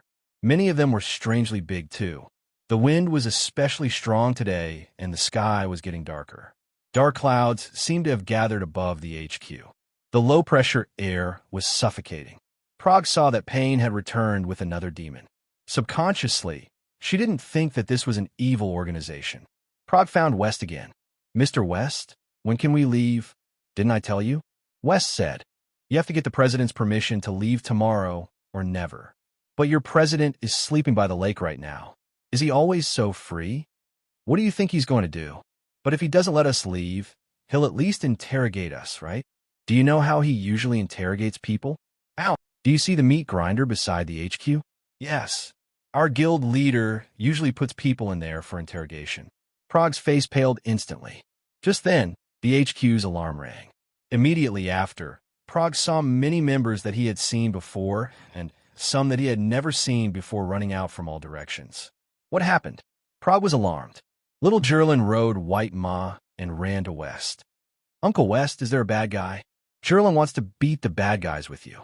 West was speechless as he watched Chun Zhao walk over from the lake. Jerlin, you're still too young. When you grow up, you can beat the bad guys with us. Jerlin isn't young anymore. She's already grown up. White Ma will help me beat the bad guys. Just then, Chun Zhao walked over and picked up Jerlin from White Ma. Good girl, stay with Daddy. President, how's the situation? The detectors around the area have detected that a large number of demons have touched the sensors. A large number of demons have also appeared on the surveillance screen, West said. Oh, you guys go ahead, Chun Zhao said, yawning. I'll take a nap. Last night, Jerlin woke up in the middle of the night, and I couldn't sleep well. Everyone else didn't mind. They hoped that they could handle such a situation by themselves. If Chun Zhao attacked, they would really have nothing to do with it. Prague, on the other hand, was speechless. This guild leader was too irresponsible. Old man, what are you doing? Put the gun down. It's none of your business here. Just watch the door for me. Chun Zhao looked at Aduz, speechless. Guild leader, I have experience as well. Okay. Stop causing trouble. Chun Zhao waved his hand and had Jolig take the modified gun from Aduz's hands. This old man was restless. With his body, he didn't want to break here. Dad, let me go, Jerlin said expectantly. I can protect Grandpa Aduz. Jerlin, don't cause trouble. Phalai came out and stared at Jerlin sternly. On the other hand, Jerlin's face was filled with grievance and indignation. She looked at Chun Zhao pitifully, hoping that he would speak up for her. Unfortunately, Chun Zhao wished that Phalai would come out and restrain Jerlin. Just then, the dark clouds in the sky slowly spun like a vortex. All sorts of flashing demon eyes appeared in the forest around the headquarters. There was no need for surveillance and sensors now. Everyone could already see the demons approaching. Chun Zhao and Phalai carried Jerlin into the front hall. Prague was speechless. This guild leader was too irresponsible. By then, the battle outside had already started. Cows held a remote control. Immediately, there were loud explosions in the forest. Hundreds of remote-controlled bombs were detonated. This was a battle of offense and defense. As the defending side, the supernatural organization naturally had to use the terrain to their advantage. The supernatural organization wasn't small, but it only had a headquarters that was less than 6 acres. Thus, remote control mines were great defensive weapons. Gage had the hammer in her hand. She was more nervous than the others.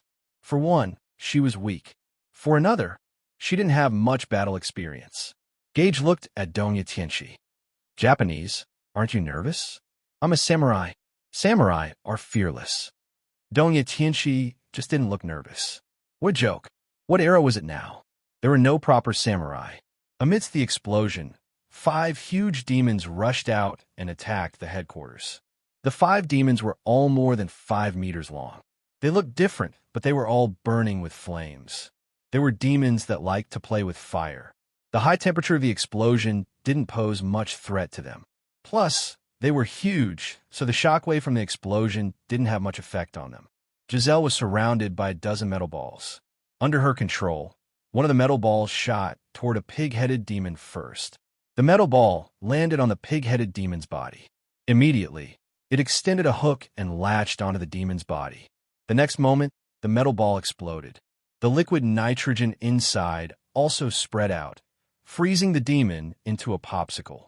Another metal ball shot out at high speed and pierced through the frozen demon. The demon's body disintegrated instantly, turning into pieces of frozen meat. Jolig and Padaloo immediately threw a new metal ball to Giselle. Amazing, Gage exclaimed. If it were her, she probably wouldn't be able to finish off one in 10 minutes. West pointed between his eyebrows. Slow field. Instantly, the remaining 4 demons stopped moving. The members of the Lightning Squad held their guns and fired wildly at the 4 demons who had stopped in their tracks. The demons had thick skin and flesh, but they couldn't withstand the Lightning Team's storm-like attacks. In less than a minute, the demons were riddled with holes. Meanwhile, in the headquarters, Fei Lai looked at Chun Zhao speechlessly, because Chun Zhao was really asleep. Jerlin and Evans were leaning against the window, watching the intense battle outside. Amazing, amazing. Sister Giselle is amazing. Uncle Klaus and the others are amazing too. Chapter 1234. The battle unfolded like a wildfire. For a moment, the demons couldn't enter the headquarters. The headquarters of the supernatural organization didn't have walls or walls. However, the members of the supernatural organization were all very powerful. Gaia, Norma, and Helis were the top fighters in the organization. The three of them hadn't made a move yet. The members of the organization could still hold on. It wasn't time for them to attack yet. Suddenly, Qin Zhao opened his eyes, stood up, and looked outside. It was just noon, but all of Los Angeles was shrouded in dark clouds. It was like the end of the world. The headquarters of the association was as dark as 7 or 8 o'clock in the morning. Just then, a figure that wasn't too tall blended in among the ordinary demons and attacked the headquarters. No one noticed the figure yet. The figure went straight for Gage. Gage was swinging his hammer in a hand-to-hand fight with a demon. Suddenly, she felt a wave of chilliness attack her. Gage subconsciously swung the hammer in a circle. A black figure was hit by the hammer behind him. But when the hammer hit the black figure, it didn't defeat the figure.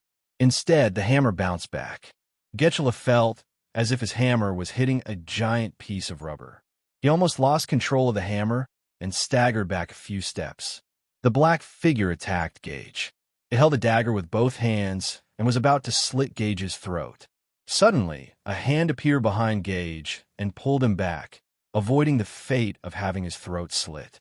Gage looked back. It was Helis' corpse demon. Gage looked at Helis and realized that she'd joined the battle too. The black figure wanted to continue attacking Gage, but the corpse demon blocked the attack. With a swing of its giant fist, the black figure was sent flying. But then, another dozen black figures entered the battle at the same time. Helis, those black figures shouldn't be ordinary demons, Gaia reminded. They should be high-level demons in the demon army. Yes, I know. Helis nodded. Mr. West, please cooperate with me. West immediately understood Helis' intention and cast the field of slowness.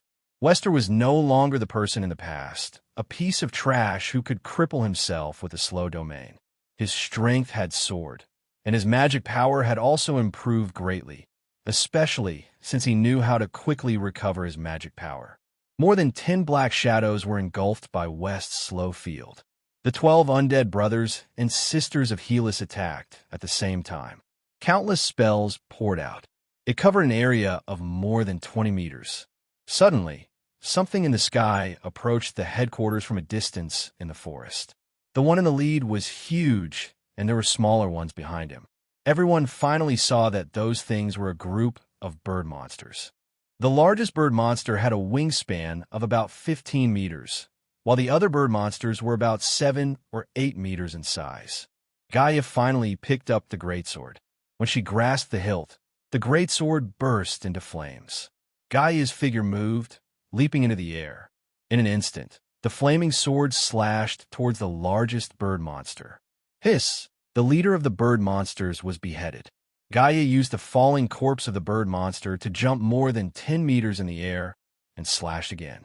Gaia was already very familiar with this kind of fighting style. Gazing at Gaia in the air, Jinkira's eyes were filled with admiration. When could he reach Gaia's level? However, the surrounding demons didn't give her too much time to be distracted. Jinkira could only take a look at the sky. Actually, Helis and Norma weren't weaker than Gaia. However, Gaia's style was the most similar to Jinkira's, which was why Jinkira respected her the most. Prague, Griffin, Felix, and Zovis were all shocked by the battle. They felt like they'd entered a mythical battlefield. Fei Lai looked at Chun Zhao. When Chun Zhao woke up, she thought he was going to attack. In the end, Chun Zhao just stood at the door and didn't do anything. At 2 or 3 in the afternoon, the battle suddenly stopped. The demons didn't attack anymore. Everyone was very tired now. Moreover, they all had some injuries on their bodies. Looking at his subordinates, Chun Zhao was exhausted. West was right. The association did need a doctor, he thought. Right now, he could only rely on a list to heal everyone with her inexperienced healing spells. The evil spirits and slaves arranged food so that everyone could recover as much as possible. Everyone knew that the previous battle was just an appetizer. It was just a probing attack from the demon army. The demon army wanted to wear out the weaker demons and the combat power of the association members at the same time.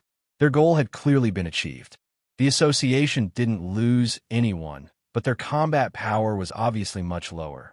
The truly powerful devils would wait until the sun went down before launching their attacks. President, the demons will definitely attack more fiercely at night. Then, Chun Zhao waved his hand. I know. Chun Zhao had been sleeping, but he sensed Kong Mosa's aura. He just approached the headquarters, so he woke up. But Kong Mosa didn't attack, so Chun Zhao didn't attack. Dad, when are we going to beat the bad guys? Jerlin looked at Chun Zhao expectantly. Chun Zhao rubbed Jerlin's hair. He hadn't taught her anything, but she was so violent. This wasn't good. How was she going to get married in the future? No, if she got married in the future, his heart would ache. It was better to let her be more violent. Jerlin slapped Chun Zhao's hand away angrily and stared at him with her little nose up. Chun Zhao walked out of the headquarters and stood in an empty space filled with demon corpses. Chun Zhao's lips curled into a smile. Just then, Jin Kira walked over. President, should we make a strategic retreat? The main force of the demons has yet to take action, but our combat strength has already decreased by more than half. At night, the strength of the demon army will become stronger, but we will become weaker. The current situation is really not suitable to continue fighting. Chun Zhao glanced at Jin Kira. What do you think we should retreat to? Or how should we retreat? Do you think the demon army that surrounded us will let us go? But staying here is just waiting for death.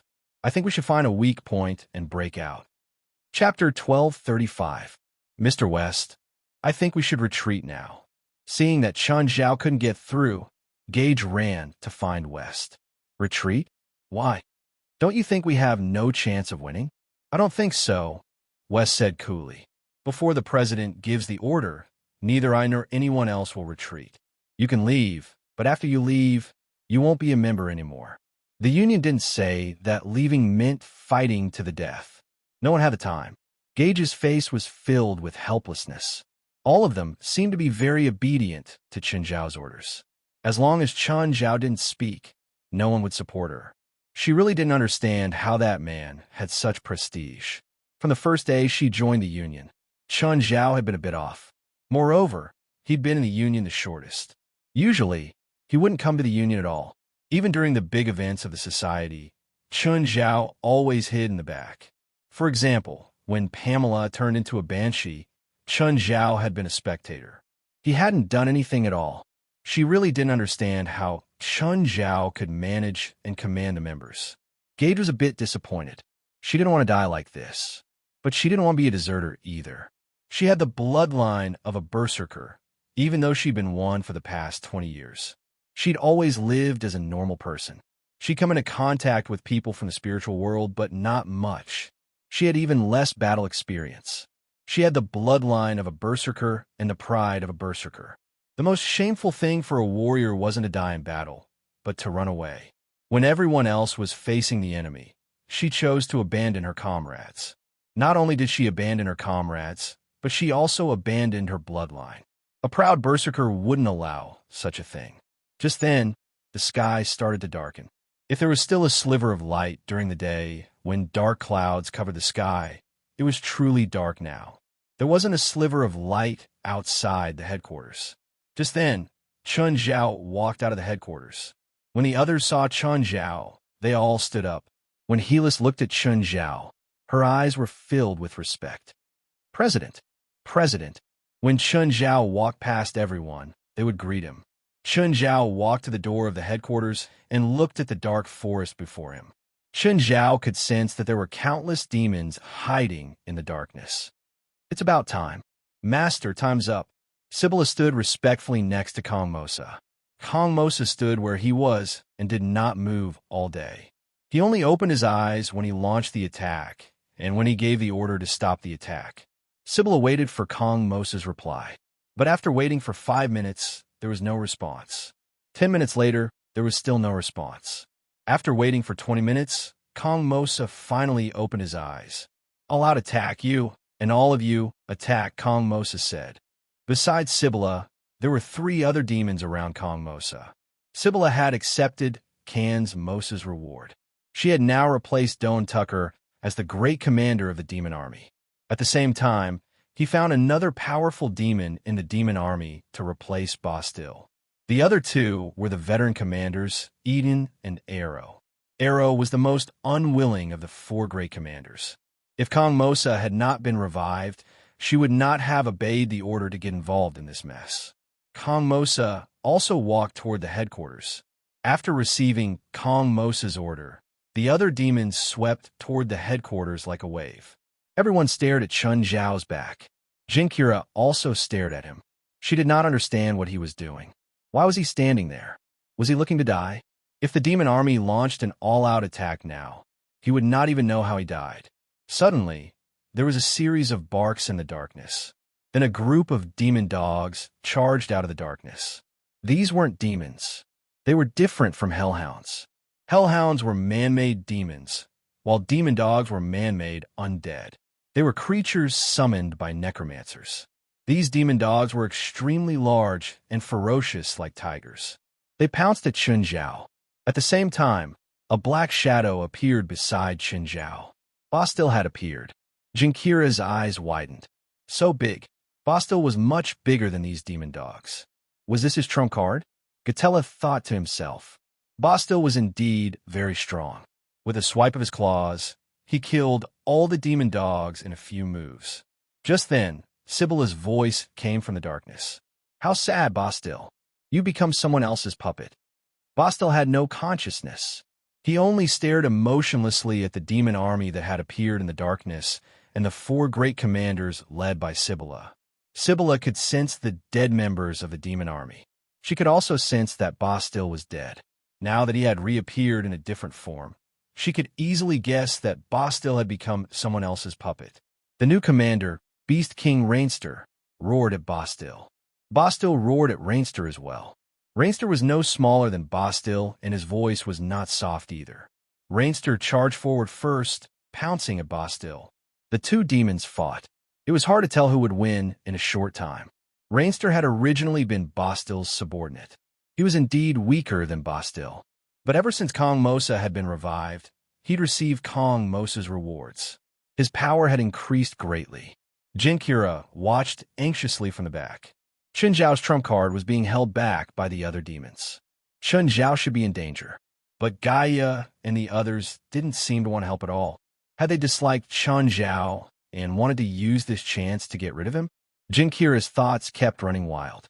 "Sibylla, is this the guy who obstructed your plan many times?" Eden asked. "He's very strong," Sibylla said. She'd also received Kong Mosa's power. Her power was much greater than before. But now that she faced Chun Zhao again, she still didn't have any confidence. "Then let me see just how powerful he is." Eden's figure suddenly blurred, splitting into hundreds of doppelgangers. Everyone in the headquarters was shocked by Eden's cloning technique. There were too many of them. Was this guy Kong Mosa? Chapter 1236. But the next moment, Chun Zhao suddenly reached out and grabbed an Eden. Caught by Chun Zhao, Eden struggled with all his might. At the same time, the clones around him started attacking Chun Zhao crazily. However, these attacks were all fake. They were all illusions and didn't cause any actual damage. Everyone came to a sudden realization when they saw this result. It wasn't a real cloning technique, but an illusion. Like the doppelganger technique, Immerse was able to continuously create doppelgangers. Or someone like Chun Zhao, who could create 12 clones at once. This was called the cloning technique. But illusions didn't have any attack power. How do you know I'm the real one? Eden roared as he struggled. "Because you have bad breath," Chun Zhao said. Eden wasn't tall. Chun Zhao lifted him up with one arm, and his legs couldn't reach the ground. Everyone heard a crisp sound. Eden's neck was broken. Sibylla and Arrow's expressions didn't look good. Eden wasn't good at direct attacks, but he was still one of the 4 commanders. But now, Chun Zhao had killed him so easily. They couldn't accept this result. Chun Zhao crooked his finger. His posture was full of provocation. "Arrow, you go first," Sibylla said in a commanding tone. "Why? I'm giving orders on behalf of my master. Do you have any objections?" Arrow stared at Chun Zhao with a pale face. But just then, Chun Zhao lifted his arm. The next moment, a beam of light shot out from Chun Zhao's palm. The beam of light was so fast that Arrow didn't even have time to react.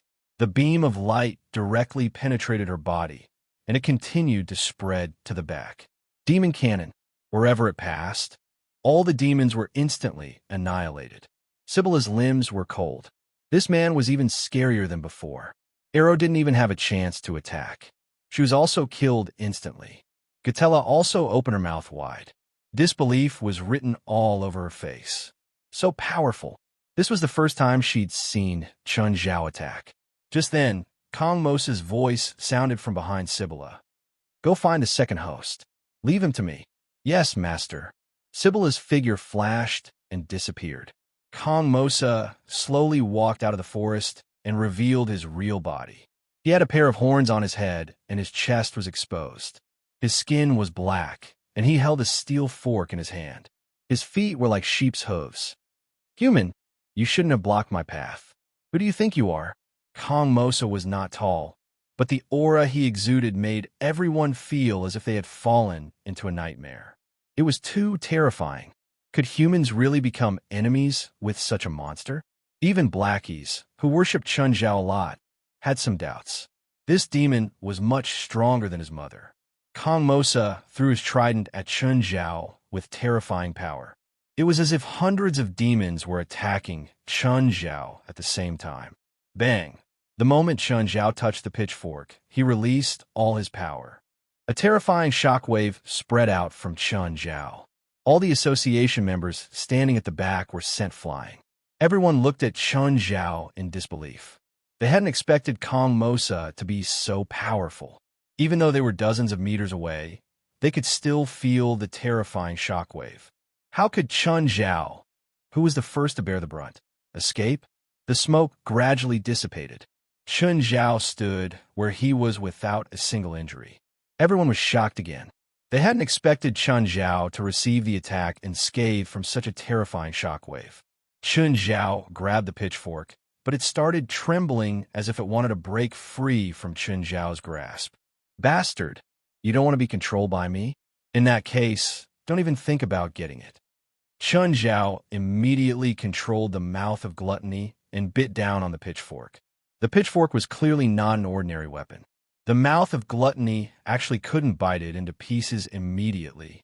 The pitchfork seemed to have its own consciousness. Kong Mosa wouldn't give Chun Zhao time to destroy his weapon either. 2 destructive beams shot out from Kong Mosa's demon horns. Chun Zhao moved and dodged Kong Mosa's attack. Kong Mosa took the chance to walk forward and snatch the pitchfork from Chun Zhao's hand. Everyone watched the battle between Chun Zhao and Kong Mosa. They couldn't interfere at all. It wasn't just them. Even Kong Mosa's demon army couldn't get close to the center of the battlefield. Chun Zhao and Kong Mosa were both too powerful. Everyone else was fundamentally different from them. Although the battle between the two of them was not earth-shattering, if they were to continue fighting, the headquarters might really be destroyed by them. Disbelief was written all over Gage's face. Was this Chun Zhao's true strength? The more Kong Mosa fought, the more shocked he became, because Chun Zhao really scared him. This human hadn't used his full strength yet. He couldn't continue like this. He had to end the battle as soon as possible. Kong Mosa was one of them and knew his own strength. Chun Zhao's various performances had already shown that Chun Zhao was on the same level as him. Kong Mosa's demon territory wasn't obtained through proper means. It was an opportunistic method. To put it bluntly, it was using external forces to temporarily obtain this kind of power. But Chun Zhao had truly reached this level. If they continued fighting, he would enter a weakened period prematurely. If he couldn't defeat Chun Zhao now, when he entered a weakened period, his chances of winning would be even lower. Attack! Attack! Kong Mosa ordered his demon army to attack. A smile appeared on Chun Zhao's face. Suddenly, he pushed Kong Mosa away. Kent Mosa suddenly had a bad feeling. Return to 1. Chun Zhao's aura suddenly exploded. At the same time, he took out a remote control. This remote control was Chun Zhao's true trump card. Jalik saw the remote control in Chun Zhao's hand and recognized it as the one he and Chun Zhao had made after working for an entire night. Of course, Chun Zhao didn't want him to make the remote control, but the things it controlled. In fact, they were just jars, and they were all aluminum jars. The remote control could open the aluminum jars directly. Jalik didn't know what the aluminum jars were for. The moment Chun Zhao pressed the remote control, a holy aura emanated from the forest. Chun Zhao had buried thousands of angelic crystals in the forest. If it was just 1 or 2 angelic crystals, it might not affect the demon army. But the holy power produced by thousands of angelic crystals would cause fatal damage to the demon army. Chapter 12:37. Retreat. Retreat. Kong Mosa didn't know what Chun Zhao had done, but he could feel the holy power pervading the area within several kilometers of the supernatural organization. This holy power didn't just affect the demon army. Even Agar's, one of the 72 demon gods, was affected. Even Chun Zhao's pure-blooded demon subordinates were affected. Kong Mosa was terrified. He hadn't expected Chun Zhao to have such a weapon. But why didn't Chun Zhao use it earlier?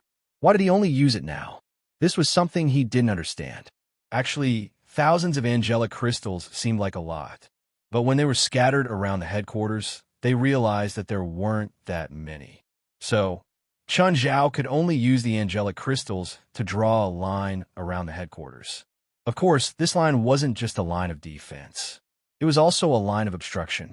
Chun Zhao's ultimate goal was to destroy the demon army, not to play with them. Let them think that the supernatural organization could come and go as they pleased. They could come and go as they pleased. So, Chun Zhao had to wait until the entire demon army stepped into the line before opening the aluminum cans. Suddenly, Chun Zhao pounced at Kong Mosa.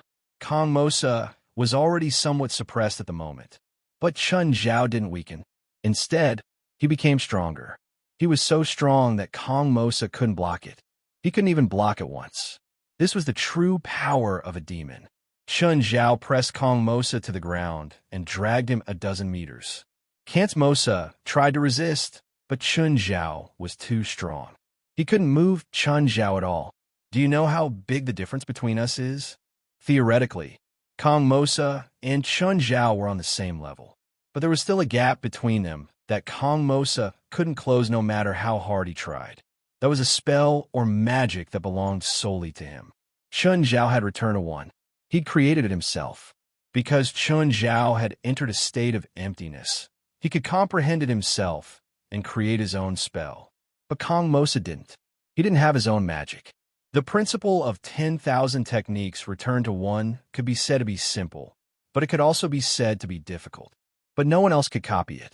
Kong Mosa also had a demon, but he didn't have his own comprehension. Everyone in the association had looks of disbelief on their faces.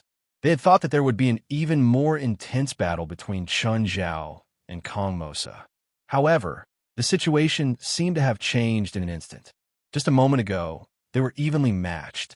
The next moment, Chun Zhao crushed Kong Mosa with absolute power. Chun Zhao broke Kong Mosa's limbs and lifted him up.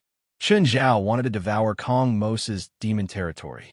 Red, gold, and black magic arrays appeared around Chun Zhao. At the same time, they enveloped Kong Mosa. What are you going to do? Kong Mosa was horrified to find that his strength was constantly dropping. No, it wasn't his original power. It was his demonic domain that was disappearing. You're a guest. It's not good if you don't leave something as a gift, right? Chun Zhao smiled faintly. Let me go, you devil. Let me go. Everyone was speechless. They wondered what it would feel like to be called a demon by a demon.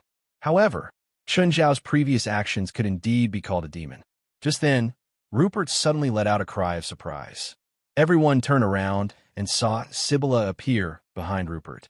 At the same time, she pressed her hand against Rupert's neck. Let go of my master. Sibylla had wanted to attack when she was more confident, but she didn't expect Chun Zhao to be so terrifying. He'd actually suppressed Kong Mosa to this extent. If she didn't attack now, Kong Mosa might very well lose his life. Sibylla, good job. Kong Mosa's spirit was lifted, and he shouted happily, "Let me go at once, or that little girl will die." Holding Kong Mosa, a smile appeared on Chen Zhao's face. "You don't really think this plan will work, do you?" Sibylla cursed under her breath. If she were in Rupert's shoes, she would definitely be on her guard against her too. Rupert turned her head with a smile. Indeed, before the battle, Chen Zhao had made preparations for her. If Chen Zhao lost, she would be the last chance to turn the tables. Rupert still had a perfect angelic crystal on her. Before, it had been wrapped in tin foil. After Sibylla ambushed her, she secretly opened the tin foil. Instantly, a holy aura exploded from Rupert's body.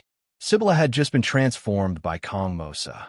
Now, she was a pure demon like the other members of the demon army. When she came into contact with the holy aura, it was like the ice in the North Pole being baked by the sun in the Sahara Desert. Sibylla didn't even have the ability to use a teleportation spell to escape. If it was Kong Mosa, he could barely escape from Rupert. But Sibylla couldn't do it at all. She wasn't even an intermediate demon. Smoke rose from her skin. Rupert turned around and kicked Sibylla to the ground, holding the perfect angelic crystal in her hand. "Go away, go away. Rupert, I was wrong. For the sake of me and your teacher, please let me go." "Ms. Sibylla, this isn't the first time you've lied to me." Smiling, Rupert slowly approached Sibylla with the perfect angelic crystal. To Sibylla, this was a source of radiation. "Also, do you think I have the right to decide your fate? I can teach you how to control the soul in your body." Rupert had to admit that Sibylla's suggestion was very tempting. But being tempted was one thing. More importantly, Chen Zhao didn't care whether he was tempted or not. Rupert didn't think that she could go against Chen Zhao just because she controlled 1/3 of Kong Mosa's soul. This time, she truly witnessed Chen Zhao's scariest side. Legendary demons weren't as scary as Chen Zhao. After Kong Mosa's demon territory was taken away, Chen Zhao could feel that he was becoming stronger. The demon territory and his small world supported each other. But while Kong Mosa's demon territory belonged to him, there was a condition for using it. That was, he needed the demon army. If he killed them all, then Kong Mosa's demon territory would also be destroyed.